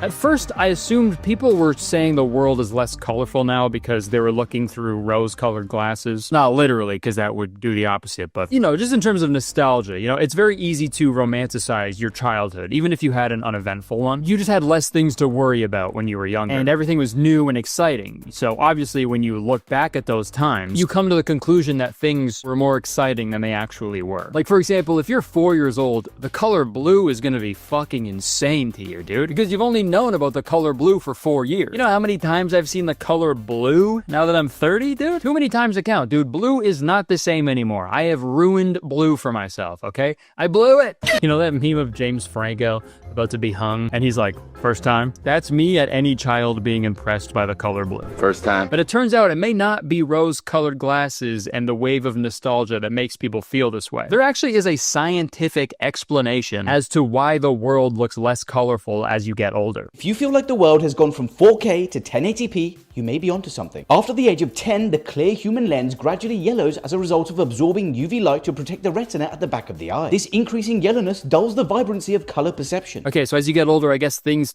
tend to appear more yellow than they actually are. Pretty interesting. That explains why my white bed sheets are yellow when I wake up. This, combined with the fact that the number and sensitivity of color detecting cone cells decrease, further affects color contrast. Even without the natural deterioration of our eyeballs, I still think the world is getting less colorful. And I know this because I actually have perfect vision. Sorry to brag, but I am exempt from all vision problems. I took a vision healing masterclass last year and I stared directly at the sun. So I think I'll be A-okay. Hey, dude, the camera, it's over here. Fucking idiot. Jesus fucking Christ. So I think I'll be A-okay. so. Guys, you're not going to believe this, okay? It isn't just our eyes becoming weaker. The world actually has been losing color over the past 50 years. The Science Museum Group conducted a study where they photographed over 7,000 various objects from the 1800s to present day in 21 different categories, and this was their result. From 1800 to 1840, there was a pretty even spread of black, gray, white, red, orange, and yellows. And then in the year 1860, as everybody knows, the colors blue and green were invented, so they slowly gained popularity over the years. But as you can see in the full graph, there's a pretty drastic drop-off in color in around the year 1980, and then an even more drastic one in the year 2000. And as you can see here, in the last 20 years, objects have been rapidly enveloped by this foreboding grayness. And it's scary, man. How do we stop it? Am I supposed to just pray the gray away? Dude, we know that doesn't work. An obvious contributor to this grayness was the switch from wood to plastic in everyday items. So there has been a gradual decline in browns and yellows.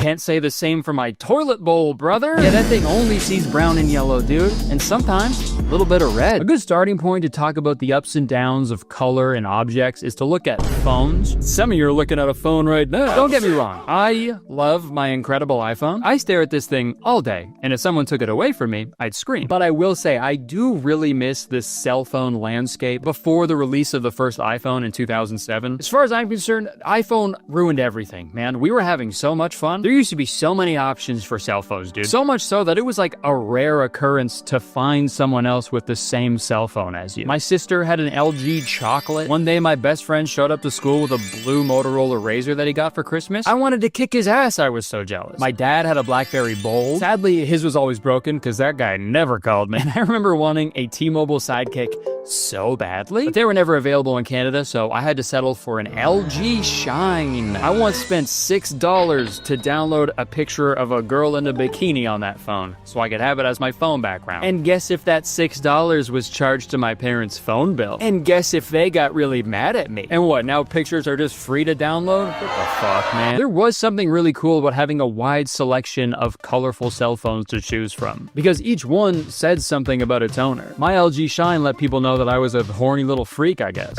But man, looking back on these old cell phone designs is just so refreshing because each one had character, it had an aesthetic. They weren't just a fucking black rectangle, dude. Sure, some of them were ugly as fuck. And yeah, sometimes the cell phones would just straight up not work. So you'd have to walk an hour home from your caddying job because your cell phone wouldn't let you call your mom for a ride. But hey, at least these cell phone companies were trying new things. The newest innovations in smartphones over the last few years was, hey, you can fold this one. Okay. So a flip phone? That's a flip phone. Those have been around forever. I'm also convinced that the abandonment of the home phone has done irreparable damage to society. Get a load of this society. Dude, the amount of novelty home phones they used to make was staggering. But they were incredible, dude. They were so much fun. They were all unique and silly, and it made communicating over the phone like an enjoyable experience. Dude, I fucking hate talking on the phone now. But if answering my phone revealed Kermit the Frog's naked feet, you know I'm picking that shit up. Dude, modern dads will never experience the joy of getting fucked up off a bottle of Jim Beam and then calling their ex-wife on the Jim Beam. And it's not just phones that have lost any semblance of color or creativity. Tech products in general have just gotten so boring lately, man. My friend Drew just made a very good video called Technology Isn't Fun Anymore, and I highly recommend you watch that video if you haven't already, because I think he summed up this issue perfectly. Growing up, technology was so fun and exciting, and it was progressing quickly, so anything they put out was like actually intriguing. But in the last 5-10 years, it feels like nothing has really changed that much. And the new technology they actually put out is just AI bullshit that nobody fucking wants, man. Dude, the most recent tech craze is people stealing the artwork of one of the most beloved, iconic artists of all time by just lazily forcing a computer to generate an image. That sucks. That's bad. That's boring and not good, okay? To be fair, though, not all tech products were brimming with color and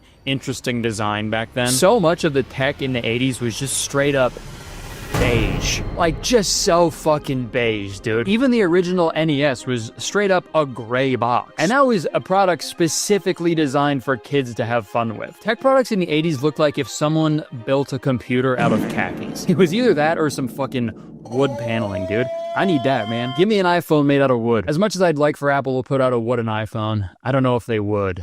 But by the time the 90s came around, computers were becoming a household item. Internet Explorer launched in 1995, and this widespread embrace of the internet brought upon a tech explosion unlike anything we've ever seen before. Technology was fun and exciting, and the feelings people had for technology and its potential were positive and hopeful. And the average age of a tech consumer was also lowering at this time. So, how did companies capitalize on that feeling of excitement and happiness as well as appealing to a younger audience? Translucent, colored plastic. Oh my god, man. This shit looks so fucking cool, dude. You ever want to kinda see what's on the inside of your N64 controller? Well, here you go. Look at all those things you can just vaguely see. What do? Who fucking cares? What's the inside of my Game Boy look like? Just kidding, I already know. Because my mom got me the purple see-through one for my birthday. And that's the most impressive thing about that design trend, dude. If my mom got me a regular purple Game Boy, I'd be mad as hell because I would have been like, hey mom, that's a girl color. But when I got the purple Game Boy you could kind of see through, oh my god. Coolest shit of all time. Genuinely, this is one design trend that I miss so much every day of my life. I want all of my shit to look like this, okay? I want my skin to look like this. It not only looks cool and fun, but like that design choice made me appreciate my tech products a lot more. You know what I mean? I look at my iPhone, I see a fucking black rectangle. I don't know what the hell is inside this thing, and I also don't care. But when I see a translucent N64 controller, and I can see that there's a bunch of shit inside of it that I don't understand, I'm like, you know what? Dang, this is actually really impressive. I have a newfound appreciation for this piece of hardware. I was about to throw this controller as hard as I could at my best friend for making me slip on that banana in Mario Kart, but I'm not gonna do that anymore. I'm still gonna throw it at him, but not as hard. This clear trend of the 90s/2000s was inescapable, and it wasn't just with tech products. This was like a movement with like clear, cleanly stuff, right? Like there was a lot of aquatics, right? Frutiger Aero type stuff. This was like a big stylistic movement of the time. There's a lot more clear packaging, right? There was clear furniture, clear Pepsi. Even back then when doctors were using defibrillators, they would yell, clear! And I actually didn't know this before researching for this video, but apparently the creation of clear tech products can be traced back to the prison system. I guess tech products in jails need to be clear so people can't hide any contraband inside of the tech product. Jail tech be like, let me be clear. And then I guess people realized it looked sick as fuck, so they started making tech products like in the real world. Or not the real, you know what I mean? Not the real world, you know, like not in prison. That's also the real world, but it's, you know. You know what? Fuck, prison doesn't seem so bad anymore, man. They got see-through tech products? Okay, sign me up. I'm sure there's tons of millennials itching to go to jail now. What are you in for? I'm innocent. Yeah, that's what they all say. The only thing I'm guilty of is being a 90s kid.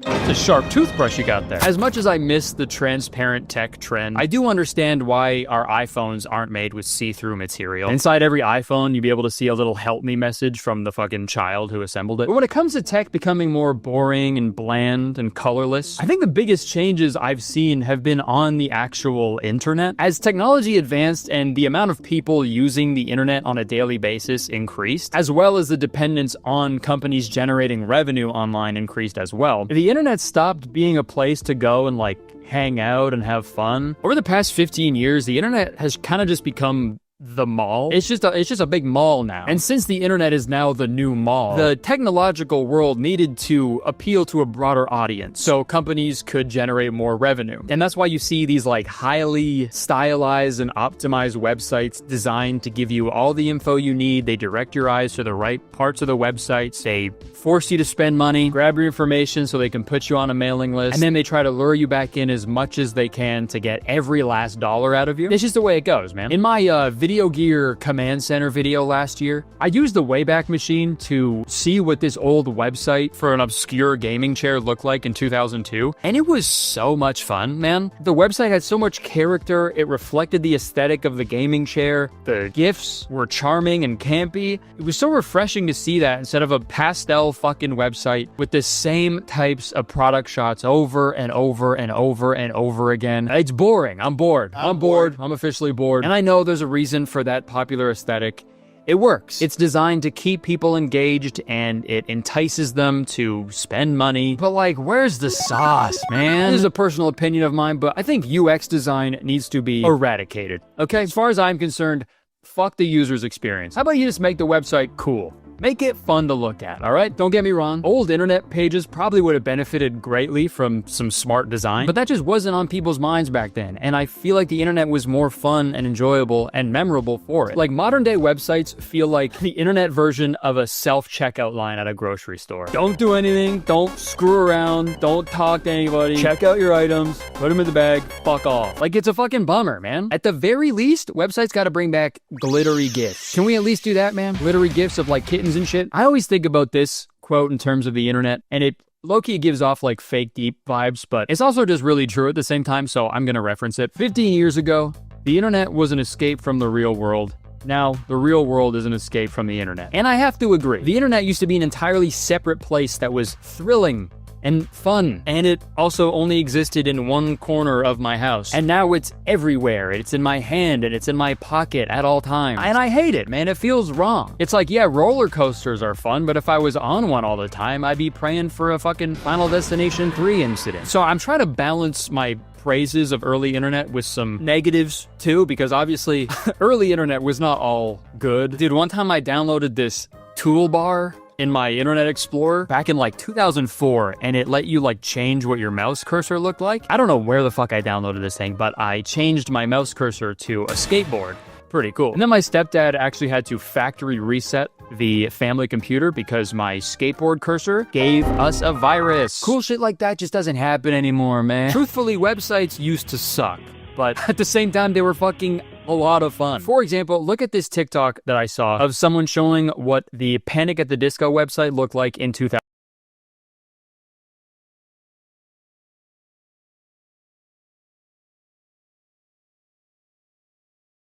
So fun, man. Looks like shit, but it's so fun. What does the Panic at the Disco website look like now?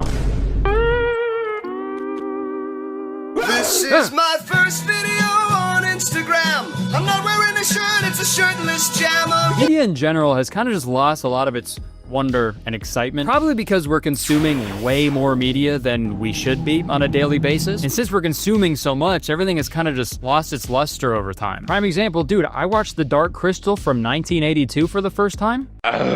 What the fuck? It was like literally breathtaking. The music, animatronics, story, set design, and overall atmosphere was something that you straight up could not accomplish today. Like, even if you genuinely tried to, a movie studio would never allow it because it would be way cheaper to just do everything with CGI. And when movie studios do everything with CGI to cut costs, the end result is usually a jumbled mess of weird lighting and muted colors. I'm not saying all CGI now is bad, not at all. It's the stuff I've seen lately has been, dude, Godzilla -1, I lost my fucking mind. I was insane what I was looking at. But CGI works the best when they have a significant devoted budget towards it and enough time to ensure that it's done properly. And I'm sure you've seen criticisms online towards modern lighting and color grading or lack thereof, especially towards superhero films. You can look back on old superhero movies like X-Men, Iron Man, Avengers, especially the Sam Raimi Spider-Man films. And when you compare those to modern superhero movies, it's pretty plain to see they used to be much more colorful and saturated and vibrant. One could argue that with modern superhero movies, movies, there's a lot of, you know, different characters in them with different colors, so maybe it would get confusing or overwhelming and there wouldn't be a cohesive color scheme. But I'd rather have that than a dimly lit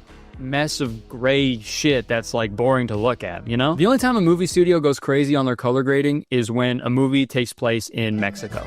That's the only time movie studios remember how to color grade stuff. They just throw like a yellow filter over it for some reason and they go, yep, that's Mexico now. This is Mexico in the TV show Breaking Bad. This is Mexico in real life. That's actually a fun, like, travel hack. I know plane tickets are expensive. You know, this economy, it's getting pretty hard to travel these days. So if you ever want to feel like you just took a trip to Mexico, you just throw on a pair of yellow tinted glasses and voila, I'm swimming in the ocean, drinking a margarita right next to a shark. Oh, there's lemonade coming out of my arm. It's not just superhero films that have lost their color over the years. Look at this comparison from the first season of Dexter from 2006 to this screenshot from Dexter New Blood from the year 2021. The one from 2006 is lit properly. The colors are perfectly saturated. The contrast and shadows are all balanced well. Looks great. The one from 2021 looks like a poo. Dexter, I hardly know. Seeing stuff like this reminds me of a meme I saw recently. Men in LA, get off your phones and stop becoming influencers. We need gaffers. These shows dark as hell. I can't see shit. It's true, man. What the fuck's going on? Another video recommendation here. I watched a really good video from Patrick Tommaso called Why Don't Movies Look Like Movies Anymore? And I highly recommend you watch that because he does a great job breaking down the key reasons behind this phenomenon. But in short, filmmakers didn't always have the luxury of shooting everything on a green screen and then just fixing it in post. That just like wasn't feasible up until recently. For most of history, like most of the things they did while producing a film in terms of lighting, costumes, and set design, it was all meticulously planned, and there was a clear intentionality behind every decision. And I feel like that just doesn't happen anymore. Might get into post and that room won't even be the same room anymore. They're gonna say, you know what, that window, we don't even want that window anymore. The light doesn't make any sense. We gotta reshoot this whole thing. So what do? We shoot it bland. We shoot it boring. We light it flat. We don't commit. There's a lack of intention in the way we are creating so many things these days. But I don't want to shit on filmmakers for putting out movies that look like this, because most of the time, I don't think it's their fault. If a film's CGI is bad, or if the lighting is poorly planned, or if the color grading is lacking, 99% of the time, it's because the studio gave the production companies an impossible deadline. So these people who are overworked and underpaid, they have to cut corners or do half-assed jobs just so they can get the work done on time. And it's either they do that, or they fucking lose their job. So I understand why it happened, because if they lose their job, then they gotta sell their gray car and then sell their newly built gray and white house. Like, it's a slippery slope, man. And now that I mention it, man, I gotta talk about architecture, because what the fuck is happening? What is going on? What are they doing to us? I don't know if it's like this where you guys live, but whenever I drive around Toronto and I see a new house that they built, it's always the ugliest, most boring shit I have ever seen. It's either white or gray, just a series of cubes with a flat roof. That's not nice to look at, you know? I don't feel like that would be a home. Straight up, it looks like something I would build in Minecraft really quickly, because I'm too lazy to put in any actual work, because I want to go find some diamonds and have sex with a creeper. And dude, it's never just the exterior. The interior of some of these people's fucking houses, man, oh my god. So much gray and white, it's blinding. Every time I look at a house on Zillow, I get fucking flashbanged by their living room, dude. The interior of houses now look like that weird fucking scene in Deathly Hallows when Harry like dies or whatever. Like this weird fucking purgatory white room, right? I expect there to be a weird Voldemort corpse under all these couches, dude. And dude, I'll see all these chuggy ass fucking weirdos, man, make these videos like updating my boring old bathroom to a modern bathroom. And the video is them destroying the most beautiful, charming bathroom you've ever seen in your life just because it has a little bit of color, and they totally ruin it by making it look whiter than a fucking Morgan Wallen concert. It's heartbreaking, man. My wife and I try our best to make sure our house looks as colorful as possible, and I am much happier than I would be if my house was just fucking white and gray all over. I know my walls are white here, but wait, walls are white? Huh? Walls are white? The white and gray shit is inescapable though, man. Apartment buildings, office buildings, hospitals, banks, churches, literally anything being built right now looks the exact same and it sucks. This may be a personal preference, but I'd rather the world around me reflect the human spirit of charisma, uniqueness, nerve, and talent, other than a bunch of fucking boring gray cubes, man. The slow envelopment of boring gray and sad beige is very apparent in North America, but you notice it way more if you walk around a city like Florence or Paris. Nothing will make you hate North American architecture more than like an hour walk in any European city. Dude, you're telling me a bunch of dudes built this humongous, stunning cathedral out of perfectly cut bricks of pink, green, and white marble, and then went on to finish off the cathedral by building one of the largest dome structures ever made without the use of scaffolding? Oh yeah, and then some fucker named Giorgio Vasari went ahead and painted so hard that he died, and then his apprentice had to finish the painting, and they were able to build all that 500 years ago? And yeah, maybe it did take them over 140 years to build that cathedral, but that's neither here nor there. Sometimes when they're doing construction on these new condo buildings, I'm sitting in traffic for 140 years. The Duomo in Florence is a pretty drastic comparison, I know. But even if you look back as recent as like 20, 30 years ago, there's a massive difference. My wife and I are actually rewatching Beverly Hills 90210 right now. And dude, every single episode we're like, man, stuff used to look so much cooler. Cars were cooler, clothes were more colorful, there was glass bricks everywhere, stores had carpets? Bring back the carpets, man. I know it's way cheaper and easier to clean concrete floors, and carpets start to stink like fucking crazy after a while, but come on, man. More and more physical stores are closing every single year because of online shopping, but the physical stores that do stay open are just fucking boring and drab and just a bummer. So it's like, yeah, I might as well just stay home, I guess. Dude, I saw the saddest picture of all time recently. You guys know the McDonald's play place, right? Big fucking playground inside of McDonald's. Ton of slides and tubes. It was actually mostly tubes. McDonald's play place is a series of tubes. Well, take a look at the new McDonald's play. Broke my heart, man. That's the play place? Two little fucking chairs with some tablets on the wall? We're cooked. We're so cooked, man. And then who the fuck is this guy? The Happy Meal box is sentient now? Rip open his head and eat his organs. This is no play place, and I'm not playing. I know there used to be N64s at McDonald's, and that was awesome, but there also used to be the actual play place as well. Dude, I have so many fond memories of going down a huge slide in a McDonald's play place and landing into a huge ball pit that smelled like little kid pee. Because, you know, maybe a kid was having too much fun in the play place, and he didn't want that fun to end, and he didn't want to go all the way to the bathroom and pee and then come all the way back, so he decided to, you know, just let it go, because no one's gonna find out, right? I'm just assuming. Now what is a kid supposed to do if he has to go pee in the play place? Stand on the chair and piss on the tablet? Turn the iPad into an iPad? Like, come on. Why is this happening? Why is the world losing its color? It's a good question. Sadly, it all goes back to money. Every time. Like, actually, every time. It's capitalism. It's capitalism every single time. I saw this great example on TikTok. I lost the TikTok, but I will regurgitate it poorly. Let's say, for example, someone wants to open a coffee shop in their town. Obviously, they'd like this coffee shop of theirs to be profitable, so maybe they go online and they research what successful coffee shops look like. What do they see? A lot of minimalist design choices, a lot of grays and whites. If they're crazy, maybe a neon sign that says, "Give me coffee or I'll kill myself." But you know what? No, maybe they think that's too boring. Maybe they're like, fuck it, I don't want this boring gray countertop.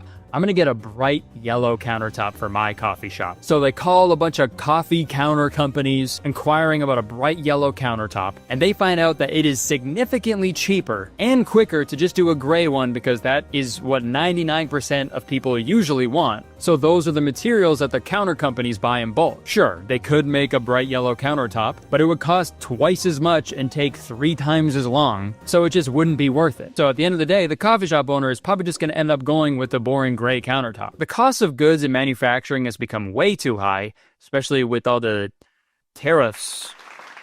I'm terrified. Okay, topical humor. And also just risk aversion is of paramount importance to business owners. So, you know, I don't blame a small business owner for just going with the cheaper, more popular option. But at the same time, it doesn't change the fact that it sucks. You know, I want the Global Village coffee house aesthetic again, man. I want Norah Jones bumping on the speakers, man. I want to feel cozy and relaxed in a coffee shop. I don't want to feel like I'm in a nameless concrete warehouse about to get my ass kicked by Spider-Man. A desaturated Spider-Man. And more often than not, you need to like spend more money to get a colorful version of an item. It's like a weird color tax. Again, I understand why that is from an economical and logistical standpoint, but again, it doesn't change the fact that it sucks. For example, I remember when I bought my Toyota Corolla back in 2019. I was test driving a white one and I really liked the car. I really enjoyed it. But to me, the color was very boring because fucking everybody has a white car. So I asked if I could get the blue one instead. And they had the blue one, but they told me it was going to be an extra $500 just for a different color. It's the same shit, man. Like, this is why everything sucks, man. Like, since when has color become a luxury? What are we fucking doing to ourselves, guys? Fucking pisses me off, man. It makes me so mad I'm turning red, and now I'm worth more money. And trust me, I could bitch and moan all day. I can go on and on about how the world isn't colorful anymore, and I can cite comparisons until the cows come home, but I won't.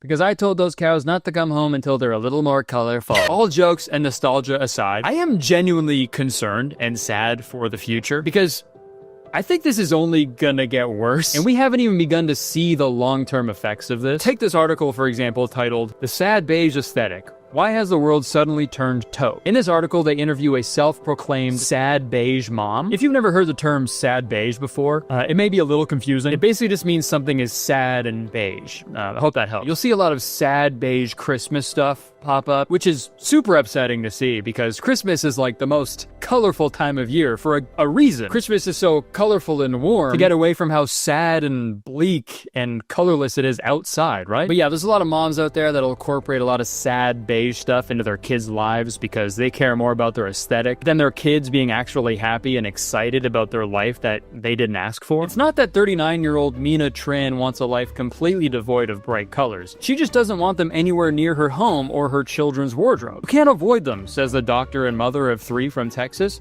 They creep into areas of my life that I can't control. You go outside and the grass is green.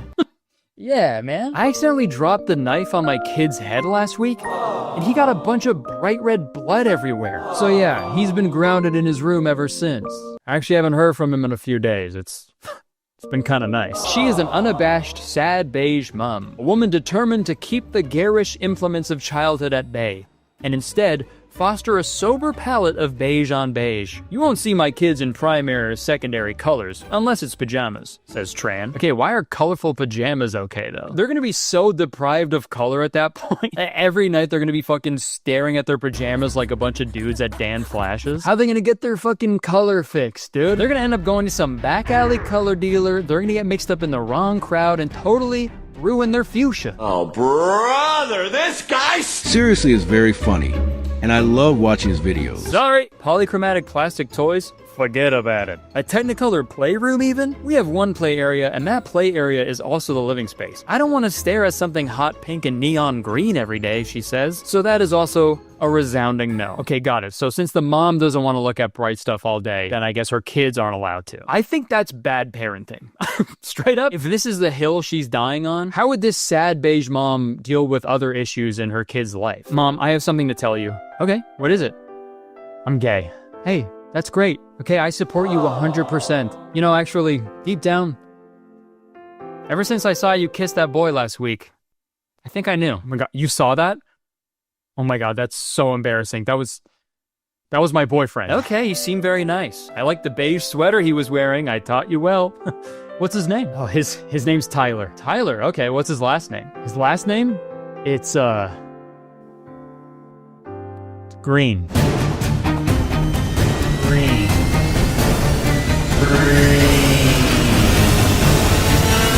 Get the fuck out of my house. Obviously, it's fun to goof on people like this because loving beige is such a weird thing to be passionate about. But I am genuinely worried about how this inescapable blandness is going to affect children who are growing up right now. There's been actual evidence to back this up. This article, titled "The Psychological Cost of Boring Buildings," says in one case, physicians have linked environmental deprivation to ADHD in children. Homes without toys, art, or other stimuli were a significant predictor of ADHD symptoms. World-renowned designer Thomas Heatherwick wrote in his book, Humanize, "Boring is worse than nothing. Boring is a state of psychological deprivation. Just as the body will suffer when it's deprived of food, The brain begins to suffer when it's deprived of sensory information. Boredom is a starvation of the mind. Okay, skinny. A boring, colorless surrounding affects you, obviously. And this has been proven in a study by a cognitive neuroscientist named Colin Ellard. He conducted an experiment that featured sensors attached to people's skin that would track something called their conductance response, which is used to measure emotional arousal.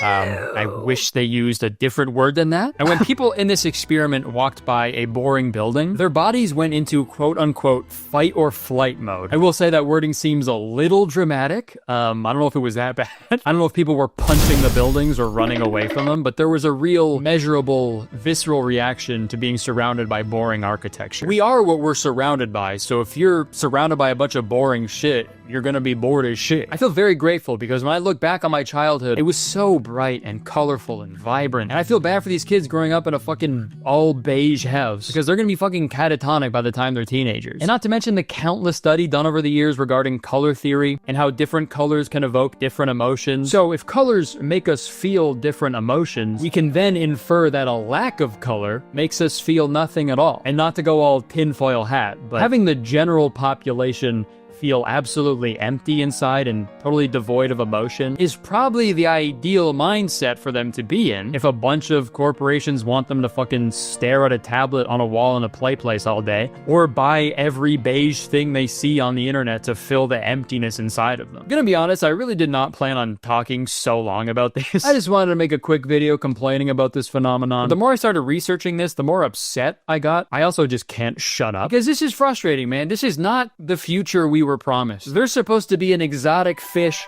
swimming out of my computer screen right now with a huge diagram of a globe in the sky, okay? This is bullshit, and I really don't want to end this video on such a bleak note because it's not like color has completely abandoned us. I think we just need to look a little harder for it. We need to seek it out as often as we can for our own well-being. Tech may be boring and gray now, but you can always pay more for a colored variant, or spend more money to get a colorful phone case with Kermit's fucking pose on it. Logos and branding in general have become very minimalist and boring, but some companies are starting to get a little more colorful and fun and daring with their rebrands, so there is a little bit of hope. At the very least, if you want to see any bright packaging or logos, just go into any weed or vape shop. Holy shit. And when it comes to the internet, a lot of websites are boring and gray and white and simple, but there's a lot of cool websites doing a lot of interesting stuff that is very fun and refreshing. And yes, movies and TV shows can look bland and dim these days, but simultaneously, some of the most visually stunning media of all time is being created right now. Severance is a terrific example of that. That is a show that is shot almost entirely under fluorescent lighting, and it takes place mostly underground, yet it's the most visually stunning show I've seen in years. And they hardly even use color in that show. But when they do, it's intentional and gripping. They use color narratively and emotionally, and when there is a colorful scene in the show, it kind of stops you in your tracks because you're so starved of it. I just love Severance, man. It's so good. Things look bleak right now, okay? But there is hope. I don't think we need to accept this boring, gray lifestyle. They tried to convince us that frosted tips was a cool thing to do in the 90s. Together, we said no. We rejected that. And we can do the same thing now. Right now, we're all a bunch of little cockroaches that got painted over by a landlord. And in this situation, the landlord is corporations, and the white paint is capitalism. If we work together, if we keep wiggling our little cockroach legs hard enough, we can finally break free from that white paint on the wall and ultimately fall to our death and die alone in a pile of our own blood. But at least that blood will be bright red. Wow, what a nice message from our friend Kurt. Or yellow if you're going to Mexico. All right, thanks for listening to me complain if you're still watching this. Again, sorry I talked for so long, and I'm sorry if this video wasn't funny, but I just wanted to complain for a while because this is something that, you know, my wife and I talk about a lot. And like it if you enjoyed it. Leave a comment. Let me know what you think about this. I feel like this is a good discussion that we can have in the comments. A lot of people are going to have some good opinions, better than mine. Yeah, subscribe if you want. Keep rocking out. That's it. I would stick around, but unfortunately, I really have to pee. So I got to go find the closest ball pit. See ya.